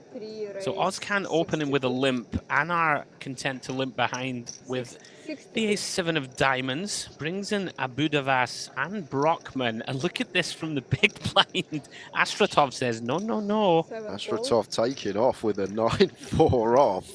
I mean, obviously it's a very extreme hand combo to use, but you can kind of see what he's thinking, right? Like the cutoff button, small blind are all kind of dead money, right? Yeah, or even the hijack. Like if the hijack's got a hand that's top end, it probably just wants to open. So maybe just an exploit here feels like it's going to get through enough of the time. But would prefer having a little bit of removal, an ace or a king, something blocking some continues. But here we are. Whatever. Let's go. Bump it up. Street poker, Andrew. Sometimes just sure is. Well, it's going to work out favorably, potentially, on the 8-6-3. Pretty innocuous looking board. We've got the betting lead. We have 9 high. You say that like it's a good thing we have 9 high, but I mean, I feel like it is that we have to bet it now, just folding out everything better. It's fine, he can't have 9-10 of spades now, so he's not going to continue, right? That is correct. 50k into 172, so just shy of 30%, and interesting now for Oscan with the ace-10 to overcards to the board. It's just become really murky now, right? Like, because we limped and there's this kind of 5x ISO, it's hard for us to sort of narrow down what Astratov is going to be doing this with, because so many people limp behind. And look, there's more than one way to do it. He's just picked up 120k or so in chips there just by bullying the limpers. The whole red line. Yeah. Getting the better hand to fold. I want one of these T-shirts. I don't know. You haven't been here long this week, but we're seeing the old GG Poker emoji T-shirts everywhere. Now these two going at it again. Kuziev this time with a stronger hand, ace-10 off. This is a tough one, Jay, right? Against the better players in the big who might find some polar light stuff. Exactly that. Like, it's very player dependent, I feel, these spots. If it's someone that will find like some ace deuce, ace 3 that we dominate, potentially get involved, but if we're against someone that we don't deem capable, it's just going to value bet close to value. And he does deem his man to have the capability, decides to put it in. It's tough to fault him, right? Like, if it is someone like you suggested who will find the 3-bet bluffs, ace-10 does okay against that range, but unfortunately runs into the queens. I feel like maybe we need to have like the suited broadways to be 4-bet ripping, like these one in general, like the 4-bet not all in bluffs at deeper, like the offsuit. We just want that little extra 5% equity when called being suited. But Talboom has been active. Yeah, it gets snapped off. Gonna have to find help, and well, Jack 8-5 all hearts. All of a sudden, Kuziev, an equity favorite now, 57% of the time, is going to send Talboom home. Not on the 7 of clubs, but does bring more outs in the form of a 9. Basically flipping here with 1 to come. 590k in the middle.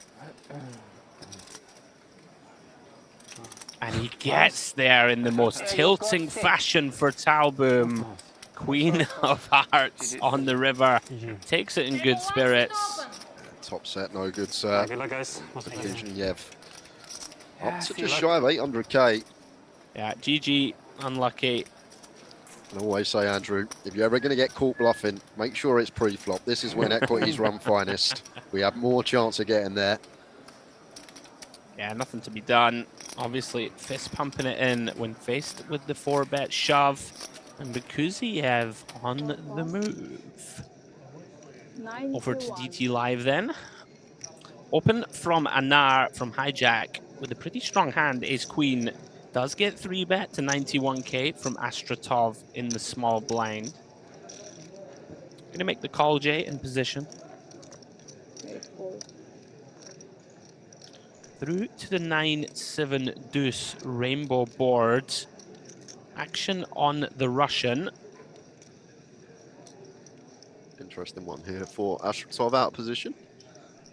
Difficult to fold out better really here with the ace-king high, but still going to have all these over pairs in the range as the free better. Right, like it's kind of one of these, right, where you feel compelled to c-bet, right? You've got the betting leads, but it can be quite difficult to define, you know, where your opponent is, especially when we bet so small. This is a little intriguing to me. I'm not sure we have too many 15%ers, but he has gone with it. So 15%. Call by the ace-queen, has to continue versus that size. Have a little peek. Still ace-king. Maybe checking for a club. Potential maybe to double barrel, unload on club rivers could have been the idea from Astratov. Oh, big old bet from Anar. Decides to turn his ace-queen into a bluff immediately. Yeah, but once again, like only really trying to fold out exactly what Astratov has. Like if he does have one of these free bet bluffs, we're just ahead of them anyway, like an ace-4, an ace-3, maybe a king-jack, king-10. Very nice though. Is this a situation where for like Astratov, when we choose 15%, starts to make it a bit trickier for us because Anar can have so many different combos that when they do start firing on the turn, there can be more bluffs in there, right? It's a tricky spot. There's not really much in the free bet coup on that board that's going to fold out 50 to 15% anyway. Like, you name me a hand that folds to 15%. I can't think of many. Ace-4 of hearts or something like this. And even that might call. Well, then back to the Onyx we go. First look at Espen in this new frame. He's going to bet in position here. I believe this is single raise pot and 2 calls. Espen going to go for value and protection on the 10-8-7 board. 7 of hearts on the turn after Bakuziev check calls. Very wide open from him, by the way, with the 8-5 of hearts. Seems like one that Espen's going to be checking back.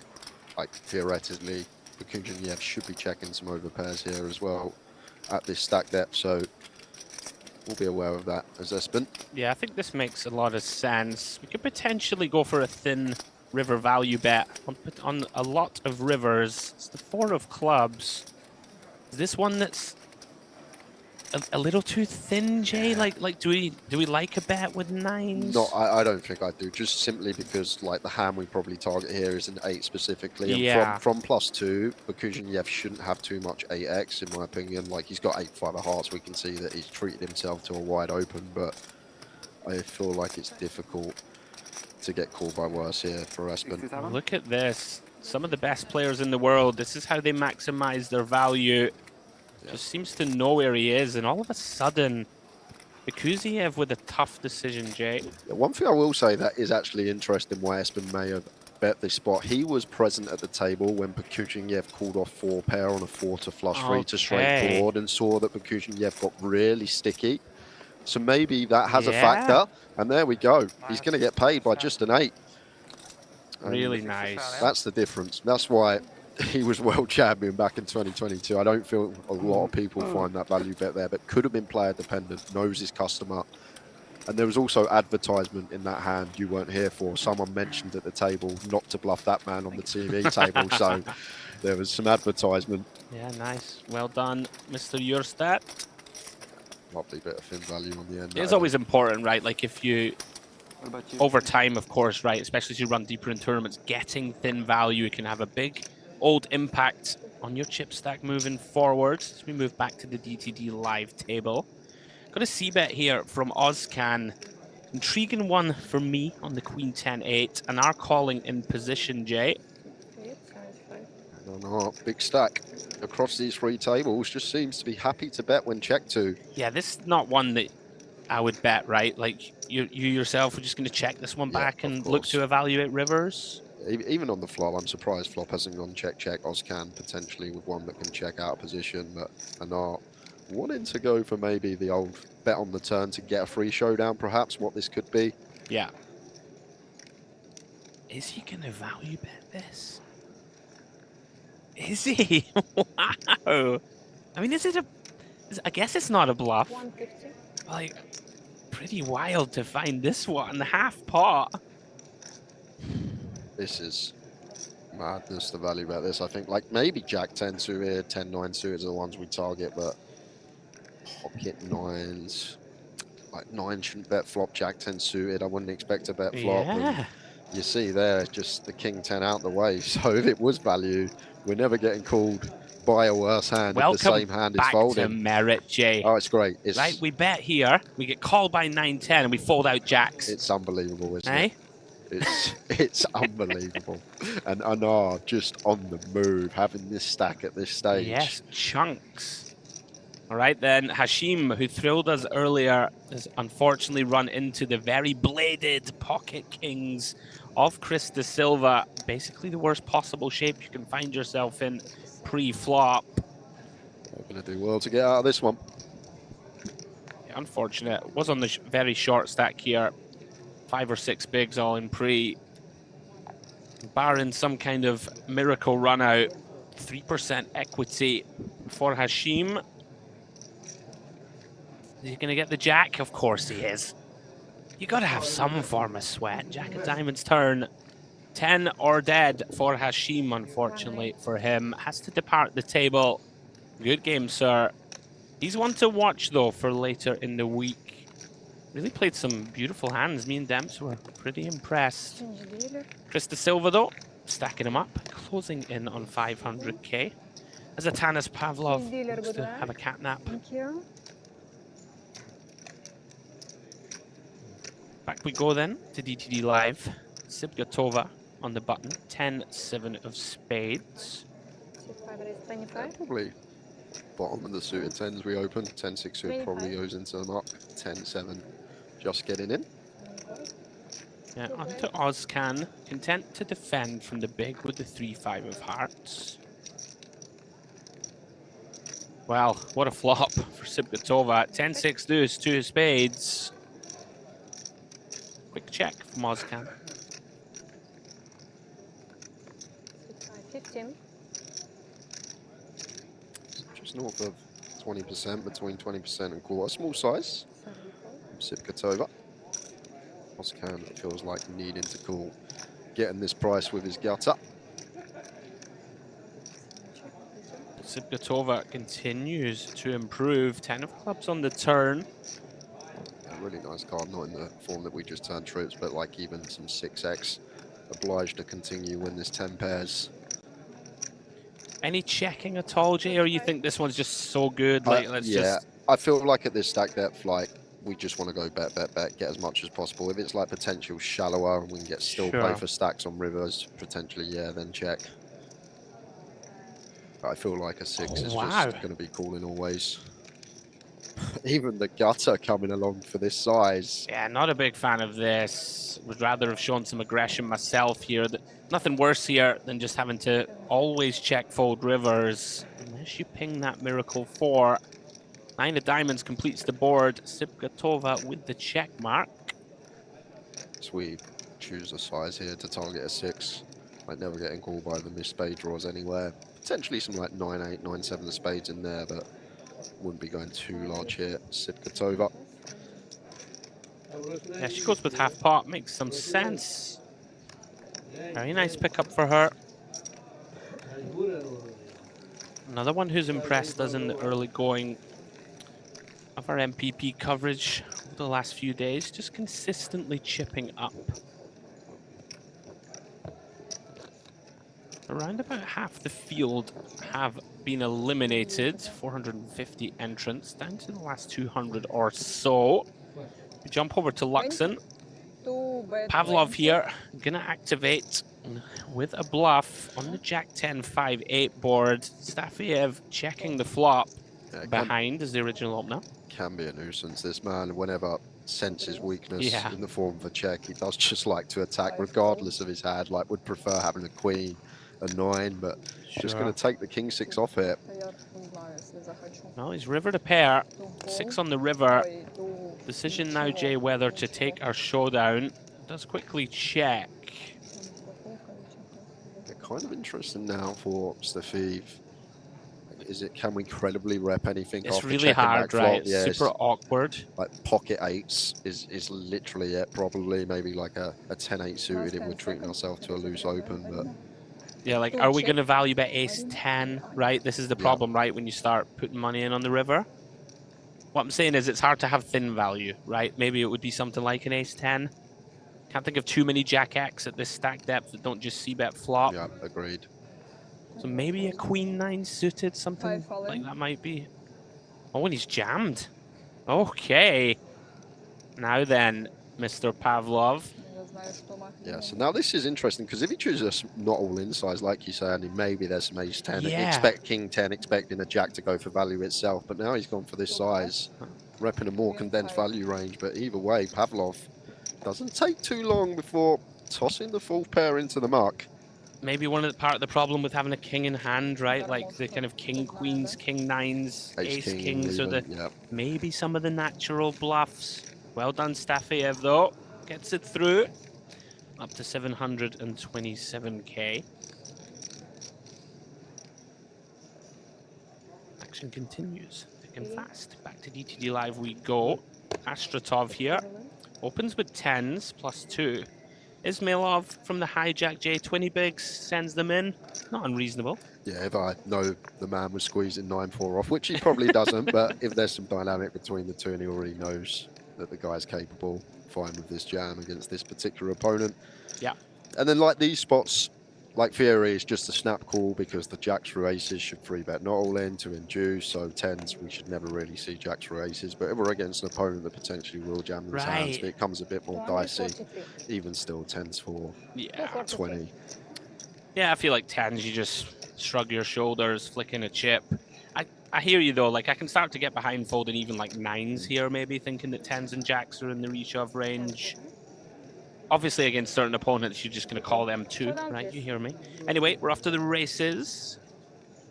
So over 500,000 in the middle. If Astratov can hold, going to be up through that magical 1 million chip mark. Ismailov looking for help.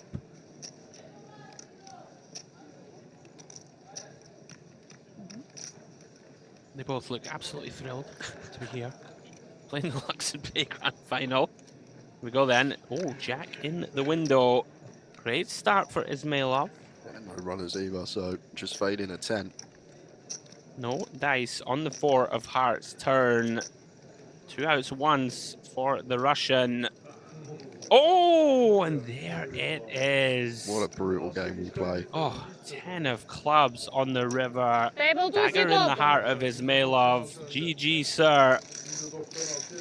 And all of a sudden, Astratov up over that 1 million chip mark as we referenced. Those are nice to hit, right? They are. They feel good. You've already in your head doubled the player up and you're thinking how many chips you got left in your stack, and then you just drill that 2-outer on the river. That's why poker's the greatest game ever, right? You see that jack, you're like, I hate this game. I'm so tired of these flips. Never win. Oh, thank you. Good game, mate. Listen, you played a sensational game of cards today, sir. Unlucky. As we see 2 players on that table above a mil. Joins Anar. Bunch of short stacks, though. Brockman, Abu Davis, and Kotkovsky with work to do. Back to Onyx. Pretty wide open from under the gun. Pocket 4s from Alexandrov. 3-bet from Z, 62k. Wow. Okay, Westmoreland deciding. I mean, he does only have 6.5 blinds. He's going to run it with the King-Queen O. Yeah, gonna actually love what he sees, the fact that Z's got ace-jack and he's got 2 live cards. I just feel once it goes EP open, 3-bet likely to be dominated here with King-Queen or flipping, but picked a very good time to get it in as Westmoreland. Yeah, it might be. Of course, we're not always privy to what's been going on the previous few hours. Might be 2 very spicy opponents where we think King-Queen can hold up just fine. And he gets it in with 40% here. Dead money in the middle. I could see it at like 4 big, but at 6.5, like when we can still have fold equity when folded to us and we get a shove through, potentially could just let it go. Well, could have let it go and is actually flop dead. Pretty rare in No Limit to be dead on the flop. No way out of this one. GG Westmoreland. Are getting to that stage. Lots of shallow stacks. Gonna be a bunch of blood on the felt. Z to 630k. No, I mean I hear you though. I would normally fold this. Like we've got what we're cut off, so 1, 2. We've got another 5 hands to just find a hand to open shove. I think like king queen suited, I could get behind running it. Nice weather. Yeah, potentially. You're like raining, and it's grey, and it's like...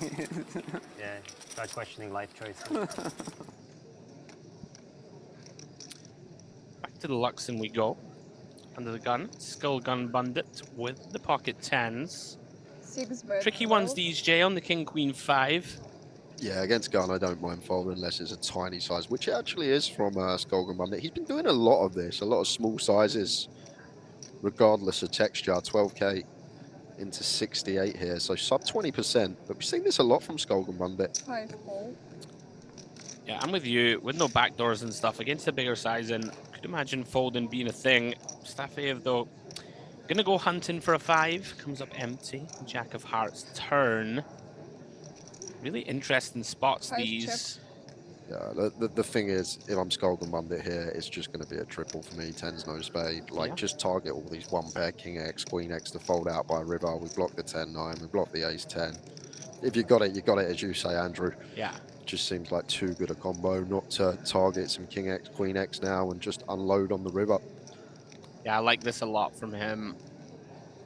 Just immediately put like King 7 of diamonds in a grim spot, right? You know, even and all of the other 1 pair holdings. 6 bet 37.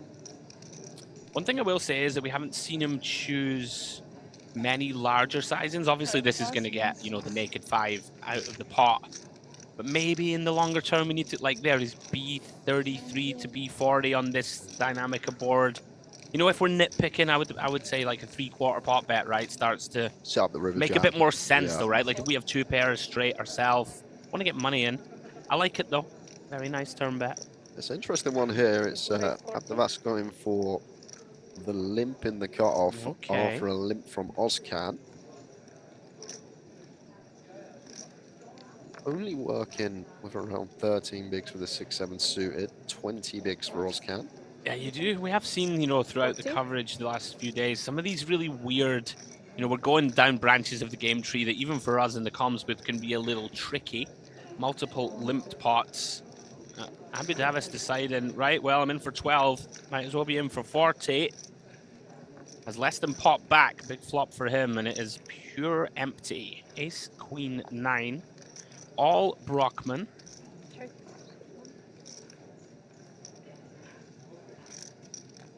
Any checks here, Andrew, at this 1 SPR?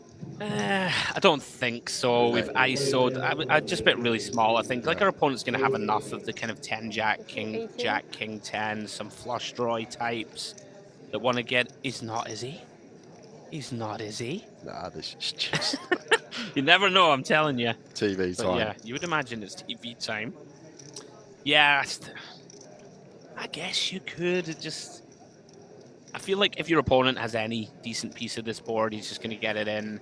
And you can just, you know, if he has Ace 8 of hearts or whatever, well, we have a heart, you hear me, Ace 8 of clubs, we're just going to stack him. The natural checks, I guess. Kings, yeah. But like, maybe you could, right? Sometimes you can literally disregard theory and just be like, if I check, this guy's going to bluff, right? So that's a thing, right? All right, Jessica Tussell. Pocket 7s, 15 bigs. A really close one. I'd probably induce 8s, but 7s I feel like just jams. 4 all in. I feel like 8s, like 9s I definitely induce. So 8s is kind of close, but 7s just probably want to jam for 15. I would still raise call this, like against, it kind of depends who's on my left. Again, once again, if you got like the super pros who will always, you know, 3-bet jam, deuces through 6s and ace deuce suited through ace 6, then I like just min. But yeah, I mean, can't be a mistake just to open pile. 81. And got a call, Jay, right? Yeah, it should be a snap ace 10 here. Tussel's going to have some ace X we dominate, going to have king 10, queen 10 suited we dominate, jack 10 suited, flipping with a lot of stuff, and even like 60% versus like the king queen, king jack, all this type of stuff, jack 9 suited. Yeah, he's kind of shown himself to be a little risk averse in certain spots, which is not a criticism. You know, doesn't really love playing big pots, but can't imagine folding this against a good professional. You know, Jessica's just gonna find right, all the ace-X offsuit and stuff like this, he's going to rifle them in. So we're off to the races. And both players can be relatively happy to see what their opponent has. All right, we're flipping 380k in the middle.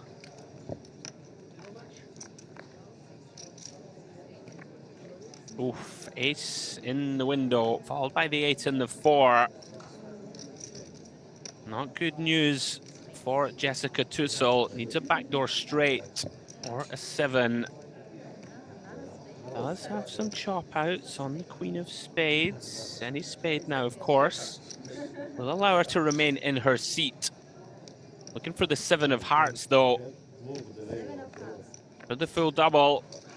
No dice. Jack of clubs completing the board. GG, Jessica. And good luck in the rest of the week's endeavors. And Skullgun Bandit up to 700k or so now, Jay. I remember Jessica from last year. Did she have a deep run in one of these last year? Yeah, she's very accomplished professional. I can't remember, but I remember she was deep in something. I don't remember the exact event. Was she the one also that got busted by her other half? Her other yes, half that's on the the one. bubble. Yeah, I remember now. It's just clicked. It's just clicked in the head. I wonder if she forgave him by now. Guys, if you are just joining us, Luxon Pay Grand Final Day 1C, $2,200 buy-in, $2 million guarantee. Starting chips in this one, of course, 200,000. Started with a 30-minute clock, Jay. I believe that now is up to 40 minutes. That is correct. And reg is closed now. Right, there we go. So we got this level about to go up, and then 2 more levels of 40 minutes break, and then you and Dempsey back for the last hour and 20. Yes, sir. Back to the Onyx we go, and here he is. One of the bosses, the end bosses of merit, Gromov. He actually busted on a bullet in the booth where he made a pretty mad play. 3-bet squeezed the 7-5 off and spicy stuff. went for it. So I've already seen what Gromov can do. You will be impressed as we go at like some of his live reads can be pretty sick. Like he will just get after people. Obviously sometimes that's going to backfire. I mean, look at this for appeal from him. Just the naked gut shot. Again, interesting that Bekuziev decided to c-bet this one, Jay. Yeah, especially 3-way, kind of interesting with the jacks. 4 on the turn. Gromov does pick up bottom pair to go alongside his gut shot. I can't see any player putting chips in on this turn. I remember in Barcelona when he won Bekuziev and Alexandrov both very mediocre type holdings on this texture. Gromov may get the chance to activate on rivers. 9 of clubs completes the board. No, he's insane. Yeah. He's completely I mean, insane. you would imagine if we've overcalled, we might want to bluff this one. Let's check. Could have been an okay spot for it. Like mid-stakes. Like 4's never going to be a good 3-way, is it? I would argue it's a mandatory bluff in this spot. Like block some flushes, block 7-8, right? Like we have an 8 in our hands. The 4, less of a, you know, interaction when it's versus under the gun and dealer specifically, but you do block some 2 pairs if you have like a funky 4-5 suited and stuff like this. I feel like if we call flop, then we should bluff. Anyway, Bekuziev's loving that live, picking that one up with jacks, up to 755k. Over to DTD Live we go. Ozcan versus Astratov. This looks like a potential limp and ISO to me. Yeah, exactly what it was. Limp under the gun with the Jack 10 off. ISO from Astratov with the raggy ace. Pretty ambitious, right? Dip into the ace-6s of this world. Is going to go for it, though. And is going to c-bet a faintly terrifying Queen 10-9 board. Maybe it just feels like one and done here from him. Now that he's ISO'd, but going to get some bad news. In the form of a jam. Ozcan just happy to run it. Actually, don't totally hate it. Middle pair, open-ender, backdoor diamonds. Put some pressure on some hands. Just, you know what? I'm ready to go. I typically call, but you hear me. I've seen worse. Ozcan, 312k. And are still out in front. 1.36 million feels like a lot. Over to Luxon we go then. 3-way coup, Krista Silva up against Stafeev and Timur Gazin in the small blind. Interesting one for Chris here on 10 deuce 3 way. Happy to bet this heads up. 3 way, I'm not sure. 20k into 99. Yeah. Really tricky spots always, obviously, in the multi-way kind of dynamic. Just feels like you never get a flop fold, which might not be the end of the world. I would typically start with check or bigger bet, I think. Could be wrong. Jack of Diamonds turn, both now improve to a gut shot to Broadway. Yeah, I feel like this is maybe the problem with the flop size, because now like Stefan can still have stuff like Queen Jack suited, King Jack suited, Ace Jack off. Like once we size up on the flop, like we're going to knock out a lot of these holdings 3-way. Sure. But like just condense the range more. But against 20%, he's just still got so much stuff in there. Yeah, and it starts to get murky when we line up the barrels for exactly the reasons you just said. Of course, though, on the flip side of that, when we go small, we get, allow our opponent to have all of the 4s through 9s of this world that are going to struggle to continue. See what Chris decides on. Yeah, still going to have the overpair advantage, still going to have the strong Jack X as played, so wouldn't shock me if we saw the double barrel come in here from Chris. Target 4s through 9s, even set up a triple versus some like Ace 10, King 10, Queen 10. So as he lines up the barrel, what do you do now, Jay, as Stefan? It's around about half pot on the turn from the silver. Yeah, no, it's an awkward one with the Ace Queen. Like we can be ahead of some stuff like King Queen, King 9 suited. Probably going to be mandatory barrels on this turn. Now, what are we doing on like Brick Rivers? Are we happy to hero down Ace Queen here, or are we just feeling like 3 to 1's too good a price with 2 overs and the gut shot to the nuts? It's going to call. It does commit chips. Big river incoming. Is the 7 of diamonds. Neither player with a diamond in hand. And once again, back to that flop size. Still some plausible flushes there for Stefan once we go 20%. This is the thing, like all like the Ace X of diamonds are just going to take one off. All the like King Queen of diamonds, King 9 of diamonds, stuff 3 to flush, 3 to straight. So we're basically trying to fold out a turn jack if we go for this, right? Maybe some like King 10, Ace 10, this type of stuff, some 10x, but we are going to end up chopping this up. It's pretty interesting. Like Stefan probably doesn't think he's good that often on river. I was surprised to see him check so fast. Both are going to be pretty happy and maybe think to themselves, I'm not sure about that hand. Tricky spots. These 3-way coups. I think there's so much to learn from MTT tournaments. Like you got to learn your multi-way spots at certain stack depths, then it changes it when you're shallower or when you're deeper, then it's changing when you're going heads up. It's just ridiculous how much you need to know. That's why it's like the Cadillac of poker, in my opinion. MTT, Texas Hold'em. I got a lot of respect for the people that just play tournaments. I'd go mad, honestly. If I only played tournament poker, I think I'd go mad.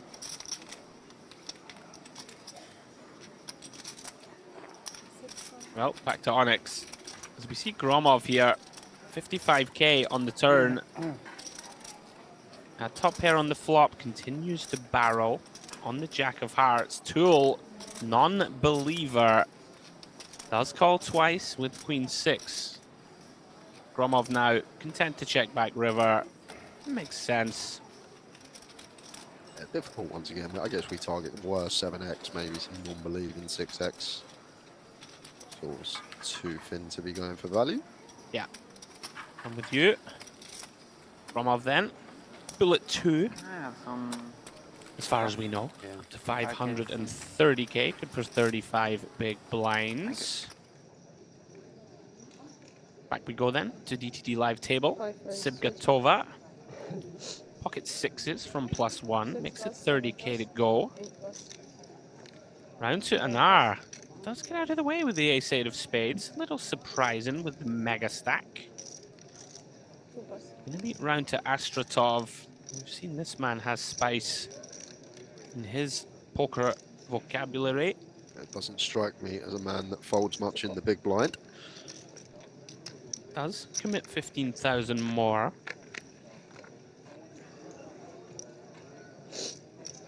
King, Queen 8, 2 clubs. Not a flop either player is thrilled with, Jay. Sibgatova with the betting lead. One of these as well, the Sigmund's over potentially could be used as a multi-street bluff, 6s with a club, but not going to need to. Just 7 high out the way for Astrotov. Yeah, 1 and done.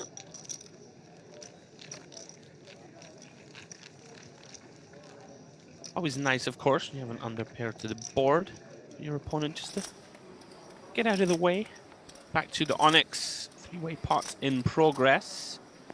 I have Gromov here with the open raise with ace-5, called by Gakuziev on the button with 8-6 of diamonds. Espen electing to complete with the king-8 offsuit.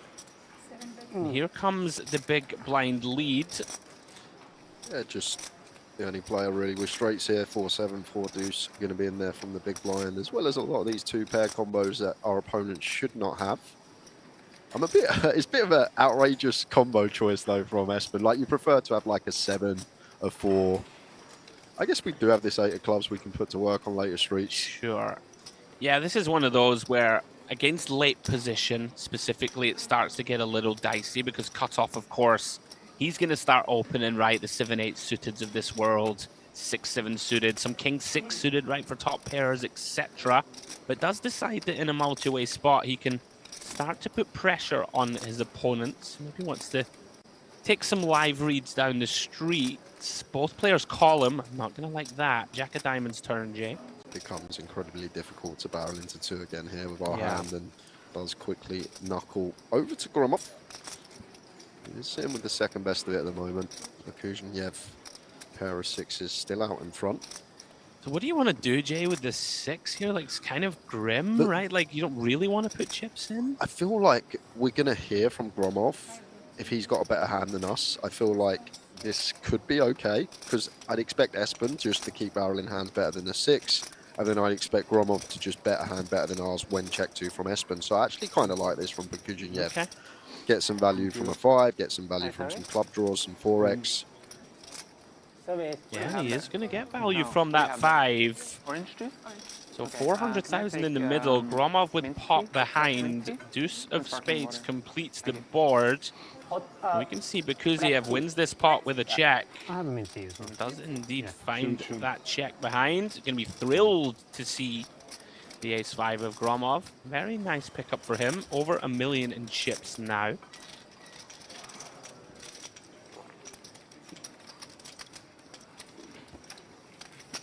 There we go. You can see it. Table chip captain for now. Closely followed by Alexandrov.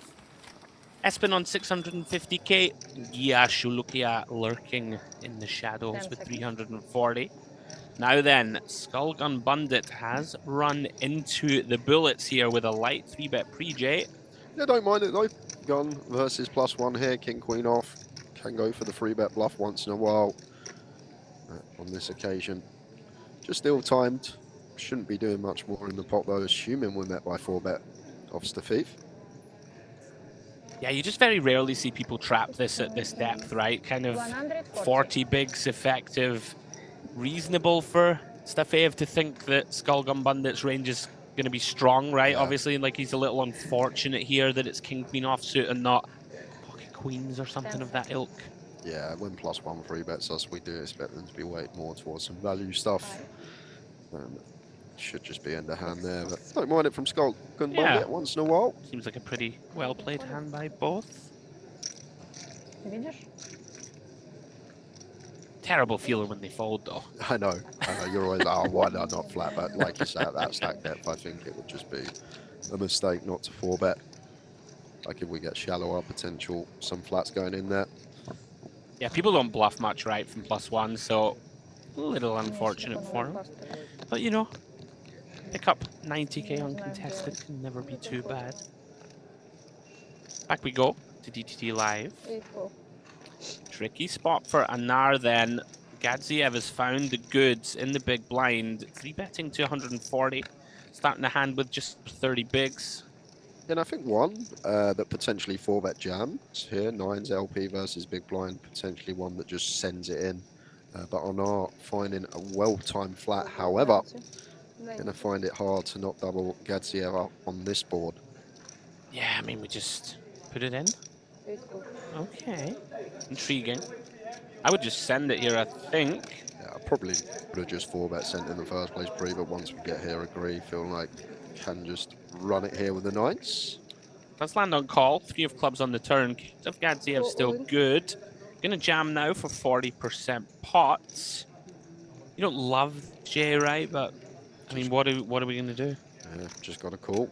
We got an overpair, hijack versus big blind. We got a gut shot just in case for insurance. We can fold if an R finds it. I don't think many people are folding this. Yeah, it's hard to beat value. Obviously, you might occasionally beat like ace-8 offsuit, something like this. That you know what I mean. Yeah, it's over 3 and at 30 though. It shouldn't be. So it's like one Not too often, them, isn't it? He's reaching. Get a great price, 198k to win, 683. Like, what are we looking for on the turn as well? Once we call flop, like we're going to get a better turn other than a 9 or a 6. So Next 30 seconds. I've just put it in so I don't have to, you know, injure the old grey matter anymore. Rusty using some time banks. Love that. Split screen shot. I mean, we can see he's only 9%, of course, with the benefit of seeing folded outs, which he isn't aware of. You can expect to have 6 outs here, a good amount of the time, if you are indeed behind.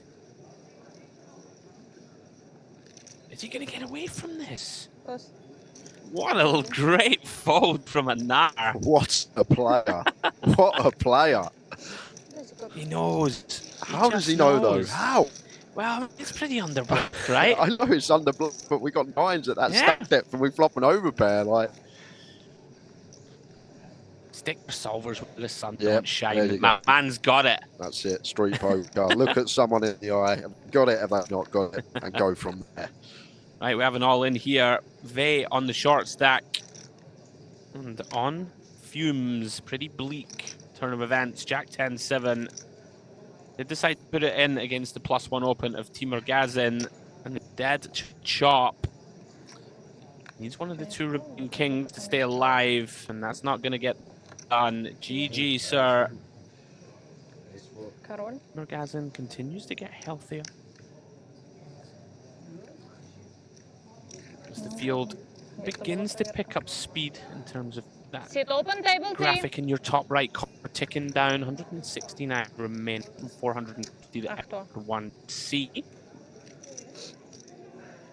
Back we go then to DTD Live. Gadziev elects to limp with the 3-4 off.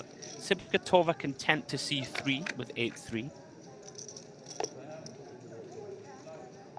King, 6, Jack, 2 spades. Very much a case of first to bat. It's going to win this pot. Yeah, kind of one prefer to have at least 1 spade in hand for both to start. However, this deuce turn should be the green light for Gadziev. Yeah, seems a pretty good one to delay stab. He agrees. Just always folding out better hand. Still a little bit of equity with that gut shot when called. Good toe, not releasing straight away. 3 having to go into the book. A nice awareness from Gadziev, I think, to not just blindly stab flop. We can check here. Still have all of the big hands for later streaks. We can represent. Nicely done. What a fold from Manar, by the way. Anyway, back we go. We had an open here from Gia. Open raise with the 7s. Gromov defending with King Queen. These are 2 of the merit end bosses. That's 25k, round about a quarter pot from Gia. Gromov gonna call one from the big. With the King Queen art in hand, makes sense to me. This could get him in trouble. 6 of hearts turn, Jay. Yeah, I'm surprised he's checked me. Had Forks leading from the big blind here with our combo. Really like this check back from. Super nice from Gia. Such a nice combo to induce bluffs. And pot control against some potential flushes, which of course there are some. Very nice. Pick off the river bluff from Gromov. I love that check back on the turn. Just reckon in range versus range, how it should be a better spot for our opponent, and they're just going to stab us when they don't have it always. Yeah, nice. My little sister's trying to get me into First on Georgia all-time money list with just under $3.5 million in earnings. And then she's so surprised, like, why I haven't seen him before. Yeah, always in the mix here at Merit. I'm going to go with that as well, Gia. Oh, mate, it makes life so much easier, I'm telling you. We did a... I'll tell you when we get a moment to breathe, but we're off to DTD Live once more. Open from Gadziev, suited ace deuce, defended from Ozcan with king 8 of diamonds in the big. And what a flop for him. Top 2 on the king 8-7. Gadziev with the betting lead. Yeah, and these are the spots on that IG bet, like, you just don't want to panic, you just want to call your hand, just recognize it's a board that our opponent's going to throw the barrels in as a bluff, and then we get the value from the strong king X, even like down to king 9 anyway. So sometimes play a flop if you can't feel the need to raise it straight away, but when you look at your opponent's range on the entire spectrum, we want to keep queen jacking, we want to keep some ace deuce up to ace 9 suited. Especially against cutoff, right? Who can just be, you know, like cutoff's just be in here with queen 6 clubs, right? All this type of stuff that's basically dead. But he does go with raise. Just custom a loss there when cutoff's just going to have so much stuff in range that's going to be snap folding. Like, get the heart on the turn, potentially get our full double. Right, hang on, you don't want the guy to turn in that flush draw, Jay. He's only going to make it 20% of the time. I'm a numbers man, Andrew. You know me, I'm a numbers man. I will take my 80%. Let him turn the nut flush draw. Bold. Right, back to the Luxon we go. First look at Basil Musa. One of the nicest guys I've ever met around these parts. Always root for him. It's a good flop for him on the Jack 8-3. Timur Gazin peeled pre-flop here, excuse me, from the small. Yeah, interesting one here for Timur Gazin with no backdoor flush draw. Any ideas of getting aggressive, folding out some ace high, king highs here? Would prefer to see one heart on the board to take the queen 10. So it's just going to proceed with check call. I feel like just north of 30 as well. Going to see a lot more call in here. Just want to realise equity. Yeah, 7 of hearts on the turn. The one natural straight draw of 9-10 suited that gets there. Otherwise, Musa still in pretty good shape in his mind's eye with top. Timur Gazin potentially debating lead. Does eventually knuckle it over. Decision back on Musa, Jay. Yeah, against small blind, just another street here. Maybe a bit more dicey against big when 16 combos are 10-9 in there, but should only be the 4 combos 10-9 suited from small blind. So get some king jack, jack 10 suited. Even stuff like 8-9 and 8-10 suited obliged to continue once they pick up the gut shot. Yeah, 58k into about 168, so that's 1/3 pot. Just going to be folding now. It's tough, right? It is tough. Like, you might have some ideas. Get a good price, but just got to get out of the way. I think it's not quite deep enough to check raise, right, and run big bluff. Yeah, I agree. Just not deep enough to really think that. Like, you make it 170 and he jams. It's just a bit of a disaster. Just throw up, isn't it? Yeah, nice pickup from Musa up to 700,000 in chips. I was going to tell you something, but it escapes me now. We're talking about Gior's surname, I believe. Ah, right. Well, I still can't tell you because I've got another hand in progress. Don't forget. I won't forget. Raise from Gadziev off. Sipgatova electing to call with the 10s in the cutoff. Abu Davas on the short stack gets to complete with the 7-5 suited. Does flop a gut shot on the 6-3 deuce. 10s of Sipgatova still best. Yeah, a board that I feel like we would get some donks, but not at this stack depth. I feel like as Abu Davas, we just check, and then bet by a small bet, just call and realise our equity to the turn. If we're deeper, for sure, could donk this board. I'm just not sure at this. I feel like you might jam, you know, I've just got a feeling. Yeah, it comes.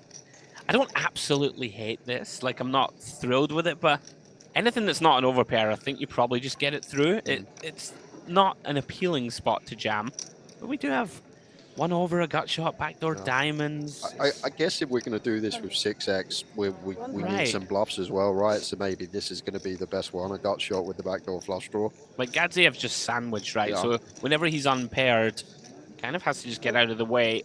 As it stands, Sibgatova with the easiest of flick-ins. So Abu Davis gets the bad news, does have backdoor diamonds working, but we can see 1-4 remaining. How's your luck?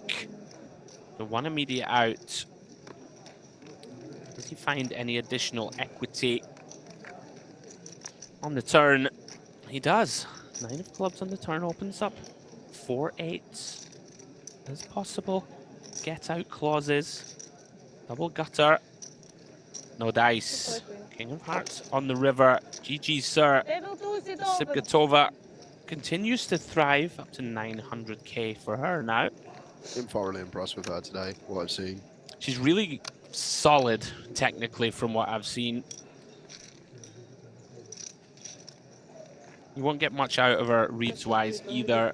Does maintain composure very well. Some big stacks developing out there. Astratov, Anar, and herself, all around about 1 million in chips.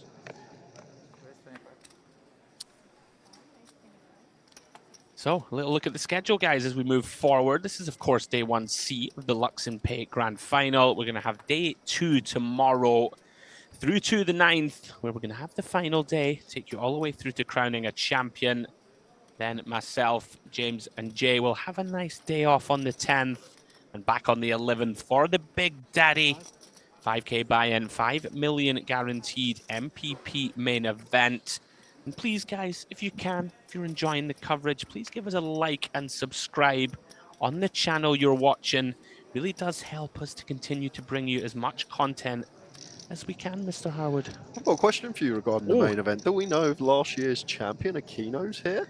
I hope. Did he win? He did win. I'm sure he won. I'm pretty sure he won. He had all the chips heads up, I remember, because of the Patrick hand free-handed, He did right? win, didn't he? Of course, that famous hand against Pettychuk, who got absolutely mullered in one of the sickest ones we've ever seen. Not like this, Jay, not like this. I remember it well. Yeah, that was a pretty sick FT. I'm not sure, I haven't seen him yet. Maybe he just decided, I'll take my title back to Brazil and just take it easy. Anyway, back to Luxon, 3-way pot. Savenkov with a pretty marginal open here pre. He does have a lot of chips. You can see Timur Gazin has him pipped. Pocket 8's still good on the Jack 6-4. This is a tricky spot, Jay, now for Savenkov to decide what to do. Yeah, agree, because Button going to have some Jack X, but also going to have some spade draws in here, all the ace deuce of spades, up to like ace 10 of spades, which we are still ahead of, but drawing dead versus all the ace jack down to like Jack 9 suited. It's a tricky one to approach. He's going to start with check. I think that's the way to go. We don't really get value from worse for the second barrel. And still plenty of Jack X in Timur Gaze's range on the button. Yeah, he does decide to check back rather than, you know, set the price himself. Perhaps worried we could get check raised occasionally.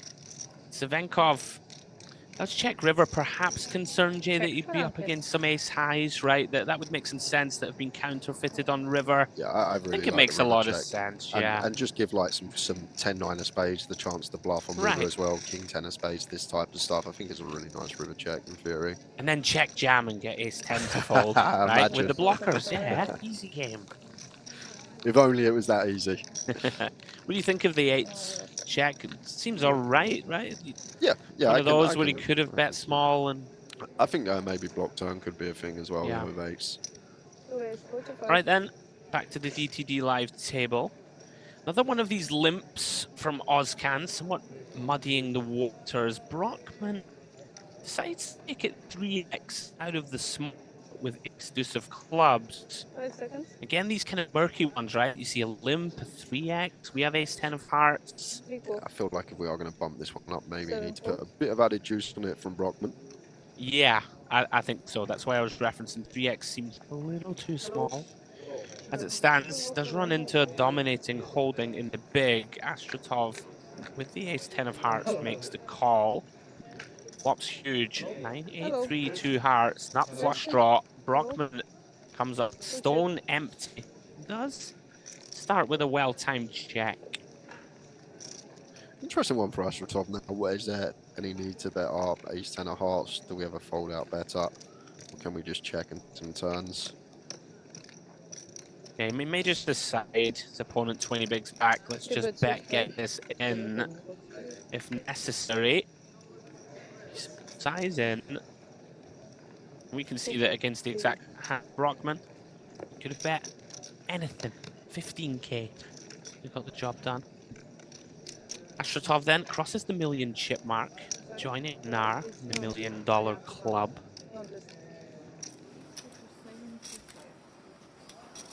Then first look at Daryl McAleenan. I've got to give the man a shout out.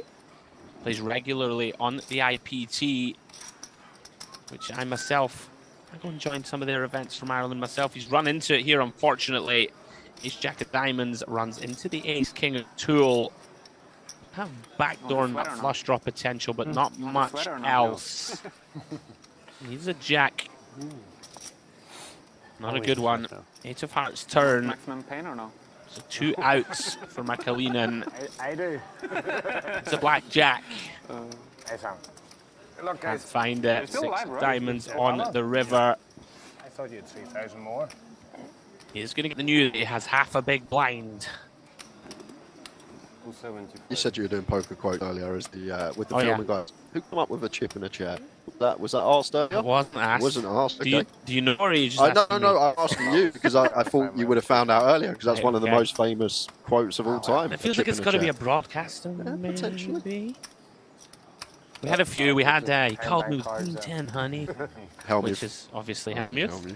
The best thing about that hand is when he berates the dealer, and the dealer goes, "I just sat down, buddy." Like literally, how he's having to go at the dealer. Always the dealer's like, "I just sat down, buddy." He's always berating someone. Back to this hand, but Sivgatova opened from gun with the ace-8 suited. Oskans in with the king 10. Not a big fan of this peel pre, but we have seen that Oscan is inclined to get in the mix, and he's going to make a very ambitious float heat. 2 overs, no backdoors. Jack of clubs turn though, and this starts to get very difficult for Sivgatova. Knowing what to do on this turn, what our opponent's range look like when we go quarter here. This is the thing, Oscan is going to continue. He's continuing King 10. He's potentially just going to continue all his Queen Jack, King Jack, Ace Jack, but nice little double barrel. Gets it done. Nice identification from Sivgatova continues to accumulate. Do something every month. So they have like a fun to fire that barrel. She gets it done. Back to Onyx we go. But yeah, let's see. McAleenan then forced all in. Let's flop bottom pair on the 10-3-5 board. Z is betting into Gromov, who does turn that open ender to Broadway. I need to do something. And there it is. River's nuts on the 9 of spades. I think it was 16 Z, 22, but very dicey spots, and Gromov's going to lead. Okay. I think we kind of have to lead here with a player all in, just simply because Z's probably just going to check back all his Queen X, right. Queen Jack, Queen, when there's a player all in here. So I think this is kind of tidy from Gromov, just recognising it's a river that's going to be heavily checked back from Z. Yeah. And what our natural bluffs are just going to be bricked diamonds or hearts, right? I guess, There's no interaction, not much else to bluff with. There's something in Slovakia. Does fold. So it's going to be GG to McAleenan. Not much to be done. It's unlucky to run into Ace King a few moments ago. Around about 20 bigs or so. GG, sir. Nice pick up for Gromov. On the move. Yeah. There'll be enough time to relax once I'm now homeless. Plenty other opportunities this week, of course, for Daryl.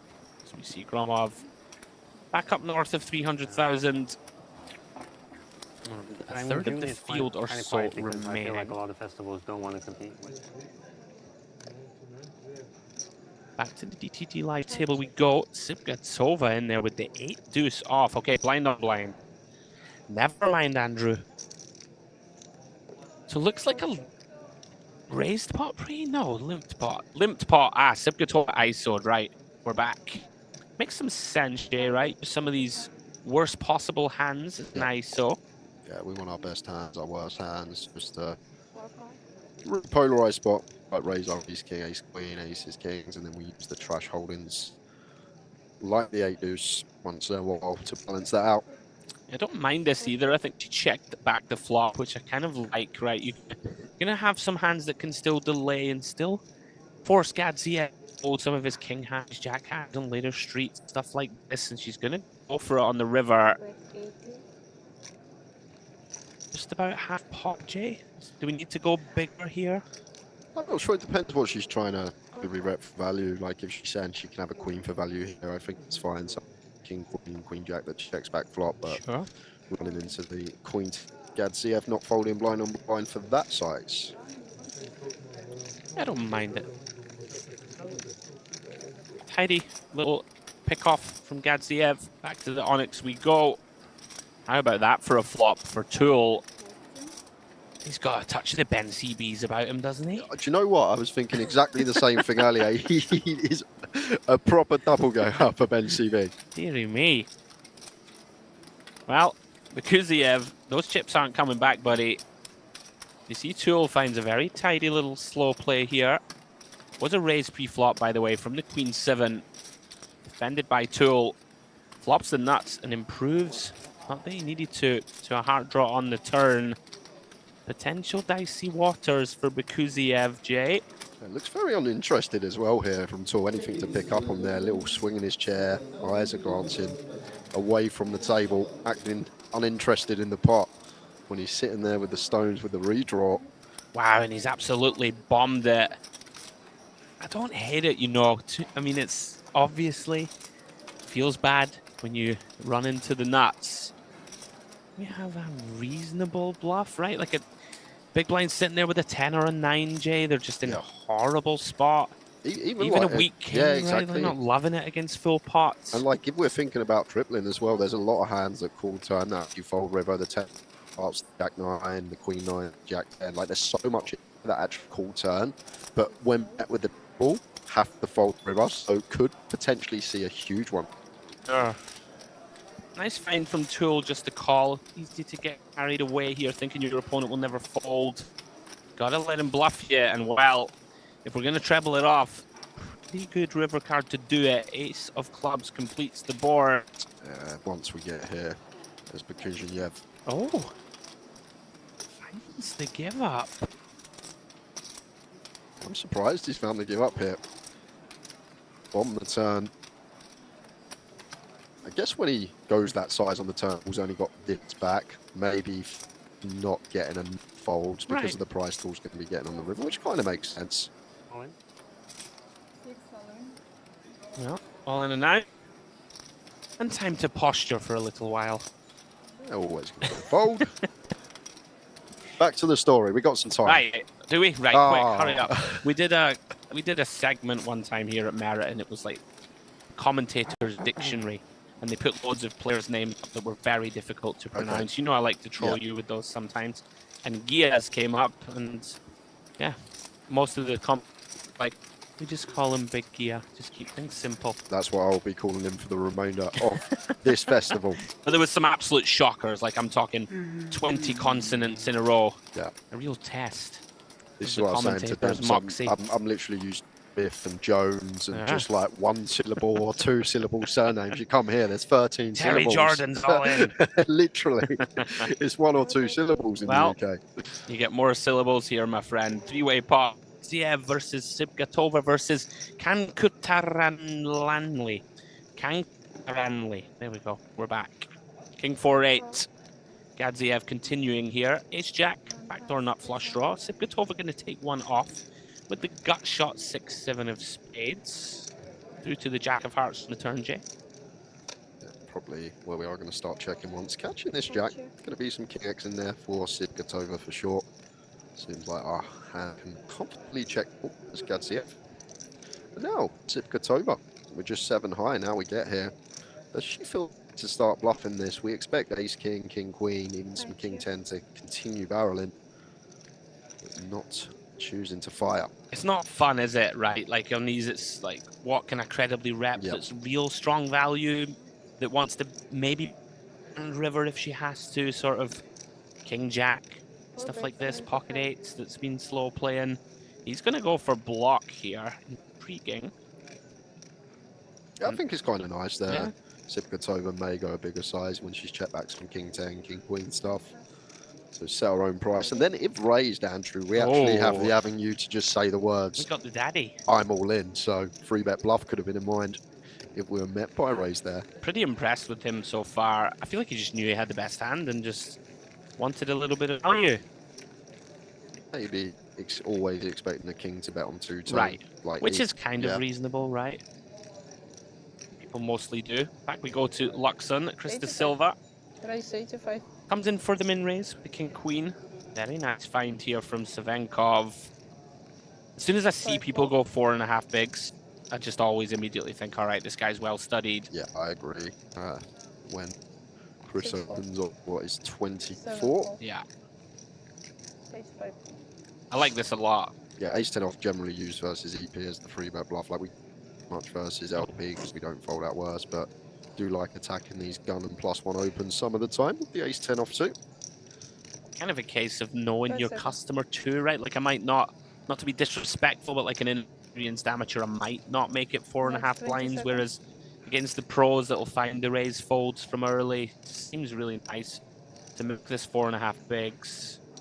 Chris with the decision though. King queen off, Jay. Yeah, much prefer suited if we're gonna go for any sort of 4-bet bluff as an all-in. Like in general, that's what we want when 4-bet jamming. Want the suited combos, but Chris De Silva says, I don't need the suited combo, sir. Have some of that. Yeah, we got the blockers. Nice. I don't need your second card. I took just one. Well, Chris, you're going to have to get rid of a time bank card, but nicely done. I'm sure you're not too fussed. Sometimes, though, right, if you're against the real aggressive guys, maybe you're just like, whatever. There's going to be so many 3-bet bluffs that it doesn't really matter. We got the prime one, the king queen, blocking everything that's going to be calling in. Yeah, well done. Thing is, I just run into aces all the time when I do that, Andrew. The one I don't block, I just always have aces. Well, look at this. Getting it in against Gia. It's about to have chunks, but hold the phone. 5 of spades turn. She'll here. Turn a flush draw to go with 8. No dice though, and Tool out of nowhere up to 1.4 million in chips. Yeah, what a 20 minutes for him. Yeah, 31% of chips at the table, as you can see. The more you complain, the better you Very nice. This is the crazy thing about this game. You can be sat there grinding between 20 and 30 bigs, make a couple of good hands, have someone pay you off or bluff into you, and suddenly you're right back up there. Back to G-Live we go. 3-way pots. Sipkatova against Anar and Astratov. Sipkatova finds backdoor jacks. Very disguised trips for her. Astratov, I believe, been no post-flop betting here. Yeah, check all the way down to the... You may be compelled to have a stab, but it's pretty difficult. I mean, I guess we could check like a weak king twice here, right? It would make some sense to me. He is just going to try. Fold out some of these middlings and ace ties. Even some 10x really going to be able to call against this size. I don't hate it. Just north of half. It's not an appetizing bluff to make, naturally, with 9-7-0. I probably wouldn't raise his. It's over. It's kind of against big blind who, well, it's in a horrible one we get 3-bet jammed on. I know we probably lose some value against some like suited Jack X. Maybe against big blind we have to raise actually, Andrew. When he's got like all the Jack do suited upwards that's going to defend. It's a really grim spot whether to raise or not. I think an ace of hearts may tip the balance, although you might expect your opponent to bet larger on the river with a flush anyway. I hear you. Half pot. One of the benefits of just call, I guess, is that sometimes you can get a Nar to overcall, do something. It's very unlikely, obviously, right, to just, you know, bluff raise here in position. But yeah, she agrees with you. Let's just make the call. It does seem tough to get called by a worse hand. Like, it really sucks here when you just make it 280 and just have queen 9, right? Queen, yeah, you just, yeah. right. Yeah, nice hand.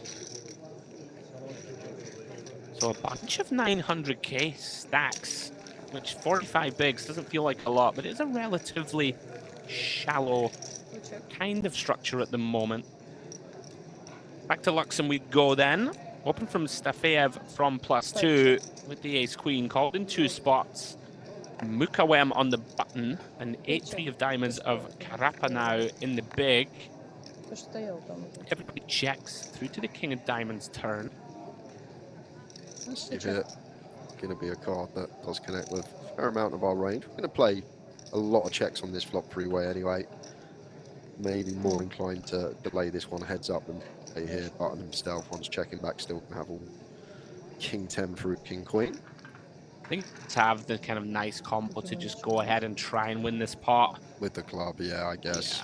Yeah. One slight issue, I think, is that you will pick up quite a few calls from big blinds and may have to fire a river bluff. You know, he's going to have a bunch of kind of pair and straight draw and stuff like this. Ace, makes some sense to bet. Mukawem with the pocket 7s and that open-ender, not going anywhere for 40k. Stafeev does get there. Ace of diamonds, river. Now, you get to value bet. Stafeev. Mukawem can definitely have a king here. Once he calls after checking back flop, I would be assigning him a fair amount of king x, king 10 through king queen, so probably want to choose a size to get the maximum from a king. Mukawem weren't happy with that ace rolling off, but does correctly fold.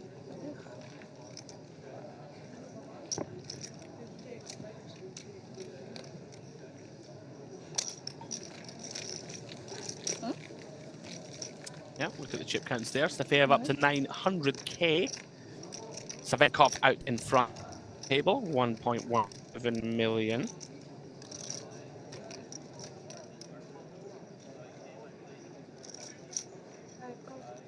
Back we go then to DTD Live. Sipgatova going to defend with 9-6 of spades, facing the raise up front from Ignatian with the ace-jack. We'll flop in a piece. Middle pair, top kicker. Board, going to have lots of c-bets on the king jack versus big blind. Even with the second pair, Nation just coming out firing. Like our hand probably does like to check, not needing much protection. In terms of range, I feel like it is just going to be a range bet a lot of the time. King jack 6. And now, interesting one for Sipgatova. Yeah. The backdoor flush draw against this size, we are okay to come along.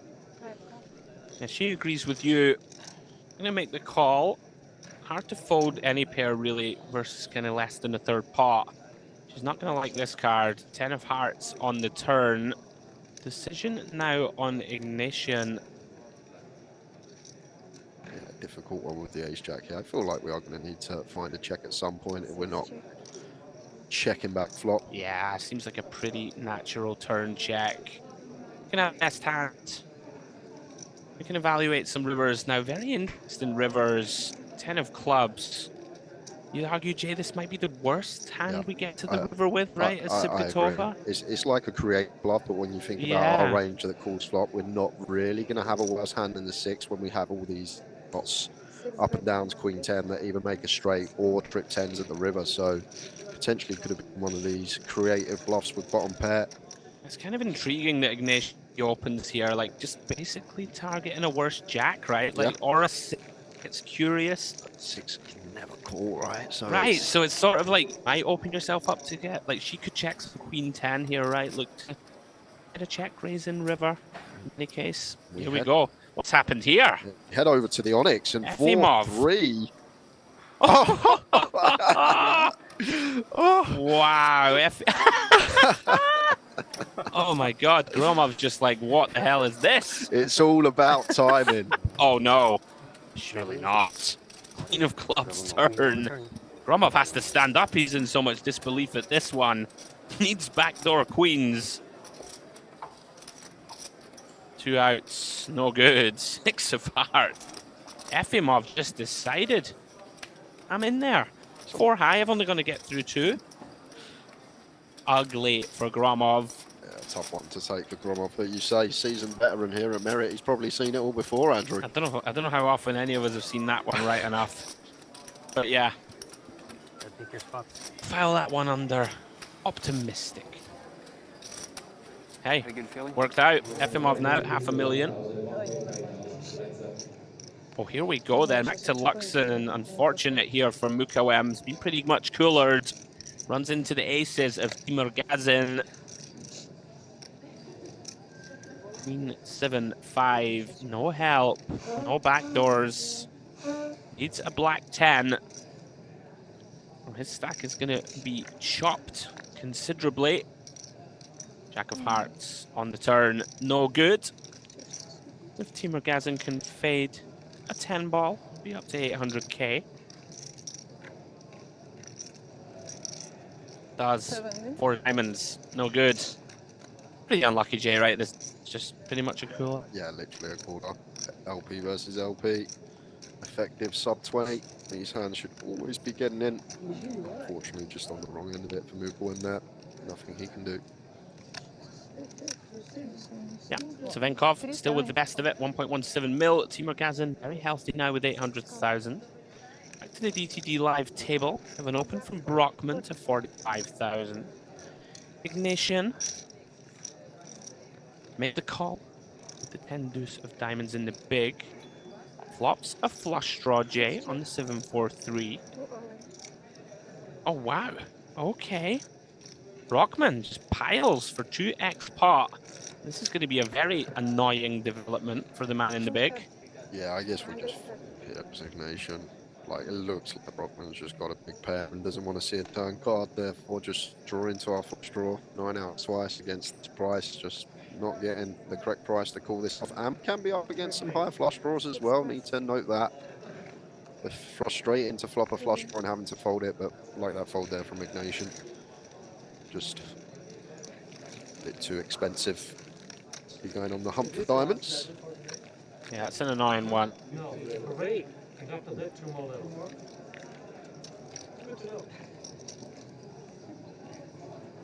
Approaching the next break. Go. Out to Luxon we go. Muka now all in with ace-jack. Had an open from Stafeev from under the gun with the ace-4 of hearts. 11 bigs here. I'm surprised if this don't get through, Andrew, but we're having a little count up. Yeah. From what I know, like Basil, seasoned veteran, knows what he's in. 227. Maybe just 227. unless he has a live read or knows this player and knows they can be really getting in there out of line ranges.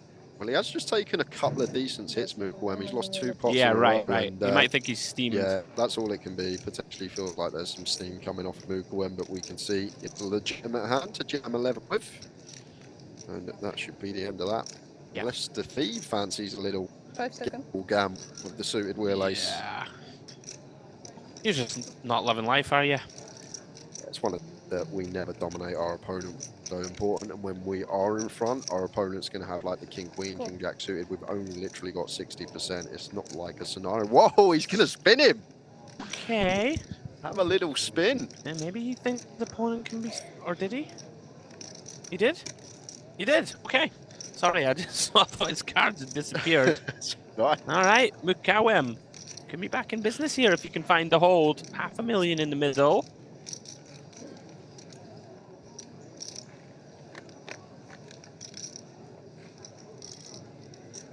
And that's about as good as it gets. King, Jack, 8. Essentially flops Stafeev dead. Yeah, running 4s or running king ace for the chop. Only having you out this one. Yeah, and that'll do. Yeah, a little surprised to see that call, I must confess. Maybe just thinks, like we just referenced, right, this guy's over it now, he just ran into aces. I don't know why I'm shocked anymore, Andrew. I just saw 4-3 off in the on the button for so 2. It's like aces basically. Yeah. And Samir, nice developments for him. On you go, soldier. He's back to 25 blinds. Off we go then, back to DTD Live. We are at that time in the broadcast, getting a bunch of all-in call. Pocket 8s versus King Queen then. And that's a nice development when you hold no men. 8 of diamonds in the win. Sipkatova with backdoors available. She's not loving this flop, naturally. And that'll do it. 7 of spades on the turn. Nice double up for the man from Turkey. Back to 424k. I can tell you, we're 13 at the moment. We're going to play right up to the end of level 15, so we're getting there as we see Ignatian. The chip lead on the Luxon table. Back to the Onyx we go. Open from Virlanuta to 40k. Round to Espen and Big. Lands on call with the ace queen. Through to the jack 8-8 board we go. Makes a lot of sense, right, to peel? Yeah, it makes a lot of sense. As Espen, slightly not shallow enough, I feel like. And it does have that merit at keeping the dominated stuff in as well, as we always say. Suited ace, X, ace, jack, 10, king, queen, as we see this occasion. Yeah, Violetta declines the opportunity to c-bet, perhaps respecting the fact that the big blind has the advantage in terms of 8-8. Thinks we can maybe bluff this hand down the street. We do have showdown also, of course. Espen going to check again. Yeah, I think Espen here just happy to get to showdown. Wouldn't be folding to a turn delay with his hand. And wow, Virlanuta flips the script. And this is going to be interesting because, like, if I'm Espen here, you expect the king, queen, king 10 stuff to actually go for a delay, if not c-bet flop. So when we block ace king, the hand that Virlanuta is going to be repping here, ace queen doesn't seem like the worst catch. Yeah, it's a very reasonable one to bluff catch. I think the only problem in these spots is that often it's like the suited ace-x, right? The delay, and then bluffs. Like, what else is... Like queen 10 suited and the hands you referenced are probably bluffing already, right? Like, it's kind of... But we do have a pretty reasonable catcher. Yeah, nice fold for Espen. You kind of just need him, Jay, right, to have ace 4 of spades that decided delay, and that now I'm going to bluff and fold out ace 10 or something like this. Tough.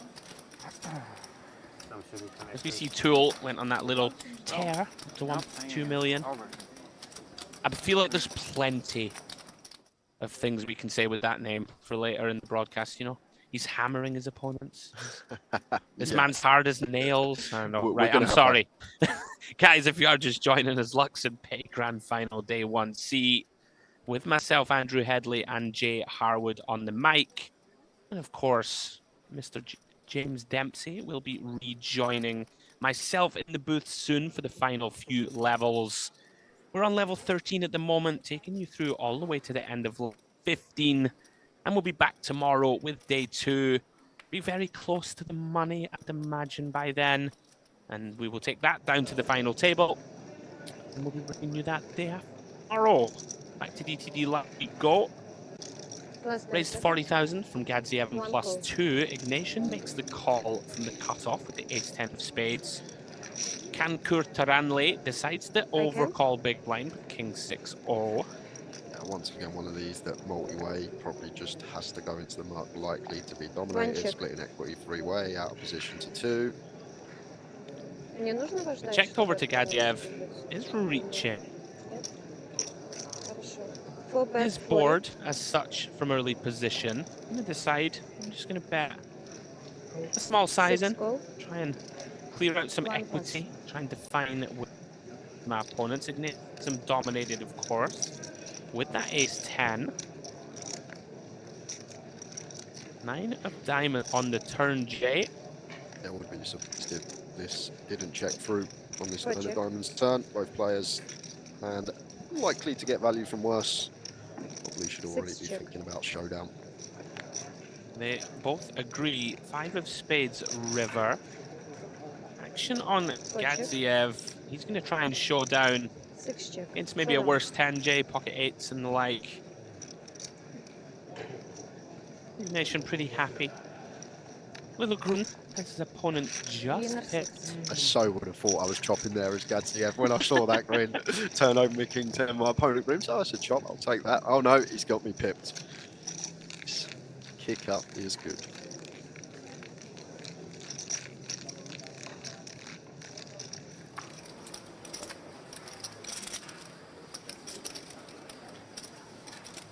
Back we go then to Onyx.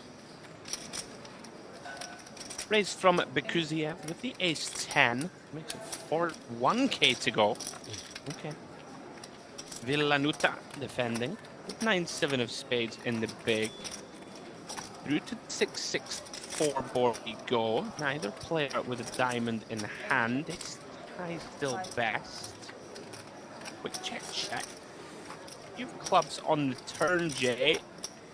Potential lead spot for Valenua once picking up this gut shot. Cut off just going to have, once again, a lot of queen high, king high, ace high stuff that we can potentially target. If not with the turn barrel, potentially flush them out and the second barrel coming in on the river.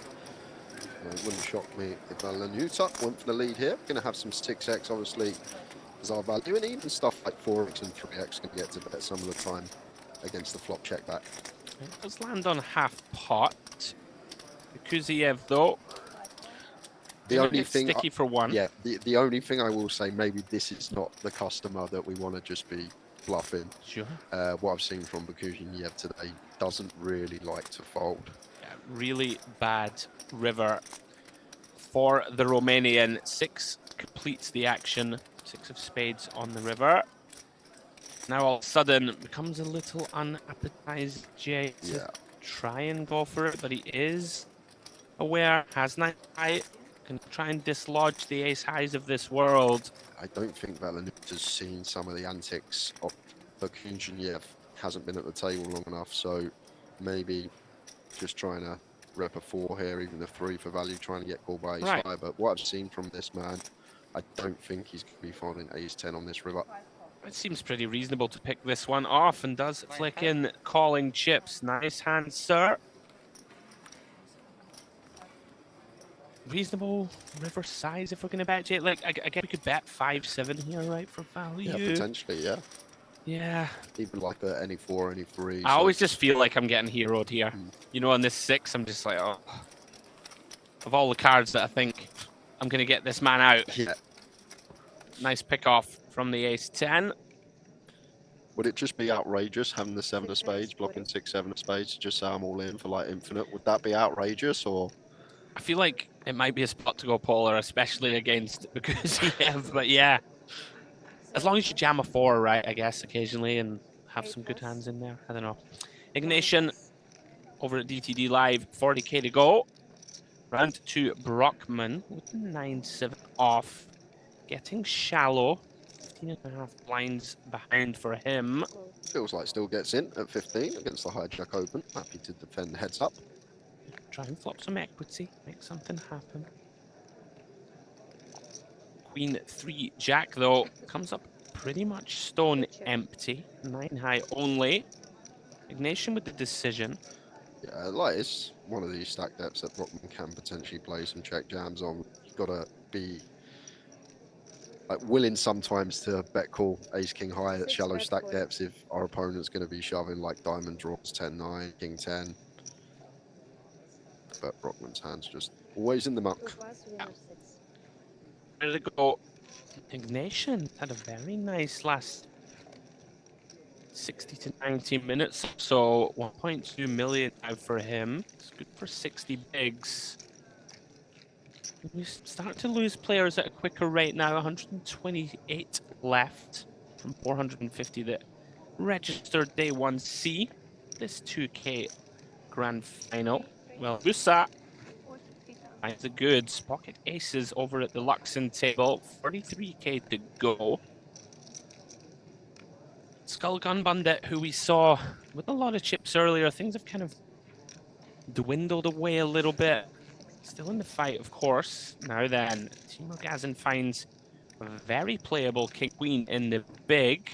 Yeah, against hijack in the big. Expect to just see call. Does flick in. 25k cheap.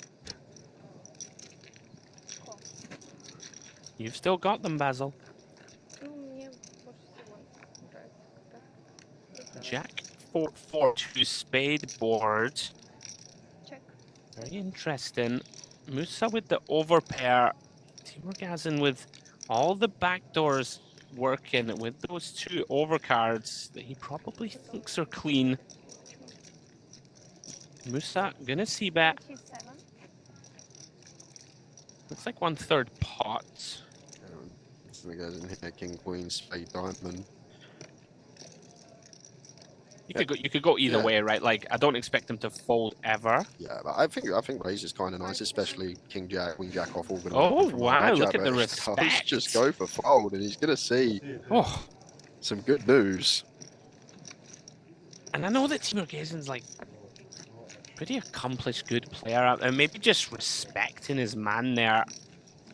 I would not be able to resist at least the call. Like walking off, and then someone like wait, but perfect Check timing. Fine, call fine, and weren't expecting fold. Made great fold at a great time. See, me and you get stacked there. You see, check raise, turn to 10 of spades. Off we go. GG's. Someone caught it. Right. Efimov, pocket queens. And Z, trouble ahead. Flops top pair on the 8-7 deuce with only 16 bigs behind. Into the overpair of Efimov UTG. Yeah, and that this stack depth going to be difficult. Usually sub 15 when you've got top pair. You're happy to play for stacks. Yeah, looks like a raise. Tough to blame him. Around about 120k, a little less, 105. 1/3 of his chips have crossed the line. We played 2 more levels after this. Efimov I have no idea. in waiting with the ladies. It doesn't finish in the money, does it? No. So we're just going to run it here as if mob once he puts in a third of his stack, make the assessment that he's not going to be folding, but make the call. Don't mind it. If your opponent is just in there, right, firing away with Jack 9 or something like this. Unfortunately, it's not Jack 9, Efimov, it's Jack 8. And you have been run down, at least on the turn. Turn top 2 for Z. Nasty one for Efimov.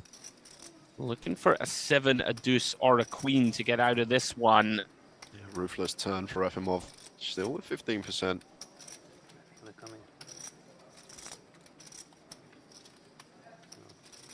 Unfortunate for him. 3 of hearts on the river. Z finds that big turn and kind of plays itself, Jay, right? Yeah, like even if he takes the check call avenue, it's same result on 2-tone Jack of Diamonds turn. So always destined to double up for Efimov. Yeah, so back up to 750,000 for Z. To play the 25k? No. What? You were thinking of going to Monaco after this to play? No. Beautifully timed. Excuse me, a beautiful time to find the Jack of Diamonds. Unfortunate for the Russian. Still has 10 bigs in his stack to try and spin. Here. Ah, okay. If I make day 2 of the 10k here, it's gonna collide. Right. I'm not sure when I'm gonna be yet.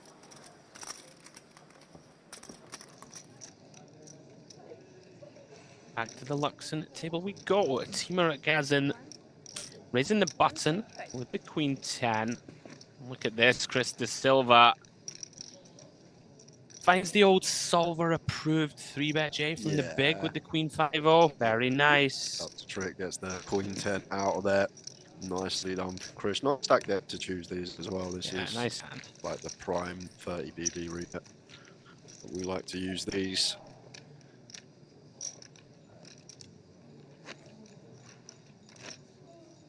One day I want to look as cool as Chris De Silva when I'm on a stream. Don't we all? I know. Not many people mean it less. Sickens me. The only thing is his tie. Why is he wearing a man? Come on. Hey. I've had enough abuse this season, okay. Right, let's go back to the Onyx. Efimov. Saw him get unlucky a moment ago. Looking to flip here and get back in the fight. And it's a good start. Queen 8-6. Although, basically a stone flip post has to fade 7s and hearts. With 2 to come. Very clean. 6 of clubs on the turn. Verlanuta, one more chance to eliminate his opponent. And there it is, deuce of hearts on the river. How's your luck, Efimov? Just feels like you're going to lose that flip, right? Yeah. When the queens get run down, you just think, nah. Unfortunate. No, Can you sure, do? Sometimes you can play perfect poker, and the gods don't reward you. I'd just like to quickly take a step back to what you just said. Are you a Man U fan? I thought you'd be supporting like Hearts of Midlothian or something like that. Do you know what? I went to Edinburgh University, so I do quite like the Jambos. I do quite like Hearts. Yeah, unfortunately for me, Man United born and bred, pal. It's poor form that, Andrew. I know, it's painful. Right, enough about that, Luxon. Stafiev, big hand. Pocket Queens, Timur Gazin, big hand. Ace King of Hearts, 3 bets the cutoff. Mr. De Silva gives it a little bit of thought, gets out of the way. And you would imagine the classic of all classic coin flips might be upon us, Mr. Harwood. Yeah, can't see how these two hands don't get it in pre at this stack depth. Steve here. I'm assuming we're just going to 4-bet send. There is the send, and Timmy goes in. Shouldn't take too long before making the call, and off to the races we go. Yeah, and all of a sudden, one of the biggest pots we have seen so far in this grand final. 1.4 million in the middle. Huge flip for both of these guys. Essentially, whoever loses it is almost out of here. Stafiev with 46k behind. Looking to hold off the Ace King of Hearts of Timur Gazin, and that's a very nice flop for him. Jack 5-3 all clubs. All of a sudden, a 4-1 favorite to knock out his man.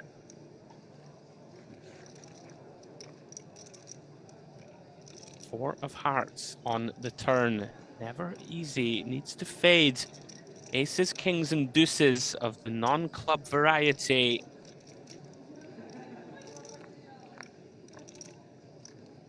And does. 6 of Heart on the river. Very unfortunate. Orgazin played a solid, strong game. Yeah, massive. And what can you do? Massive to win.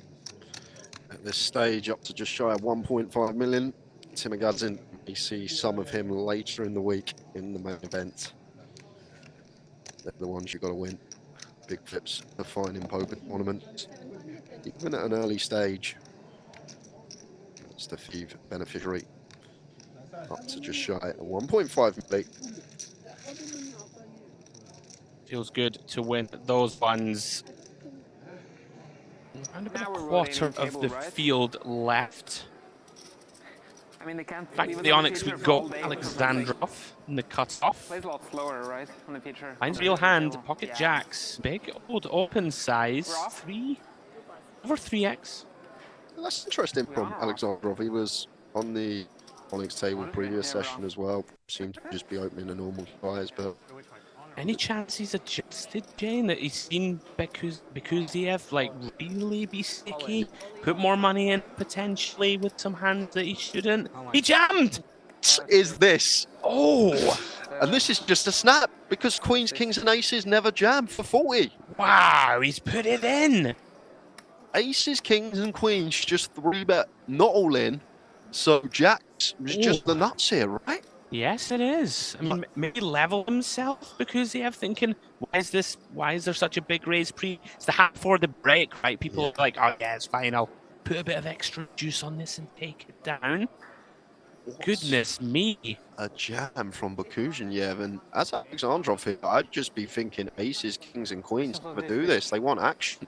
I mean, you can't fold, right? Sometimes we're flipping, yeah, against an Ace-Queen, a King-Queen as a bluff, but how is Queens through Aces ever in range here for Bekuziev? I'm probably just one chip in this. Yeah, I mean, like don't think we can ever fold. No, we can't. Like Queens may be the worry, maybe the type just before break, not wanting to go post, just all in with Queens for 40. Maybe with a couple of tables left or something like this, if we're worried about, you know, if we think we have an edge, right, stuff like this, you might consider fold. Wow, actually debating letting it go here, Alexandrov. Carl versus button, 40 effective, but it's not like a situation that it's gone like 3-bet cold 4-bet all in. He's going to let him go. No. Jacked into the muck, and Bakuzhenyev. How's he got that one through? What a boss. 8-7 off. I'm not having your 3.5x open, young man, in your eye. Well, myself and Jay, pretty shocked to booth to see that one get released, and that is the last hand before this upcoming break. I'll take you through the chip stacks. On next table, Stephen Toole, who we saw have a wonderful hour or so, 1.3 million for him. Espen is on the short stack now, but still healthy. 500k, good for 26 bigs. We've got their Lanuta, Alexandrov, and Bakuziev somehow escapes being all in at risk there. That's a very tight fold. I agree. I'm just never going to give my opponent good through aces and put just one chip and try and win a flip, or just try and win a 70-30. Pretty wild one. DTD live table, Pavel Ignatian, 1.2 million for him. Very steady progress. Anar, shade under a million. Solid day for him also. Moving down the counts, we've got Tsipkatova. She's been very solid. Still in the mixer, 600k or so for her. Brockman on the short stack. 14 big blinds to work with for him when we return from break. And close out the feature tables. We have the Luxon table. Stafiev out front. 73 bigs for him at 1.46 million chips. Musa closing in on 1 million. Krista Silva, who we've seen playing some very solid poker, found some nice 3-bet bluffs and the like. So guys, please don't go too far. Myself and James Dempsey will be back to cover the last few levels of the Luxon Pay Grand Final.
Yes, I win.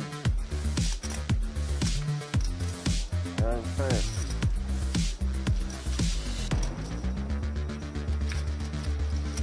Now nothing makes sense.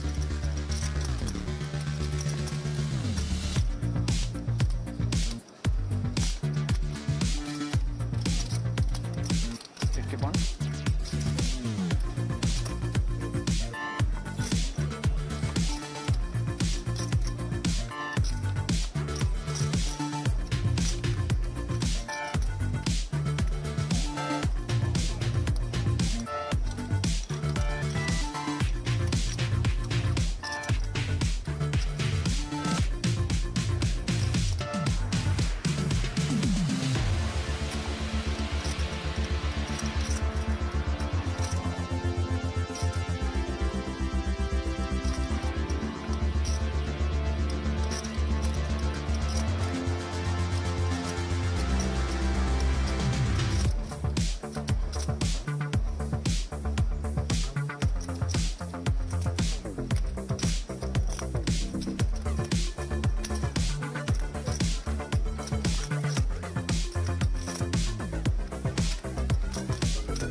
why he is champion.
Zelda fan. I was a big Zelda fan. Or I'm a big Zelda fan. Do you play any video games at all? Used to play a lot. Of what? Call of Duty, FIFA, I play a lot of Fortnite. It was cool. Always competitive. All the games. Yeah. Nowadays, I can't play not on everything. Too old now. Old and slow. Old and withered. I play League of Legends like an old game where old people can win. It's not really an old people game though. No, League of when Legends. you tell, What? when you tell the cool kids, then it's an old game. Like, you're too old for Fortnite, you're too old for that. No, but League of Legends is also very quick now. I play Dota sometimes, and Dota is also like, yeah, you have to be fucking fast. I don't know. Yeah, it depends a bit on the champion that you play. I only play one champion, which is like a bit of a slower pace. Okay, sure. Yeah, I also play It's only not like a boomer. manual after like 20, I can see more Yeah, yeah. Yeah.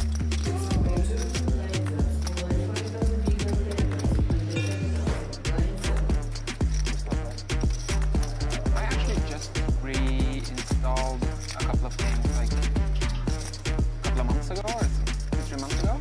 After not playing for like 2 years, I reinstalled Dota and Counter-Strike. I'm playing CS with some friends of mine sometimes.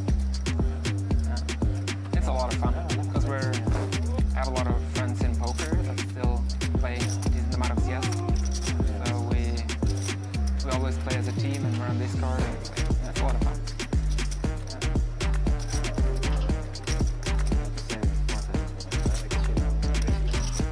Yeah. Really?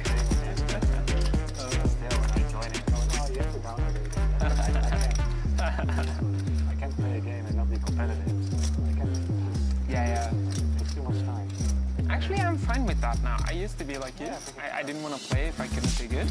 But now I'm like, for CS now, for example, like I don't know any smokes. I don't study the game at all, you know. I don't play like maps, aim maps, or whatever. I just play to have fun and it's actually fine. It's fine. I don't know. I'm still learning. Yeah.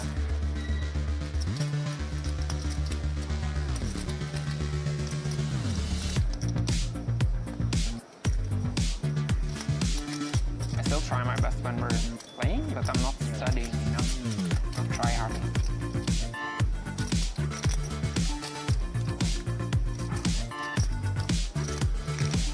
How old are you?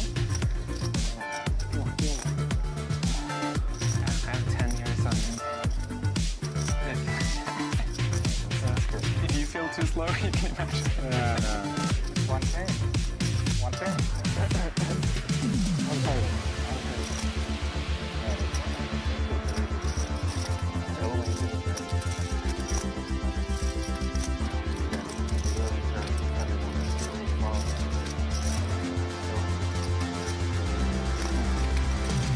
Yeah, I haven't played it at all.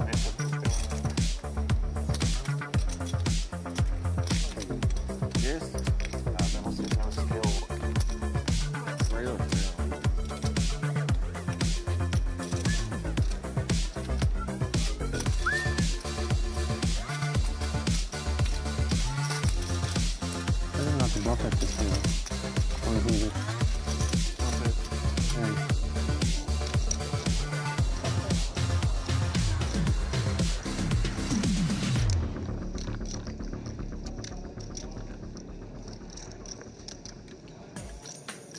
Ютин, я отворила. Попчик.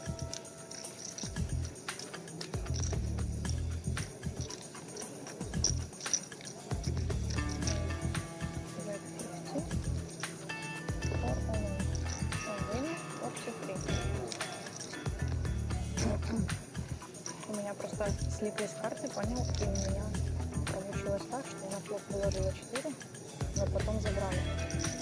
Нормально? Жвачок пошел? Окей.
it's better 2, 3, 4. Maybe to runner flush again. We need something exciting. It's alright. Now 10.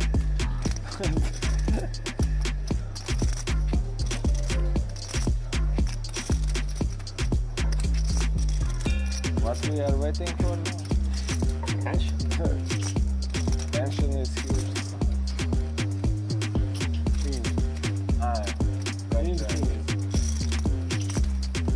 Good game.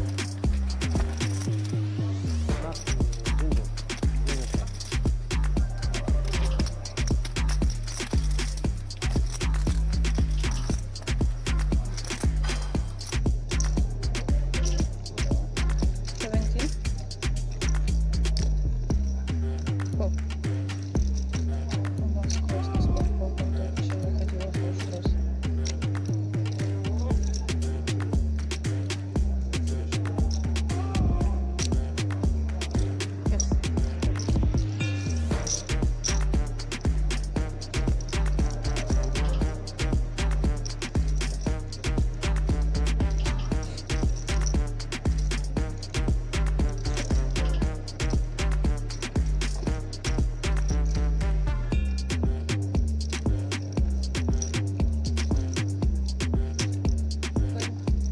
Yes.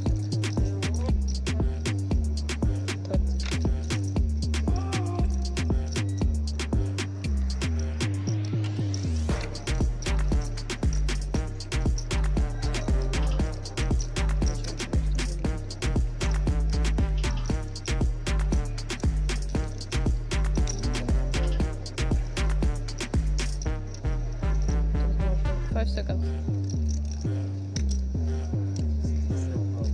Raise 67,000.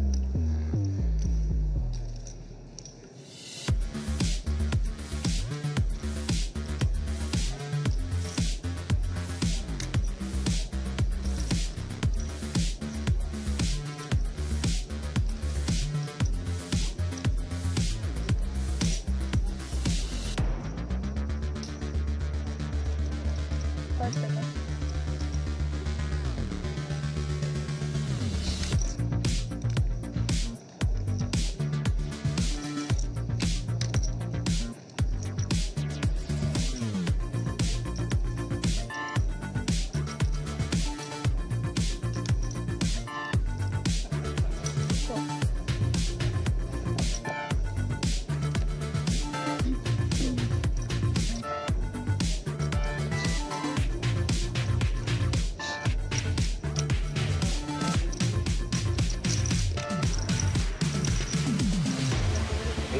And I won.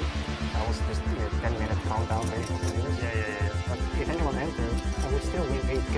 Yeah. Unless one player entered and then it would stop. But as soon as it hits 12, then I was just losing again. If there's 11 players, I would have won like 11K. But then if there's one more player, I would have went down to like 8K. But it worked out really well because I got to 7K just without paying. But it would only happen if there's some wild dude that wants to register it. Like if it's a reg, he'll never register it. Yeah, so I was... But there was quite some overlay there, so they could have registered some overlay. Yeah. There's some fun stuff you could do as well, like I would time it, like let's say there weren't enough players, I would time it till the break, register right before break, and then I get all that time that runs up.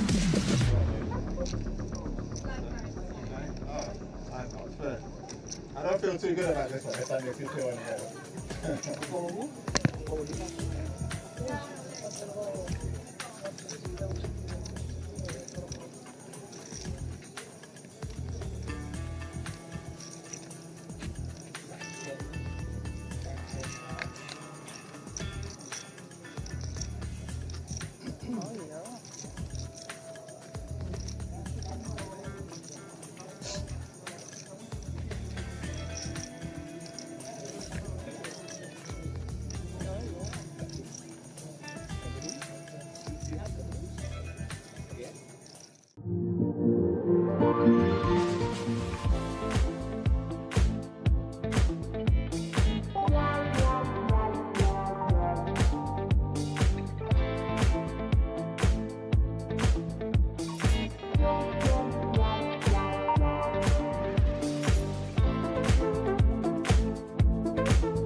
Welcome, one and all, for the final time this evening to the Mediterranean Poker Party.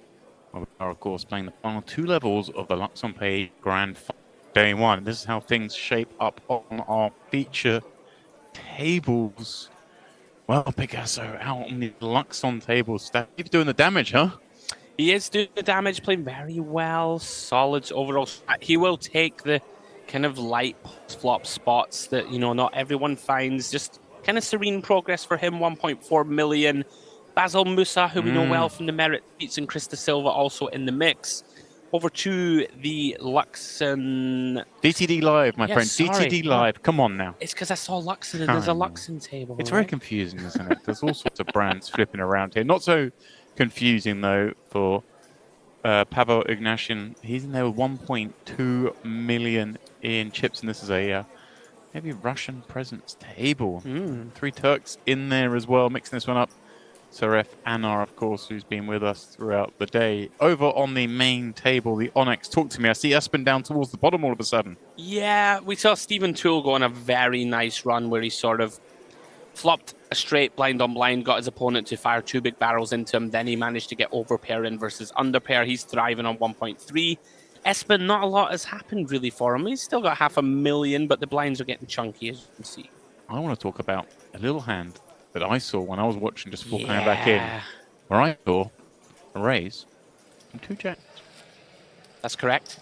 And then there was a 3-bet jam. I can confirm that's also correct.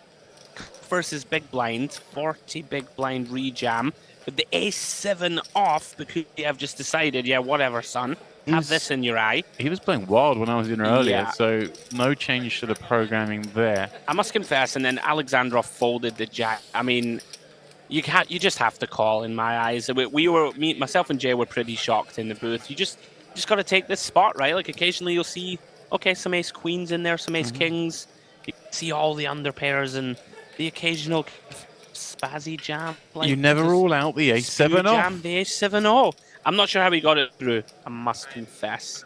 Yeah. Yeah. And this Espen just taking time to give the tries a little. What's he doing? Giving a little flex because he knows he's on camera. How embarrassing. But yeah, we were pretty shocked. And I mean, Alexandrov, he's gonna get the news, right? It'll filter back to him that he had his man in terrible shape, and he could have got to close to 2 mil, right? Like, surely you got to take it, James. But hey ho. Decided he didn't want to put all of the chips at risk with the 2 jacks. He's still here, look. That's the main thing. In the mix as we kick off this new level, 15K, 25K, penultimate level of the evening. We'll be pretty close to the money once the thing's done tonight. All the fields will, of course, Do you know if we make it for dinner? Or resume play tomorrow. I just turbo ate some stuff now because I don't think we're gonna make it. Yeah. Should have done that as well. I mean, it closes at 10. We have 40 minutes times 2, right? What's the time now? I have no idea. I think we're just like... But if you rush up there, if you just turbo bag and rush up there, I'm sure they'll let you in to get some scraps. Yeah. But it's He's about to been close doing when we the finish, I think. If it's not buffet already calculations. Imagine that being your biggest life challenge. He's recognised that he had a bit of food at that break. Because we talk about the buffet all the time, but there is a player's buffet down here on the same floor the poker's going on. So you don't have to go far for food. You can always eat at this place. But the main buffet in the Diamond Hotel does close at 10. Now, obviously, we're on a substantial delay here. So you're thinking, hang on a second, 10's long gone. But for the player's point of view, be right around bagging time is when the buffet finishes. So Espen's just... He's put his bases. He's had a little snap now to keep himself going, just in case. Is it not where you just pull the ultimate power move and just like 3 hands left? You're just like, oh yeah, off. Someone will bag them up. Like, whatever. Like, I don't care. Like, what are they going to do? Just leave my chips there? In the old days, the stories of old series of poker where Phil Ivey would avoid the bagging process. He'd play the last hand and just leave $100 bill on his stack for the floorman.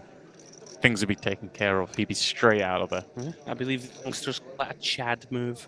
Right, there you go. Right, back to DTD Live. Raise from Ozcan with pocket 8s. And Ignition defending with King Queen and gets a very favourable Queen 10 deuce flop, James. Oh yeah, it's the one we want. Ozcan following through here. 30K. Yeah, it makes sense. You know, this is kind of our board from under the gun. We're going to hit it a lot. Let's just go ahead and bet, try and fold out some hands that have equity against us. Ignatian, though, has close to top of range from in terms of big blind defense. Just check calls and just kind of allow our opponent to barrel off with some of his weaker hands, right? We're just never really going to have to fold a turn. Decision now on Ozcan, and this isn't fun. Is going to check, like, ooh, okay. Now it's fun. It's fun now. Date with an 8. Yeah, I was wondering if he would try, and maybe you can make a 10 fold, right, with a big bet, like a weak 10. And we do beat some hands still, you know, the sort of king, jack, king, nines of the world, ace, deuce suited, stuff like this. Ignatian goes for value. This is going to hurt when the raise comes in. Yeah, and he's going to be a little confused, I think. Like, yeah, small raise and a snap call. Didn't even think about it. He's kind of repping that hand, and that's where it resides. Yeah, shouldn't really have jack 9 suited and stuff like this from under the gun, or like a 10-8 suited. So I'd still like to see him take a bit more time. You know, you can't be too critical. Like, how often do people bet check and then just small raise river as a bluff? I guess they do sometimes. No, I'm with you. At least a little think about it. Ignatius still top there of the chip counts, but takes a hit. Hazel Musa, fan favorite here at Merit. He's in the mix here with a queen deuce on this queen 8-9 board, but Savenkov in the big blind. He's got the open ender. Couple of unders. Yeah, these are always fun. Limped pot blind on blind. Basil decides to go for the one big blind stab. I think you can go either way with this one. Check would be pretty reasonable as well. Savenkov has a decision. Obviously never going to fold. We could decide to raise flop and start trying to put pressure on hands like Musa has. Improves to bottom pair to go with that open ender. Basil now, this is one of these ones, Demp's pretty uncomfy to keep putting money in, but there's a lot to get value from, a lot to deny from. But against an aggressive player like Savenkov, you can end up in some rough spots. So far, so good, though. Picks up another call from a worse hand. Ace of clubs, river. Now decision time once more for Musa. Like, it doesn't really feel like a 3-street hand, this one. I think if we're going to bet, should be on the small side. Looks like he's gone for a roundabout third. Yeah. Yeah, I mean, this is starting to get pretty ballsy for the value. Obviously, the primary hand that would call us would be another queen. But I mean, Savenkov, you can see he's already thinking, okay, I'm not going to call with this hand, but can I bluff? He doesn't really have them. Well, he does call. Okay, then. Max value sought from that queen. I think 2 people in this booth might not have got 3 streets, but Basil has done just that against Savenkov. Pretty bossy. Yeah, I'm not sure how much of a fan I am of this from Savenkov on river. Like, there is going to be, I guess, some King X in there, some 10X that decide to bluff for 3, maybe. I feel like if he had 6-7 with a club, he may have considered bluff raising river. Pays him off, though. Meanwhile, out at DTD Live, Gadgev rebetting the cutoff with this King Queen O. And let me stand by here for a second pick, because I'm looking at this name. Kankurtaranli. Kankurtaranli? What have you been saying? Kankurtaranli. There we go. Okay. Yeah, it was pretty good, Demps. Okay, thank you. You know it's not my strong suit. I'll give you a 7 out of 10. Wow, all right. High praise, indeed. Not bad. Gadgev. Well, doesn't find paint, but finds an ace he can certainly rep, having 3-bet against that +1 open. Yeah, I was a little surprised to see the 9-10 suited call the 3-bet here. Like, we're getting very shallow. It's 25k big blind, right? Is that correct? Yeah, it will be. Yeah. So opens to 50k, 3-bet to 6 bigs, does decide that he needs to defend this one. Really tough, you know, only 20 bigs or so to start the hand, gets itchy. Does check call 100k, has half pot back, and unfortunately for him, Gadziev improves to a pair of queens on the turn. Likely to try and take showdown now, checks behind. I wonder if we need to consider turning this hand into a bluff, Demps. You know, it feels hard to win with a 9, right? Like against the hands that 3-bet pre and check back turn, they do feel very showdown heavy. Yeah, it looks like... You know, like, is a king jack suited just going to give up? Like, it's hard to win, I think, with the 9.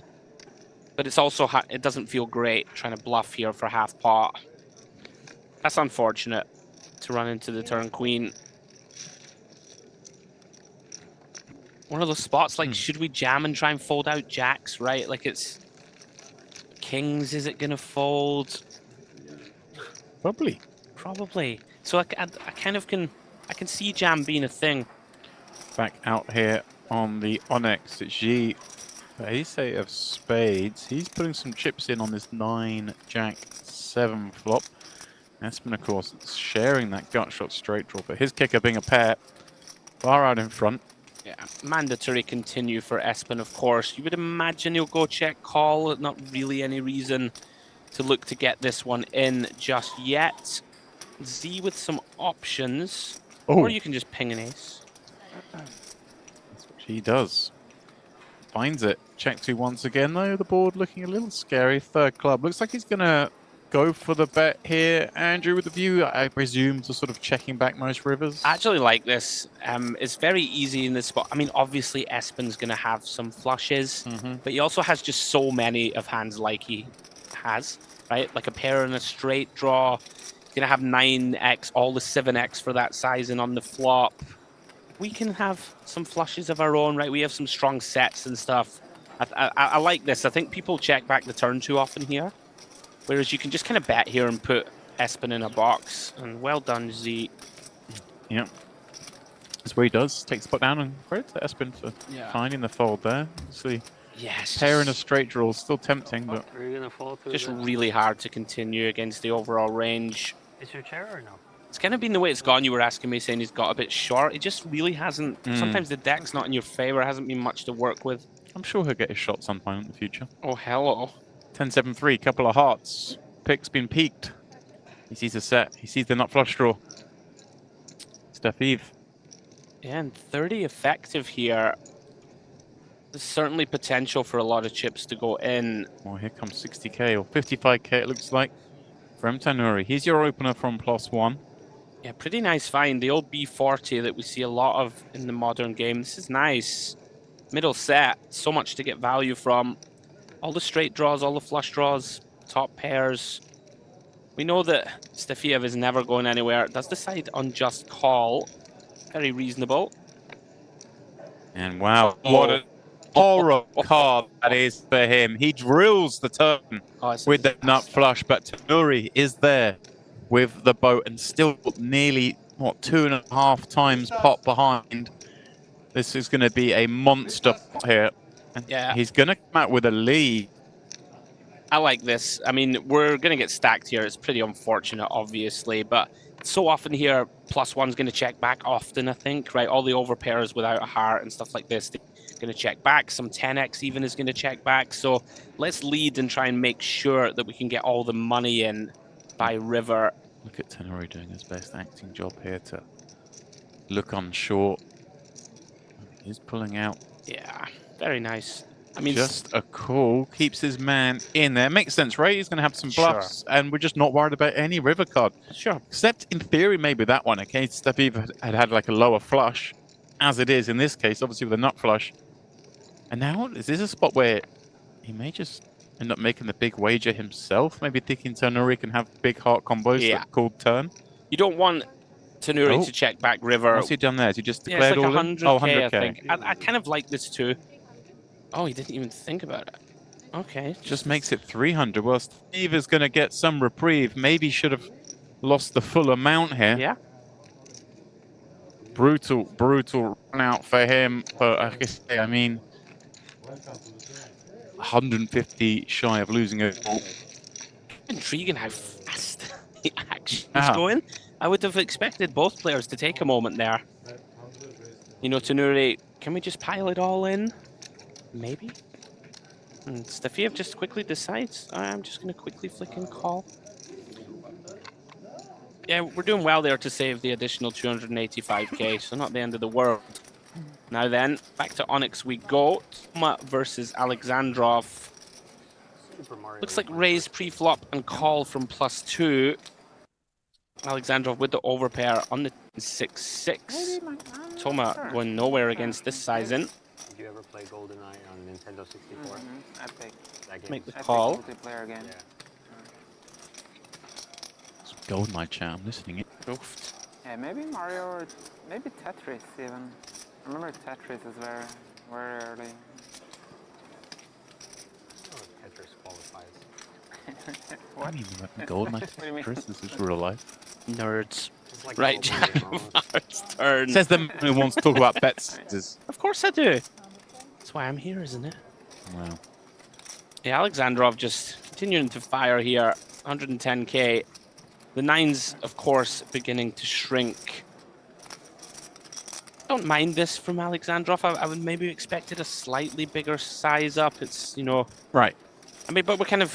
When we've bet so small flop, Jack of Hearts kind of a nice card. It's going to be some Queen Jack of Spades, you know, King Queen of Spades type hands in Toma's range that connect quite well with this turn. Nice fold from 9s, though. Pretty quick release.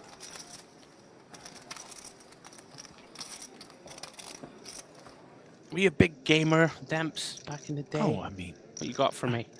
I mean, I was grinding GoldenEye hours upon hours. Don't about People that. love that game, though, right? That's got, like... It was like... You know, you look back at it, you think, okay, yeah, fine, whatever. But it's like it's games that was such a big jump at the time, wasn't it? It was like how good a game could be. Real. You know, you see it in films sometimes, and a film comes out, you look back and you go, oh, it wasn't special. But you don't understand how good it was compared to everything else at the time. That's kind of how I saw GoldenEye. Gotcha. Love the damn thing. We've got an open here from Ignatian on the button. Very surprised to see Ozcan just peel the small. Felt like a kind of mandatory 3-bet get it in or shove spot for him at the stack depth. And he's going to end up losing this pot now. Not a big fan of it. I think let's just try and get the money in pre here with Ace-King. Oh, it did allow Anar to come in. He has just been so active with, like, you shouldn't really lead here with a 6, right? In theory, it's not the best hand to be leading with, but when he's checked 2, he puts money in. Equity denial. I mean, it works, that strategy, to be fair. People check. 2 of them. Breaking the hand. He's like, I had Ace-King, bro. Don't worry about Musa. Oh. We've... Is he jammed? He has. Massive potting coming. Here we go, and Musa's going to be thrilled to see it is Ace-King because the pace that went in, he's supposed to be in trouble. Both will hit single. They've somehow engineered a 1.9 million chip flip. And what is effectively like getting reasonably close to the money. I mean, maybe the last 25-30% of the field remain. Yeah, I mean, just under 40 blinds seems very standard to me, especially cutoff versus button. Musa taking the hand class that wants the jam. Here we go then. Oh, Sabankov find it. Well, no, and far from find it. Instead, the 10-6-4 ball he's left. All but seals his fate. Well, that is it. He can now leave. He did paint, but that's the wrong paint. Yeah, a bit of a cooler. Basil Musa, 2 mil and change. Sabankov. GG's, sir. GG's. There is, of course, still not that I'm encouraging gambling, but the turbo flight is going off. In you get. Maybe jump in that. One last chance to spin it into a stack, make it through to day 2 tomorrow.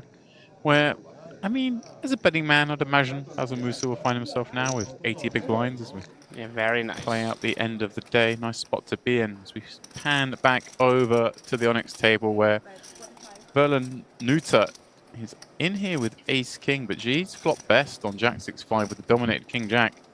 And how's he going to progress here? Yeah, button versus big blind. You could certainly check raise here for value, but also we just have one of those beautiful hands. Pretty under rep, just allow our opponent to barrel off. He's on the button, he's going to be in there with such a wide range. And is this one of the cards we may see one of those barrels come? Yeah. He picks up the additional outs. He can apply pressure on those low flopped pairs. I think it's mandatory to barrel this one. King of Diamonds in hand, we have some potential to treble off on lots of rivers. Just put a 6 in a horrible spot. All the 6 and 5x in theory just going to have to fold a turn unless they, you know, 6x of diamonds, for example, that's going to continue. But this is a really nice find. Zeke going nowhere with King Jack, I would imagine. Yeah, I was going to say, but he beat me to it. You have the choice. You can check call and then check call off on most rivers, or you can just put it in and deny equity, which I don't hate it.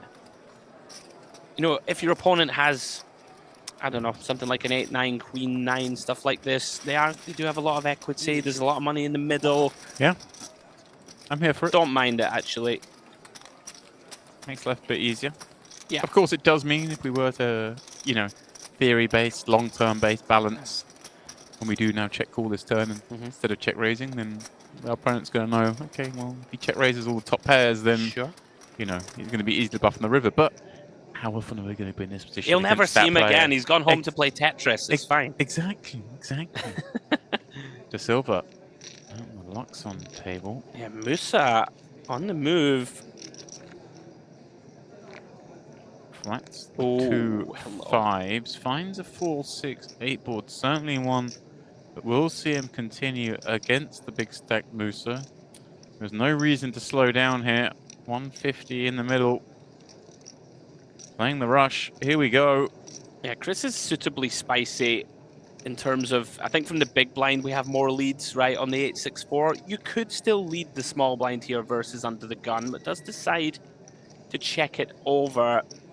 Basil with 40%. Chris deciding, naturally, we're not going anywhere just yet. Neither player enjoying this card. Ace of clubs. These spots are very tricky, I think, for Basil on what to do. You know, you think, right, my hand is worth a bet, but we don't want to launch money in. But we do want to deny, right? There are a bunch of draws out there, but you can open yourself up occasionally. Kind of problematic in that Chris can have all these sort of ace-5 suited combos, ace-8 suited, ace-7 suited. All these are going to be in there from the small blind. Now, can Chris check call again? Is not fun, James, right? But we do still have a draw. We can occasionally have the best hand. Right, there's still a lot of Musas, you know, king, queens and stuff. Might have been firing once, giving up on that turn card, feeling obliged to continue. Yeah. So he does check call, and of course still with the direct equity of hitting a 5 or 7, almost always good as it is. Jack of Spades on the end, ugly looking board, and now one feels like this is going to be one of those. It just goes check, and Musa gets the showdown. Yet another winner. I think Basil will value bet this. Yeah, it seems like the cutoff point to just knuckle back. It's kind of annoying spots, those 5s. It's like, is there a world I can check raise turn? It seems so hard to find. Right. But you can really coffin your opponent if they have c-bet, you know, like an ace queen or ace jack or something, and you do find the turn check raise. Really difficult to find it though. Maybe not deep enough. Musa on the rise. Yeah. Doing huge damage a moment ago in that big flip, but continuing to increase his stack. The man who's looking to do the same is Brockman over here on the DTD live table, but he's going to struggle, and he's going to struggle even more after that flop. Ace 8 brings no joy, and now with a chance of another scalp.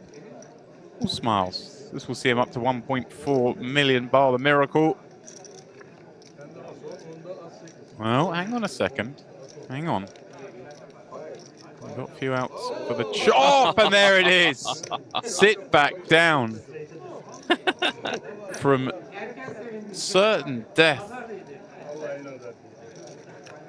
to a chance to carry on here, albeit with just 8 blinds, but and there's one of his lives used up for sure. There's something about getting a bad beat when the other person gets a chop that makes you not really mind so much. When you get the bad beat and they beat you, it's like, chop is like, oh. That's like the shrug of the shoulders, isn't it? Ah, at least they got half back. We get to join him. Bakuziev. So like very convenient everything, and yeah, I liked it. I wasn't doing much. I'm just. I mean, during series, I just played. There's only 185 in there. Okay, so this is an open from timer and a check on the flop. Maybe a larger open, potentially, just a shade bigger than normal. Or are we up to 30k? If it's 30k, it makes sense. We're still on 25k. Okay. Yeah. That's the thing about Estonia. Let's check call in any event on the 953. Time zone's bad. 7 on the turn. Bakuziev. King, queen of clubs, not a very appetizing spot to continue running the bluff. 5 of hearts completes the board. Toma going to be quietly confident, I would suggest here, that he has the best hand. And much more expensive everything. Yeah. Estonia is like pretty good value for money, I feel like. Yeah, absolutely. Great food for not much. Yeah. Let's check once more. Hoping to. No, there definitely aren't enough downsides for me to move. Yeah, it's just so hard to credibly rep value here, in my eyes, as Bakuziev. You're sort of representing that you've bet ace-9, or sorry, something like a queen-9 or something like this, and, you know, check turn for pot control. I think it's a pretty good give-up. Uruguay, I don't know, like whatever. Yeah. Just go for like 1 month. Change. Yeah. And you do it only for Time up to 1.2. You do it only for like W scoop. Oh wow. Oh wow. Musa just played a huge flip. Looks like he's destined to play another here. The silver opening up ace king in the hijack, being met by the button. 2 queens, elevating things up to 160. Surely no play for the silver other than to wager all the tokens, and he's going to get snapped, and here we go. Can Musa win another flip? If he does, 3 million in chips. Is this one of those spots where both players are like very tilted at how strong the other person's hand is? I think it's just like a moment ago. We saw the ace king tens. It's like, oh, how we end up here. It's a very similar situation. Of course, that's the game we play.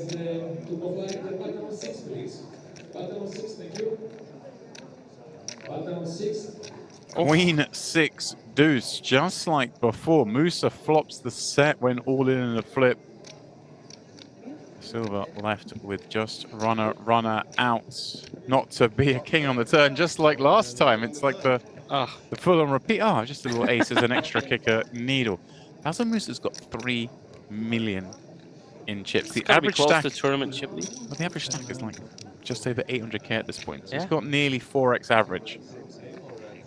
Yeah, unlucky Chris. With a level to go, and well, level and a half to go, in fact. And I mean, we come back tomorrow with the bubble basically upon us. That's going to be a great situation for him to be in. Meanwhile, back here at the Onyx, they've taken a break from chatting as Tool's going to be up against Jørstad. Okay shape at least. Yeah, I think we have to. I think we have to call this one. Dominic. Versus me flip. Versus me flip. Was flip. Versus me was flip. I'll take this one. This is better. Do you have any block? 6s. Okay. More than okay shape. It finds a king in the window, all but sealing this one. Yeah, back to a straight draw. And you as well. Yeah. It's not over. Maybe the double. It's never over till it's over. It is now. I think it was insinuation. Was there an open 2 6s in this spot? I believe it's gone open and a call on the button, and then Espen's taken the kind of thin 12 big blind. Right. Not much fold equity rejam, but you can, you know, can get it in relatively good shape and occasionally get 2 folds. Yeah. Great spot for him here. Double up with some extra in the pot. The man who will always be known as the 2022 main event champion. It's not a bad thing, you know, to always be known as the main event champion, but it's a moniker that will live with him forever. Doesn't matter what else you do, unless he wins it again, of course. Skogon Bundit, he's all in here with ace 10 up against Tanuri's 2 7s. Last time Tanuri had 2 7s, made a boat. This time hoping just the 7s will hold. And so far, so good for the Lebanese player. 1 card away from getting himself up to about 1.5 million in chips. That's where he will now find himself. GG's to Skogon Bundit, who, of course, when we picked up coverage today, was leading the chip stack on this table. Yeah, showed some flair in there. He did. Things just kind of fizzled out. He didn't do a lot wrong. Sometimes that's the case in tournaments. He had a lot of chips early and, you know, lost 4, 5, 6 hands in a row. It doesn't take much more than that. Unfortunate. GG. Nice pickup for Tanuri. Look at that. Musa, 3 mil. Yeah, I mean, that's just 3 mil. disgusting, isn't it? 3 mil, 25k, big blind. Stoma. I'm going to go for these that you assure me are like the kind of the solver opens. Yeah. Suited kings from +1. Sharapov with ace king. Next seat over. Just about 12 blinds. Gets to slam it in there. And is in this case certain to just pick up what is in the pot. Yeah, never the worst result in the world. Yeah, that would have been mentally challenging one to enter. Yeah. Yeah, I don't know if I would. I don't know, maybe I would. Maybe I will. I mean, it's hopefully not. I mean, maybe it's good, of course. Yeah. But it's rough. Well, we'll leave Espen to it as we do. We see Ozcan over here. Hang on a second. Hang on. What does the solver say about this one? Pick. Plug this in. It says, "My name is Ozcan and I enjoy limping a wide range of hands. Your solver be damned." Well, Astrodov, 2 4s in the big. Trying to work this one out. His opponent is sub 20. Yeah, this is nice recognition. Just electing to run it.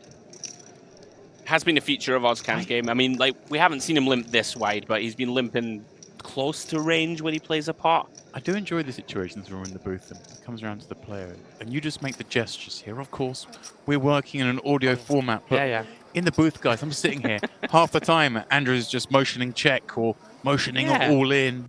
It's nice. I like it. We need a camera in here. Interactive, right? Interactive. Behind the scenes look. Oh, hello there. Okay, Jørstad. Made sense. King, queen got popped up. Fell on to, well, 2 9s for, what, 16 blinds. Seems a pretty easy spot to jam. And one you're quite happy to make, but he won't be enjoying seeing this tank from Toma.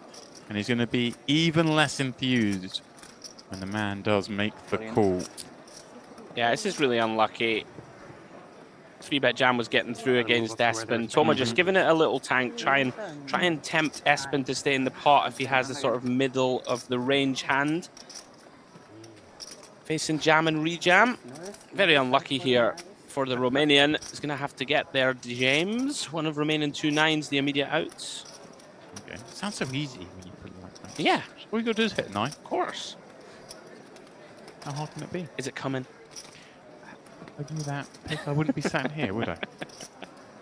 Well, you might be. It's a lot of fun. It is a lot of fun, but I feel like I'd be just winning every tournament. I don't know. I reckon even with those powers, I'd mess it up somehow. Like Joviral just hanging around the ladies. We did see Espen fold a king. We did. If he hits the 9, it's going to be quite easy to win. Right. It's a good point. Just 9 clubs is live, though, unfortunately for him.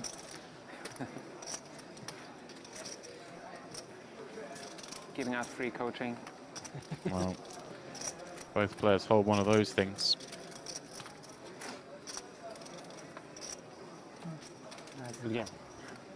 Alas, it's not to be.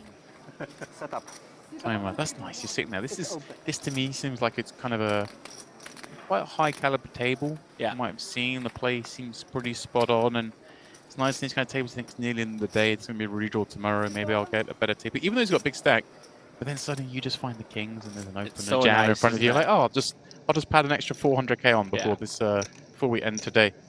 Back here at the Luxon table, no surprise to see it's Musa in action once again. But this is a little fruity. Hang on a second here. He's open under the gun.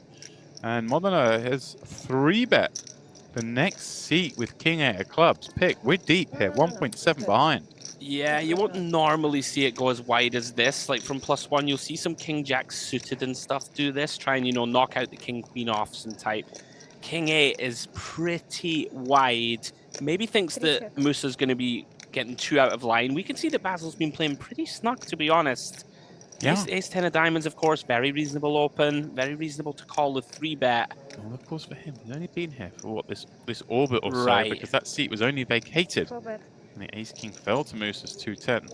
Yeah, it's very easy to think that Basil with that tower is That's running the thing. amok. If I come to a table and I see someone with a mountain of chips and they just like open straight away, I'm like, all right, okay, I can see how you got these. You're opening a lot. Sometimes you're right, a lot of times you're right, but sometimes you can be wrong.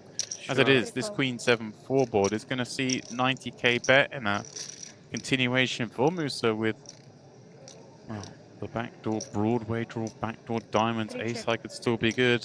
Jack of clubs on the turn, check over. Well, if we're going to continue with this King 8 of clubs, this seems like a likely turn card. Can really put pressure on some of those pocket pairs. Feels kind of mandatory in my eyes. This is one of those spots where I don't think you get check shoved on really ever. Last 10 seconds. And it's very nice to just target 8s through 10s, which is going to be in there a lot for Musa. He's going to have some ace-4 suiteds and stuff like this that have to fold turn. And especially against like the 25% on the flop. Now Basil has to continue with all the hands like this right on the flop, so we get to knock them all out as well. Also, I just like the situation here where he bets 360 because it sends the message to Musa that if I call here, I might face like the just under pot jam on the river. Like you mentioned, all those kind of weaker hands. This Suddenly, is so really hard. well played, Post. Very nice.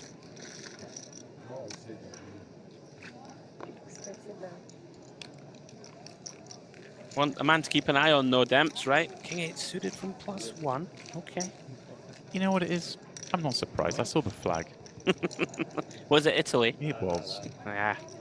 You know. Do you make the country read often live? Where are you from, pal? Bulgaria? You kind of have all to. In. Bulgaria, I'm scared, I told. Like, Sharapov, he's defending Queen 3 of Hearts. Needs to not make a pair as Espen is in here with the butchers, but he hasn't made a pair. Far better scenario developing for him. Picking up that flush draw. 3 working down the bottom, Queen working up the top. Yeah, these are interesting. He's only got 12 blinds behind, so I would expect Espen just to always c-bet here. He's not going to have many of the best ace-X, right? Like the ace-queens and ace-kings of the world are all in pre for sure. Pocket 10s is already all in for sure. Pocket 5s even probably all in against Espen a good amount. So he's just going to go for value with the kings. Of course, we can be behind some of the mid-range ace-X. Intriguing now. We have the King of Hearts in hand. Espen hates that card, I assure you of that. Right. Very likely continues, of course, all the 10x, ace-X. Both of those now beat him. Like you say, you've got the King of Hearts. Reduces some of the flush draws your opponent can have. Of course, see here, he's got all these flush draws. I like this lead here. This is really mandatory as well, I think. Quarter pot. Yeah, the presence of that King of Hearts that you just referenced, Demps. Espen's hating this. Like, we do beat the flush draws, which is like the bulk of the semi-bluffs that we beat. There'll be some Queen-Jack offsuit with a heart in there, I think. Maybe some King-Jack, but of course, we have 2 of the kings. A 5 in theory is probably supposed to stab sometimes. Wow. Yeah, I honestly, I like it. Wow. Like, what, you know, it's just you're basically hoping you're against the flush draw. There's not many other natural bluffs in there. Sharapov, you just bluffed the man. I think if he's got 2 black kings, he will continue here. Like, it might literally be that close. The fact that he has the King of Hearts in hand, we're going to just let it go. I want credit as well, because the speed at which the fold came didn't take much time thinking about it. He was like, that turn's calm, my man's led into me. I guess I lose this pot. No time bank used. Yeah. This is the Luxon Pay Grand Final, Day 1C. The first and final day 1 of coverage in terms of this event for us here on the channel. We are nearly at the end of the day. Looks like we're about to start the final level of play, and then of course everyone will resume tomorrow. Those playing the Turbo 1D and of course the baggers from 1A and 1B will be mixed up. We flip it back over to DTD Live, and looks like we still actually do have a hand here at 10k, 25k, and once more, you said he's been doing quite a lot of this. Oscan is in here, limping ace-4 clubs. And that's something that I would countenance often myself, but I'd much rather limp this than the King Deuce off, which was way too out of line. But yeah, in general here, don't really want to be limping much. Limping is pimping. Limping's pimping, baby. I mean, he has been limping range, so he will have some strong hands. So, like, I'll give him that. It's not like when he raised, you know, it's not like he's always weak. Right, important if we are going to incorporate a lot of limps, we do have to do it balanced. Now then, Ignatian with Yeah. 2 10s, who's just going to move all in over that limp. It's kind of a nice spot for him in the sense that no one else got involved, and it comes quite easy for him, but I'm surprised he's just gone all in. No, I think I don't mind it with this exact kind of hand class. Like, what is it? 10, 15, it's only 15 bigs, right? Back, 16 effective. You could raise call. I guess it depends on how wide you perceive Ozcan to limp. If he has all of the suited small ace-X and, you know, 8-9 suited and stuff like this, then it becomes more attractive to raise call, I think. If it's all suited broadways and the like, maybe we just want to knock them out. I hear you though, but especially when he's limping too much, maybe raise call is better than shove. So then, I don't see it much, but like River Onyx, very small bet. Yeah. Sharapov, And I just have like like no way to completes improve the and small. Pretty sure we have. have to hope that he's Looks like he's going to take that Jack 5 up as a raise. I need to see this a lot with maybe like some of the weaker hands in this, but the same concept, big card, small card. Like an ace I like this, you know, a hand like 9-5 off is one of those ones that always takes it. Jack 5 off seems pretty reasonable. Sharapov has that really awkward stack depth where it's hard to limp call, right? Like hands like this, it becomes even harder. You just don't love it. And we've just seen Bakuziev will just take every spot to show aggression if he can. Ooh. Yeah, this is really nice for the Russian. Yeah, he's going to check in flow to Bakuziev. Okay, finds a check back. Yeah, and good thing he did, because I'm pretty confident that Sharapov was going to be activating over the top. As it is, turns the absolute nuts. And a grim card for Bakuziev, because he actually finds a piece here. Yeah, this is a disaster now in terms of... Looks like Sharapov's going to lead and try and set up river shoves. And when we start sort of breaking this down, Sharapov can never have like pocket 4s, pocket 7s, pocket 8s. They all limp shove. Right. So in this type of spot now, we have a bluff catcher and it's not really a bad one. There is plenty of stuff that we beat, the sort of 9x, 10x of the world. Random queen 5 of clubs and all these type of holdings. We can beat them all. Ace of Spades River, intriguing card. He does find check. Love that. I like it, by the way, in the long run. He's unfortunate here that his opponent has a hand that wants to knuckle back. Right. Yeah. He just looks like he has a fair number of ace highs, right? Sure. Raise, trying to induce pre, calls turn. Ace 9, ace 10, all the ace queen of diamonds type stuff like this. They're all going to value bet river. I like that check, even though it didn't work out. It's nice play. Is it not a case as well for Bakuziev, like, if we had a strong jack, can he just still going to go for value with that as well? So. I would probably jam like a king jack here or something if it was like pot behind. Seems pretty good. Yeah. It's really hard for Sharapov to have a nutted hand. Yes, it is. Let's drop in. Picking up that big pot. All in with king jack and Brockman behind with only 10 blinds himself. Will do a scratch of the head. A cover of the mouth as deception is in play. Isn't it funny how we were talking about the butterfly effect of spots? And he was out the door about 20 minutes ago on the 10-3-4 all hearts and got a backdoor chop somehow. And all of a sudden, here we go. Going to be back to 500,000, barring any really bad runouts. 5 pass, 6 pass, 7 pass, 8 pass. Really unlucky this for Can Kurtaran late. 8 blinds seems reasonable. I mean, you don't love putting it in with king jack through the whole table. Runs into the big one. Sometimes needs must, my friend. Sure. And that's what the case is here. Janko Tarani needs all the help, as I do to pronounce that name. I'm giving you an upgrade to 9 out of 10 now. Ace 5-3. Clubs. In the form of that king. An avenue. Needs a queen or a 10. King seals the fate. That's it. GG's, my man. Best of luck in your next venture. Meanwhile, Brockman. Here we go then. Yep. 20 bigs. Like you say, 1 card away from elimination. Had to ping a 4-outer just to get half the pot. Now, getting eliminations. It's a really nice feeling to be on a free roll. Like it's one of the best feelings in poker, I think. Yeah. Where you're like, literally, you have 1% or whatever, and you somehow wriggle out of it, and now you're like, wow, I've got 40 bigs in today too. I'm gonna win. Yeah. When you got, like I said, it's 4 outs. It's not even to win. You had 4 outs to chop. Yeah. That's it. On the flop as well. It came like 10-5-3. You got ace 8 against ace 10. You got like no outs for anything, and then 4 outs to chop. You do that, and you get in the mix. Here we go then. Over at the Luxon table, a hijack open from Tanuri. Akulenka has jammed 2 9s for a chunk of chips here. I think it's fine. What is it? 25 blinds? Seems okay with this exact kind of hand. But it's put pressure on this Tanuri. He's just getting a count. I mean, I can't imagine he's not going to match this bet, but he doesn't enjoy it.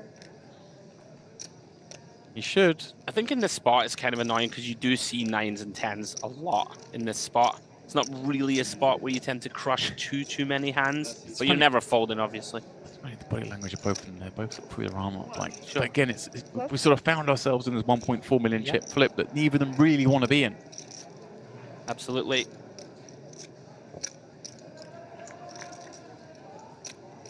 Tanuri, the one hunting, and he finds an ace-high board with a couple of clubs. Akulenka reduced just the 1 out, and that might not even be enough, as Tanuri can kill it. And he won't do it on the 8 of hearts.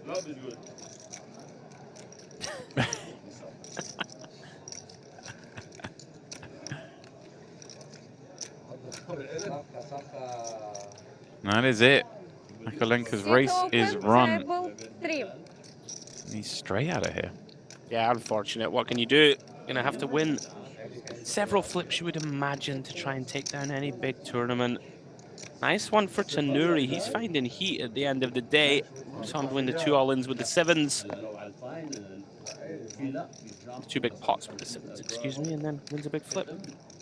2.2 milli. Yeah, it's funny. We see all this play early on in these tournaments. It's very intricate, and then what always ends up happening is you get to the end of day 1, and the blinds are huge, and someone just wins a couple of all-ins, and they surge past all your hard work. As we flip back over to DTD live table, Ignatian raising in the cutoff, and Ozcan peeling off this shallow stack with the suited ace-5. Brockman overcalling as well with what looks to be a good hand in the ace-6, but tough against 2 players. Ozcan flops the joint. The nut flush, thank you very much. Action check to him. Let's see if he can find a little knuckle here, perhaps. So shallow. Easy to get this in 1 street, let alone 2. Of all the hands that really like to slow play, this is basically number 1. And you know, you have a very wide opening range from Ignatian in the cutoff. He has found very small, which I like. Yeah, and it's going to work. Because yeah, I'm not sure about this. Right, it's a 3-way pot. We have to show some respect to it, don't we? Sure. Like ace, queen high, no spade. I mean, it is the fact that it's 30k, potentially. He's decided I'm just going to have to flip it. No, this is a lovely little acting job. Are we Academy worthy yet? We're looking at Golden Globes. He should find really small again. It looks like he bet 100k. Yeah, okay. See if he shows anything. An extra 30k. Other than raw emotion. What are we getting these sunglasses? They're pretty gangster. It's we were talking about them earlier. It's the Morpheus from the Matrix glasses. That's the ones. That's what it is. Yeah. He's beginning to believe. What a film. Great movie. You know, shame about the sequels, but we won't go into that. We were talking about GoldenEye earlier, and it was something that was like so far ahead of its time. Like I feel like Matrix is the same thing. Like a film of that style was so seminal at the time. Unreal movie. You look back at it now, and it doesn't. It's not as special, but it stood out in its time. I think it's still pretty. I agree with you. But if you took someone who was sort of our age when that film first came out and showed them to now, they'd be like, okay, this doesn't stand up as well to the current films. But at the time, it was so far ahead. Got ya. Anyway. Yeah, we've got an Actually, let's just talk films. I don't want to talk poker for the rest of the night. Come on. Well, we will dissect this one because this is a fun one. So we have a button open. Espen defends with 7-6. Couple of ways you can go here. Either small raise or call. Does land on small raise. I must confess, I quite like it. Against a button opening range, you know, because you have people just wildly over c-bet this board, and he's just going to have like 9-10 off and stuff here, right? That c-bets the button. So Espen deciding, okay, I've got a gut shot. My hand has some playability down the streets on something like a heart, and now he's improved to the double gutter. These are really fun. So we have, what, 130% pot? 1 hour.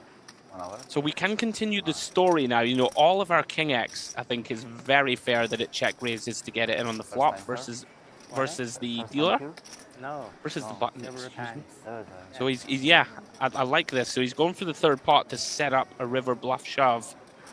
Also, the benefit of this, you know, our opponent can call us once more again. We do get to realize. I don't think you get shoved on very often. You just generate a pot for the river jet. The thing is, we're trying to bluff a guy that never folds. I was about to say. Espen doesn't know that. But. Well, he saw Pakuja make a call. I don't believe you in the booth at the time, but with like a 5 on a 5-4-4 jack. Oh, he was there. Thing, like all the heartboard. Yeah, Espen was on it. It was the hangover before break, and it was like absolute bottom of range hand he could have, and he called an all in. So he's definitely got a rep. Yeah, we've arrived on the river here with 7 high. Probably supposed to go for this. Doesn't feel nice with 60%, so he may shut it down and has. Seems kind of reasonable, like especially if you think that the button's going to fast play some of his draws at the SPR. On the flop, potentially. Kind of trying to get him to fold out some ace highs or a 5. Oh, he's value betting, okay. It's class. Just desperately trying to milk a little bit. This is my dream. Where are you from? Holland. Holland. Yeah. Most people just check back river. Many times. But I suppose once Espen checks, he's probably not going to check a better hand. You don't need those. Nice hand. Sometimes you do. You know what to do. So then, here we go. It's the thief from under the gun, opening it up. 5 Karapanu jamming 2 8s for 5 blinds, and Modena finding ace king in the big.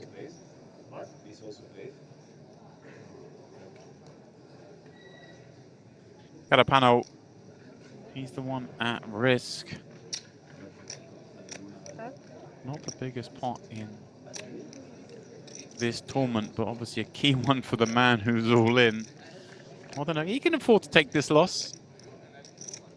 Not that he might not. He might not. Go ahead, yeah, the eyebrow raise says it all. Queen, queen, jack. Kind of keeping this a fair fight as we head to the turn. Oh, that's the dirty way.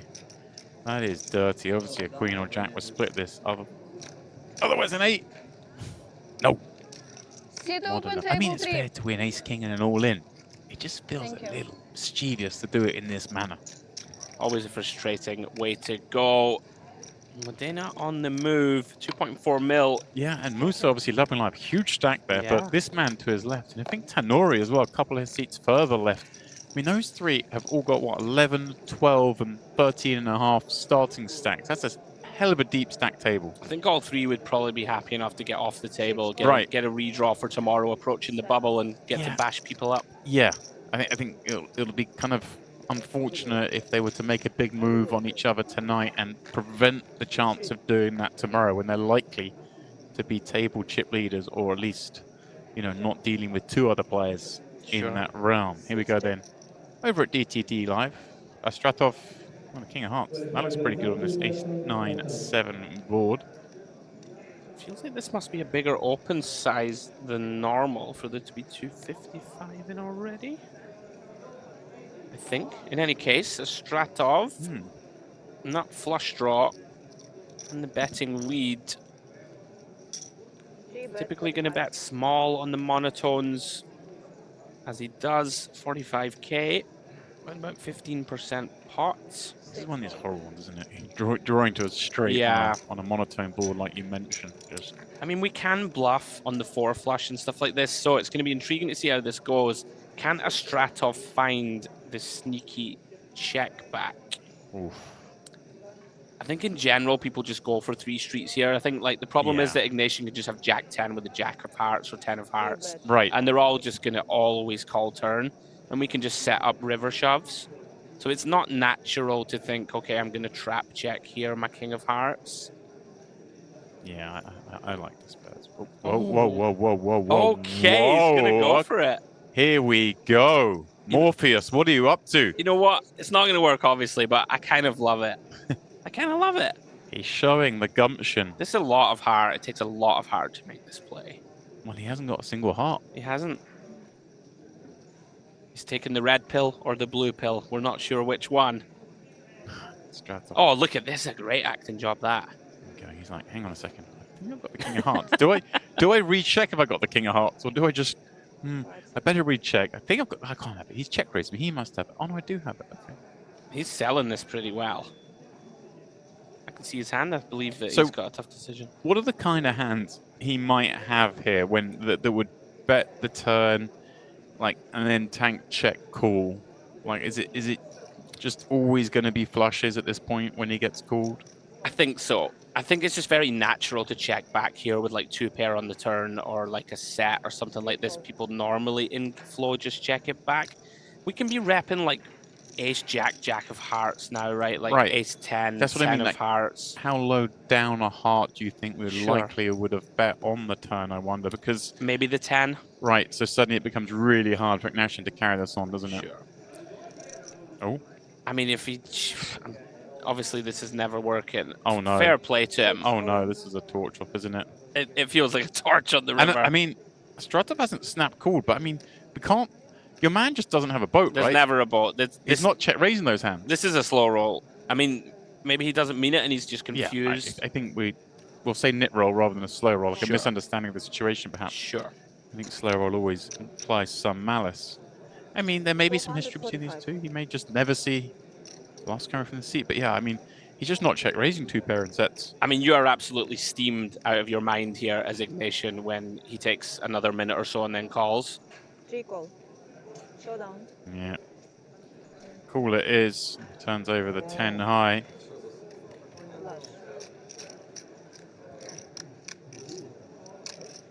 Well, found the heart to fire off. Yeah, Big I mean, old bluff. You said it. You got to give the man credit. He gave it a go. We always love to see that. Better to be too aggressive than too passive. Sure. But wow. I mean, if a Stratov has ace, jack of hearts here, you get check raised on the turn and shoved on. I mean, it's just a pure bluff catch. You would be hating it, I think. He wasn't enjoying calling with the King of Hearts. So, like, I mean, you know. Quite right. Bakushiev over here, he's raising it up in the hijack.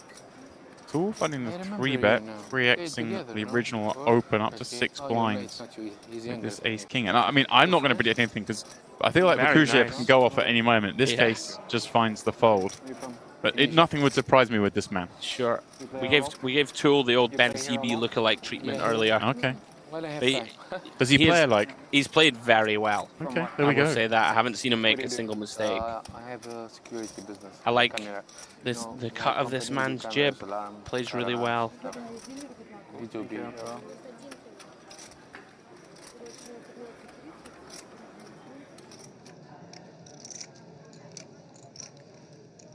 Back to Luxon we go then. Single raise pot, Tanuri versus Aslan. Tanuri looks so much like a gentleman I played cash with back in Brighton on a regular basis. Is there a chance it could be him? And he almost has like similar mannerisms and stuff as well. It's great. I can't help but see my friend in him. Yeah, so action on Aslan. It's check to the river. Yeah, seems pretty reasonable to just give it up, I think. You know, like the pocket jacks and pocket tens of this world that might have checked back to river have all made a hand. We'd really just be trying to fold out a suited ace or pocket sixes, something like this. There you go, ace 10, pal. You can see if you like.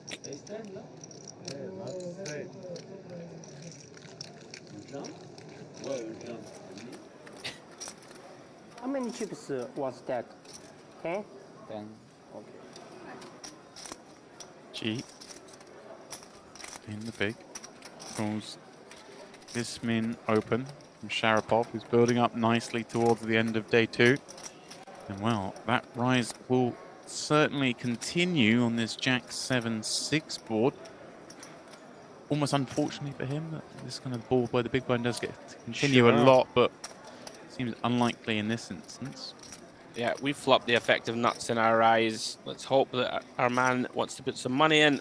Check fold. Standard stuff. So 20% of the field or so left. Dems. Yep. We are. We'll be close to the money, right? Tomorrow. Oh yeah, I mean the structure is designed in such a way that we amalgamate the field, and then bubble should burst in the first level or so. This is what I thought when I got it, maybe. Back over to the Luxon table we go, and Aslan just in time finds pocket kings +1, sends in the chips, and Modena finds pretty big hand in the big ace jack, makes the call, gets the bad news, pre-flop at least. Yeah, but look at him, he's rocking back in that chair, he's chilled, he's relaxed. They're the ones who always hit. The ones who are pensive, sweating. Oh, Aslan's doing the prepay, the time bank chips. What's going on here? All sorts of trickery. Sorcery. Oh! King, Queen, 10. Wow. Broadway for Modena. That's all fun and games when you've got 2.3 back, and there's the Queen on the turn. Aslan lives to fight. King's full. Oh. Job. What a brilliant atmosphere at this feature table, by the way. Love to see that. I like it. I like it. Very friendly.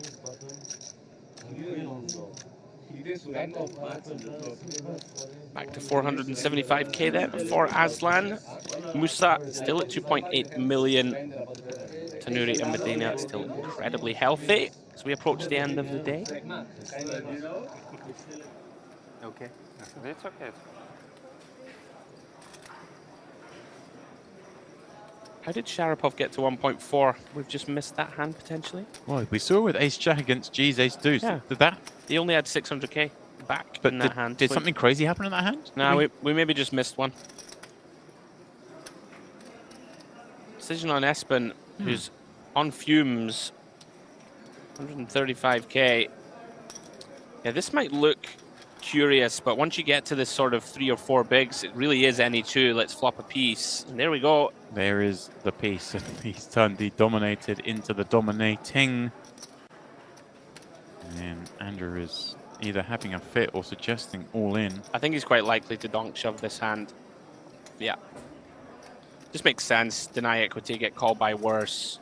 It's not a bad thing here to get sort of queen jack offsuit out of there if it, you know, somehow decides to check back and realize this is a horrible spot now for sure. Well, I was about to say, I feel like the queen jack would stick around, but does the jack 8? I mean, this is such a weak hand. But at the same time, like, if we can ever be ahead, if we can ever be up against a hand like a 9-6 and stuff. I mean, 100% you can. Yeah. This might be a spot that in theory you're supposed to call any two. Espen does not lie. Yeah. To say see you in the turbo. Huh?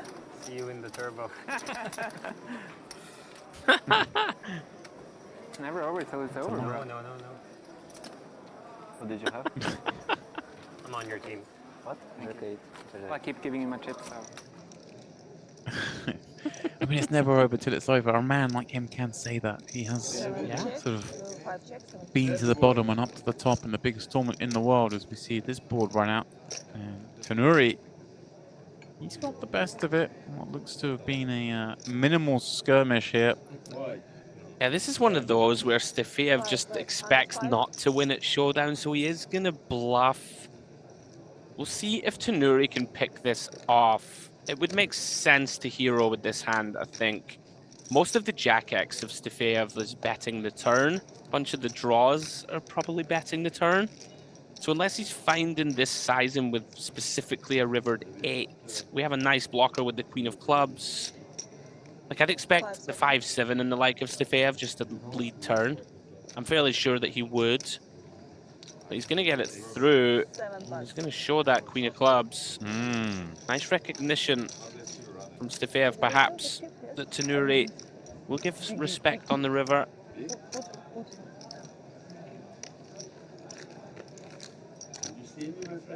Like, it's one of those where you think, oh, I've got Showdown, but like King Queen in real life just never wins.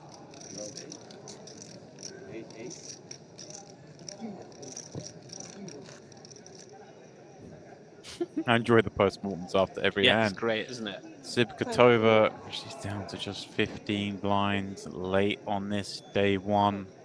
Someone who's been in action from the off here at this table is just sending them all in. I wasn't sure if she would do this or maybe try and get some involvement from elsewhere, but perhaps this looks like it, you know, it could look frustrated. It could be inclined to get maybe a few more calls than it might normally, just given it's the state of the play. We know the turbo's going on. This is one of those that you don't have many jams in theory world for, you know, 14 to 15 under the gun, but the ones that tend to plug in are like the ace queen off, pocket nines type hands that really don't mind just taking, you know, taking aggressive action, maybe getting called by one person and being in okay shape. Should be happy enough to pick up the 75k or so. Money in the blinds. Back to the Onyx then. Oh yeah. Open here from Sharapov with King 9 off. Miri defending with the 7-4 of clubs. Does flop a gut shot and some backdoor potential. See bet of 50k from Sharapov. Miri makes the call. Is it even open Let's turn best. 7 of spades. Quickly checks. Sharapov with the decision. Do we want to try and continue the story here? These spots are really awkward. Yeah. Yeah. But you have a hand that has equity, but you can still chase out some hands, right? Like if we bet, we can fold out a 5 and a 3 that doesn't have a backdoor straight draw attached to the hands that we're kind of targeting. I don't mind this. King of spades in hand as well. It's not a lot of fun to put 150k into the middle here, but Miri, these are tough as well, Demps. Yeah. And the shoe on the other foot for him, second pair. I wonder just the fact that it is that second pair. He can start to fold out the 3x, the 5x that don't have anything additional, but now he's turned that 7 maybe a little bit too strong. Does elect a call, and well, makes the runner 2 pair. 390 behind for him. Yeah, we can see that check is the most prudent route for him to get more money from Sharapov. We can't know that, of course. Might go to the gym, actually. These spots are always interesting because lots of Sharapov's like 1 pair hands are just always checking back. So unless you give him the sort of pure bluffs, and he'll have decent amount of them, he might lead, yeah. I'm not like shocked to see this. I'm a spicy one, so like 250, leave 140 back. You don't like the idea of The value bluff. Well, that's basically, you know, making it look like the value bluff, obviously. See here. Yeah, always interesting ones, and it's hard to dissect this type of spot in a 30-second time frame because there's, there's lots going on. Yeah, really complex, these situations. Yeah, look at that. Sharapov. He lost that pot, but has got all the way up to 1.1 million. Much more even distribution of chips here, and much closer to sort of the average stack, right? We're saying 20% the field left, which would mean, of course, a million chip average. So this table far more balanced as we head on over to Luxon, where Smolka opened up under the gun with ace king, and he's found a customer, Mukwon, who peels with 9-4, flops best on jack 10-9. 8 check.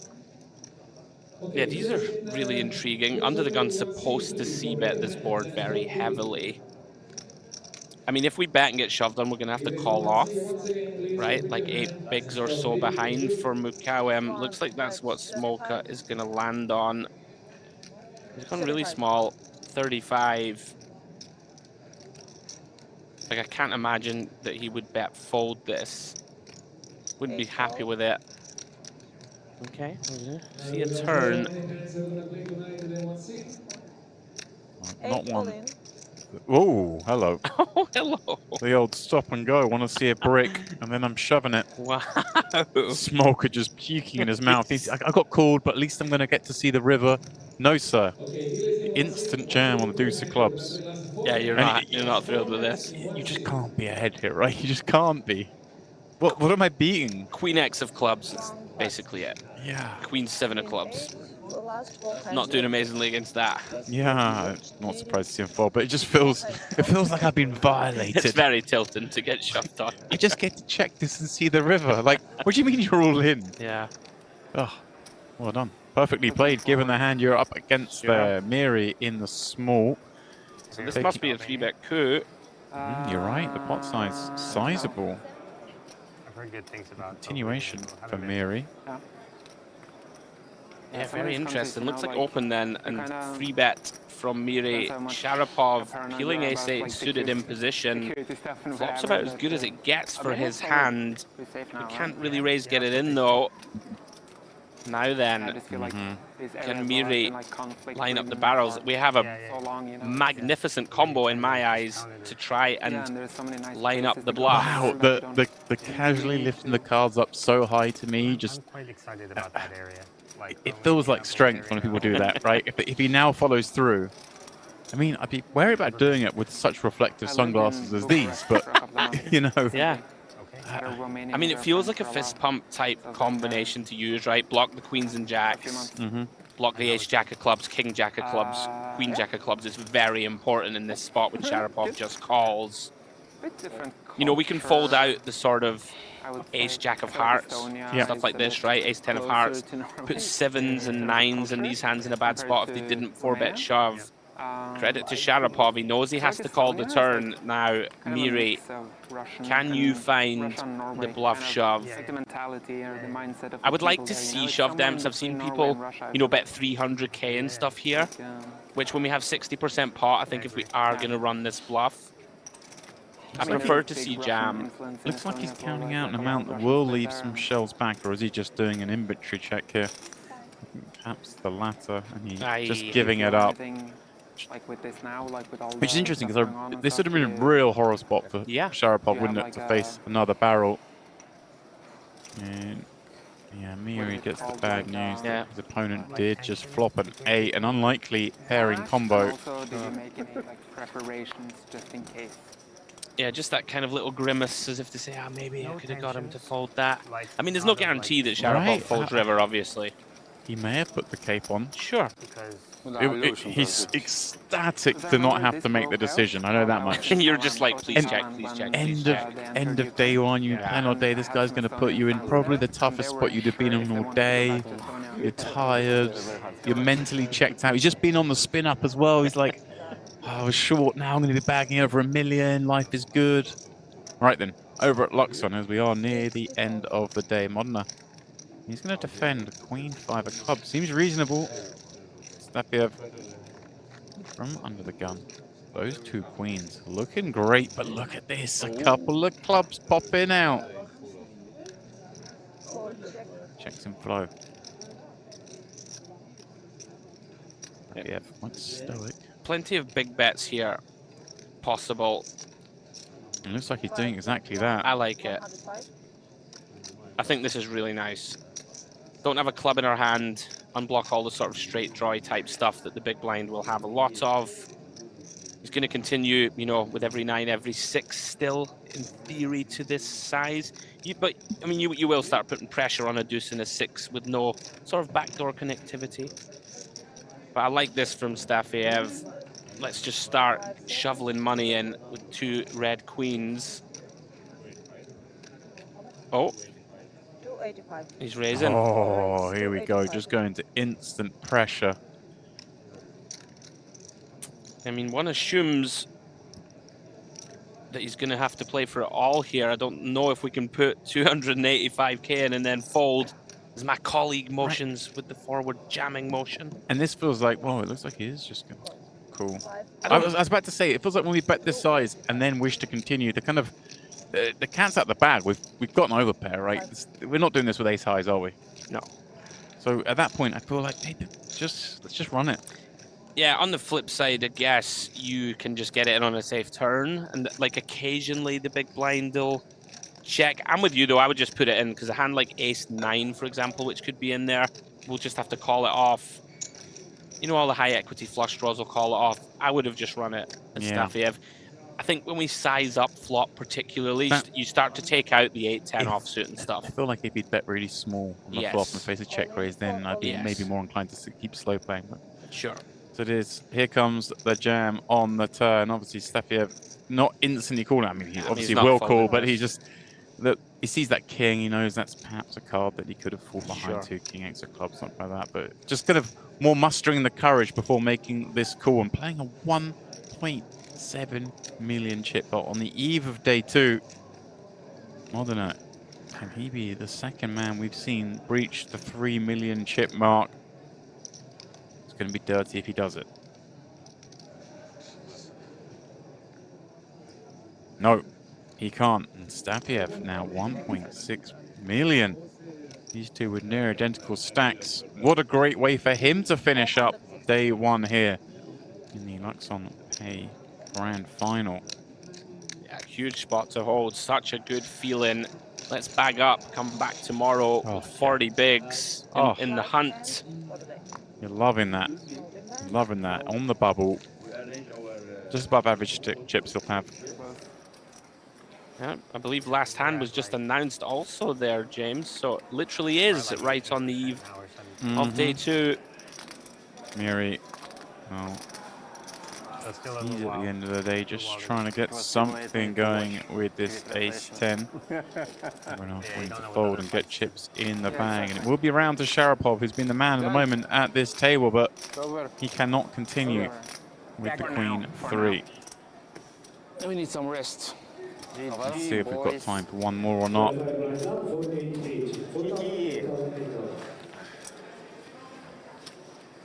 A nice one for Miri to pick up. Steady the ship somewhat after that. Well, 3-bet pot, and that is it. There you go. Nothing says end of day more than a bag of bags arriving on the table. Players unmiking. That does bring to an end the coverage here of the Mediterranean Poker Party Luxon Pay Grand Final Day 1. See, it rolls off the tongue. It does. That title, doesn't Honestly, it? beautifully managed, James. That's how things look on our featured tables as we end this 15K, 30K level. It is, in fact, Sharapov who banks the lead on that table. The other end of the leaderboard there, Espen Jørstad propping up the stacks. He's going to be coming back tomorrow to play 20K, 40K with just 255K, but will be so close to the money. He's still got some interest in this one, and he's a man who knows something about coming back from a short stack, as he famously did in the main event.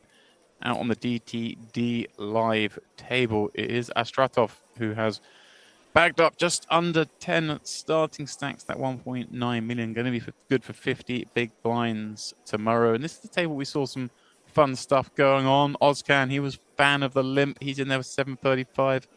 Sipkatova, we always see her at Merit. Been playing on this table all day long. She brings 635K to the party tomorrow. Then on the table with all the chips, Basil Musa, the right side of those 2 big flips, bagging 3 mil. Tanuri, nice little run for him at the end of the day. He's got 2 mil. Modena in 4th bet, 1.5 mil, but he could have had a whole bunch more. He played the big one right towards the end there with Daniel, and he bagged up 1.5 million. Ladies and gentlemen, we'll be back at 2:30 tomorrow. Please do join us.